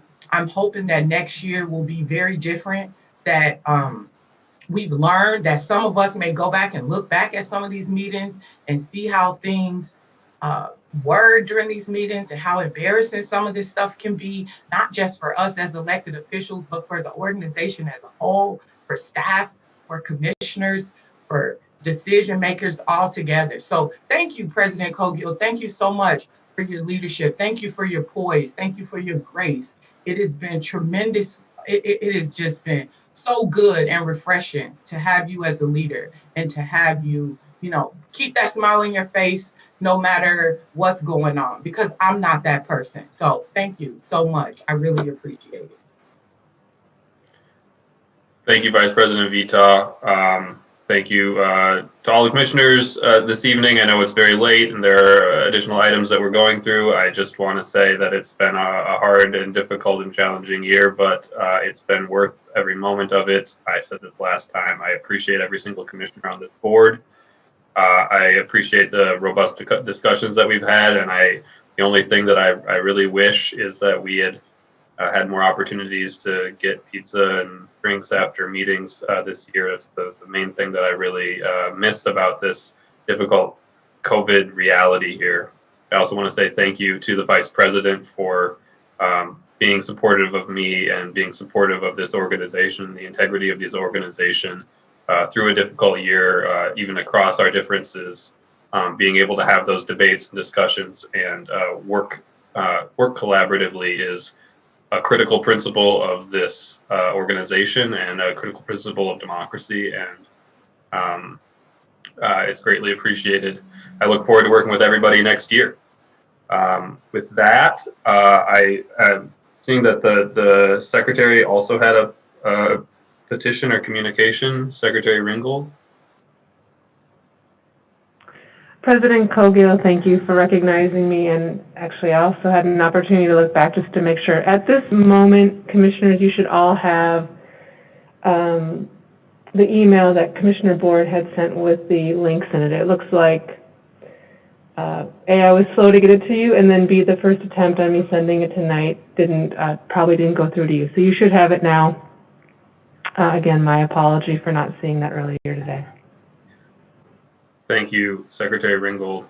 I am going to ask if there's any objection to hearing the comprehensive plan presentation at a later date in January from any commissioner. If there is an objection from even one, I'm happy to have that presentation. Is there an objection from any commissioners? Commissioner Musich, would you like to have the presentation? I would like to know if we still have staff that have been waiting since 5 p.m. to give us this presentation on the line, and if so, I'd like to give them the opportunity to do that. Okay, very good. I'll turn it over to Carrie Christensen to give us the presentation. I'm sorry, with respect to Ms. Christensen, President Cogill, I would move to adjourn. It's not debatable if it has a second. We were just last week when we were having these conversations around youth funding, some of us said it was getting kind of past our bedtimes and a little too late to do some work. It's just being consistent with where we're saying that we want to end the night. I think a motion to adjourn would be in order and at least consistent with last week when we took some ducks on some votes. Second it. There's been a motion to adjourn. It's been seconded. Is there any, there's no discussion on this item. I'll ask the secretary to take the roll on adjourning.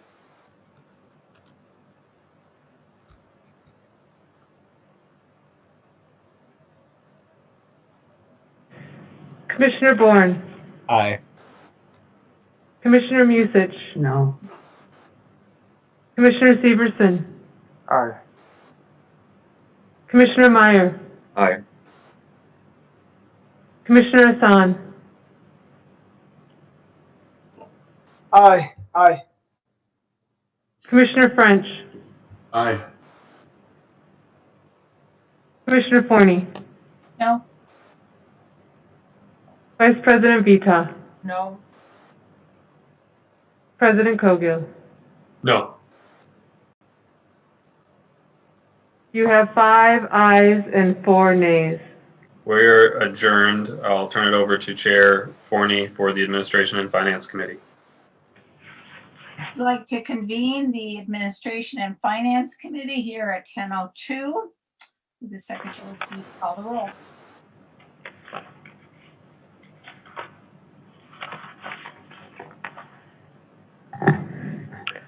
Vice President Vita. Present. Commissioner Severson. Present. Commissioner Musich. Present. Commissioner Meyer. Present. Commissioner French. Here. President Cogill. Here. Commissioner Bourne. Here. Vice Chair Hassan. Here. Chair Forney. Here. You have a quorum. Take a motion to approve the agenda. I would move to adjourn.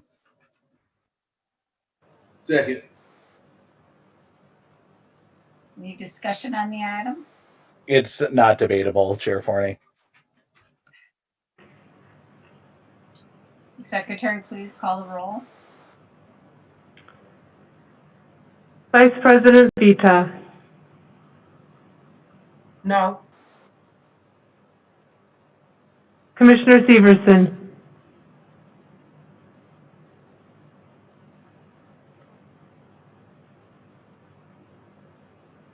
No. Commissioner Musich. No. Commissioner Meyer. No. Commissioner French. Aye. President Cogill. No. Commissioner Bourne. Aye. Vice Chair Hassan. No. Chair Forney.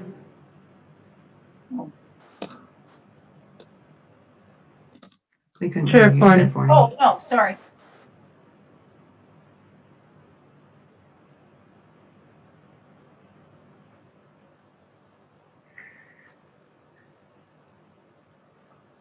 Two ayes and 7 nays. Take a motion to approve the agenda. The agenda. Second. Thank you. Okay. The secretary, please call the roll. Sorry. Vice President Vita. Aye.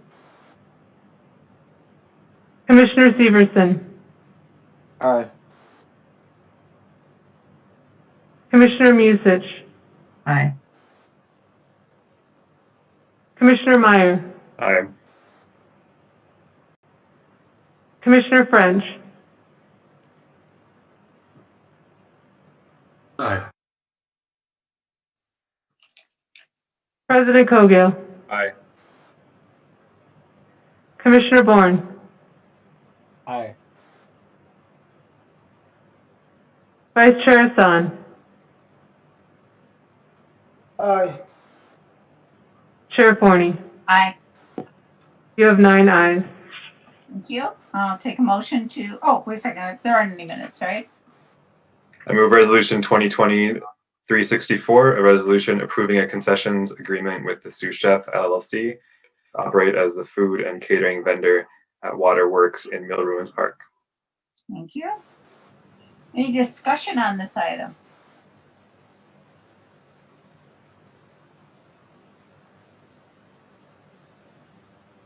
Oh, sorry, Commissioner Meyer. Thank you. I just wanted to say that I'm very happy to see this agreement with the sous chef and appreciate commissioners letting us have this so that we can move this forward. Thank you. Thank you. Seeing no other hands up, will the secretary please call the roll? Unless, did anybody want a presentation? I'm not hearing anything for that. Okay, secretary, please call the roll.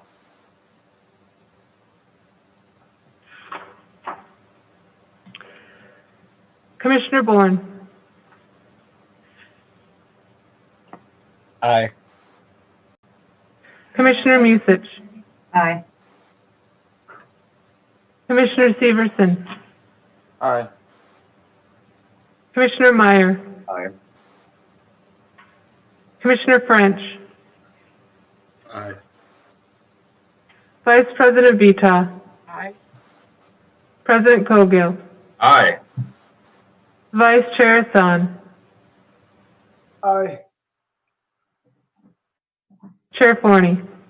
Aye, with great excitement. You have 9 ayes. Great. We have a study item regarding the City of Minneapolis Internal Audit Committee, Minneapolis Park and Recreation Board Grant Administration Audit Report. And Finance Director Wiseman, I believe, is presenting from someplace warmer. Chair Forney and commissioners, good evening. I'm going to be very, very brief. The City of Minneapolis Internal Audit Committee performed an internal audit on the grant administration process.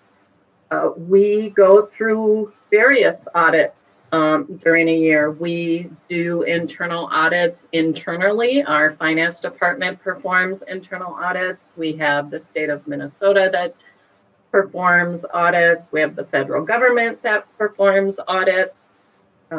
And the City of Minneapolis Internal Audit Department. Commissioner Musich is on the Internal Audit Committee at the City of Minneapolis, and she asked that I do this presentation for you today. Next slide, please. So the objective of the internal audit was to review the MPRB grant administration processes and related controls to ensure compliance and identify any risks that would be sufficiently mitigated. The scope of the audit looked at grant administration policy and procedures, grant oversight and monitoring, and grant reporting. Next slide, please.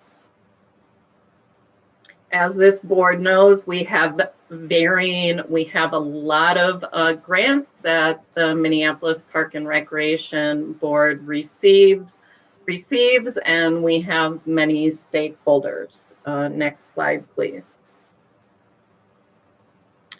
The grant data, it reviewed a period of January 1st, 2018 through June 30th of 2020.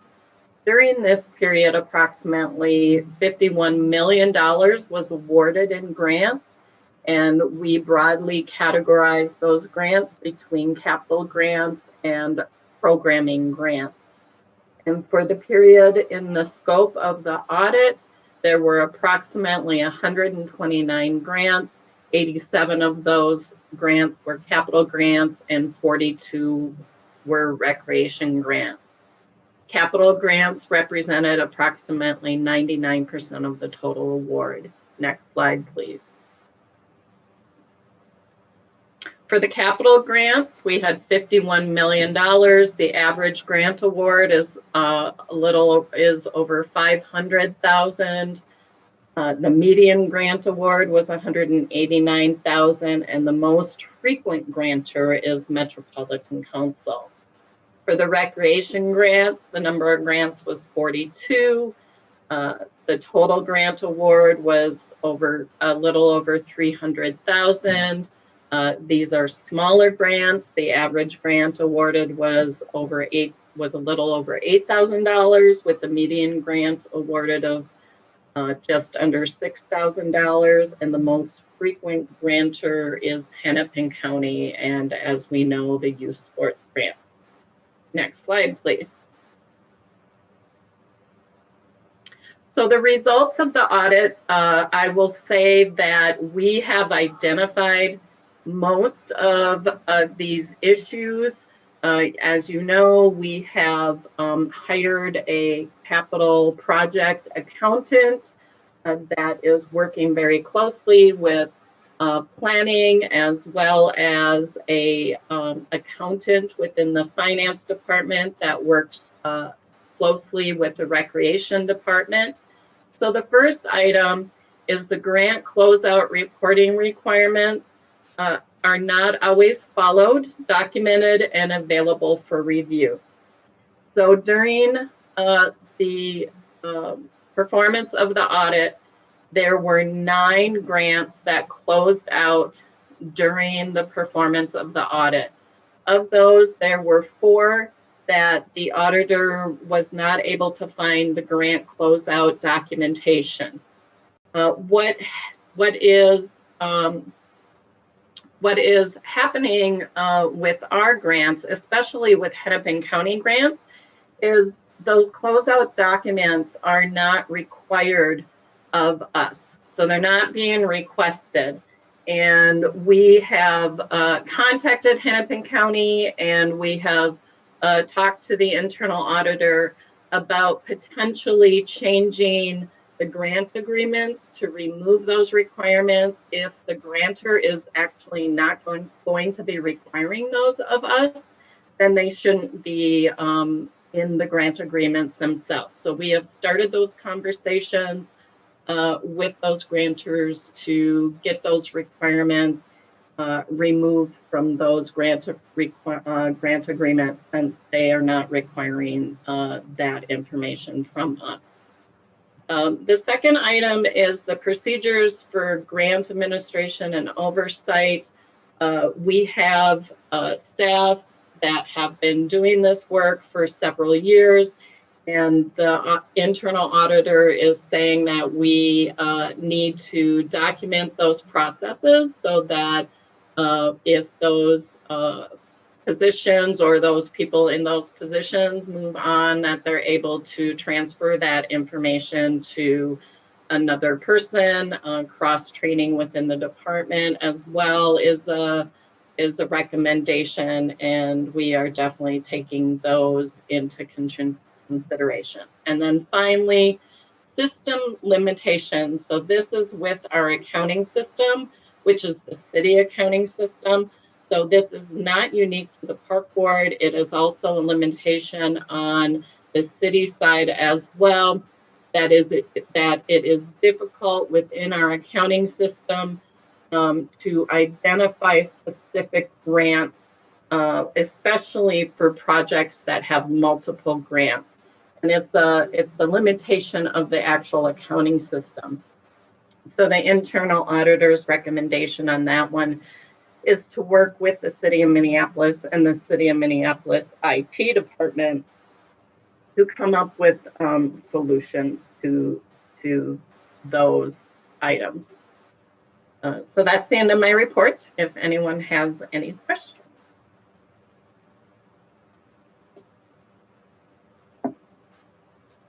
Anybody have any questions or clarification needed? I'm not seeing any hands, am I? I'm not seeing any hands. Well done then, Ms. Wiseman. Thank you. So, with that then, I will declare the Admin and Finance Committee adjourned.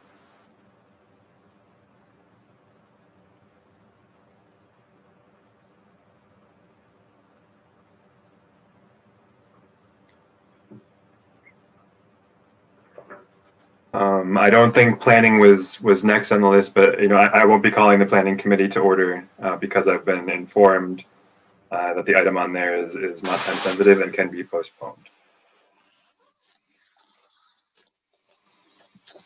Next is legislative agenda. I won't be calling the IGR committee to order because I've been advised as well that there's nothing time sensitive. And so I'll be postponing until January. Thank you.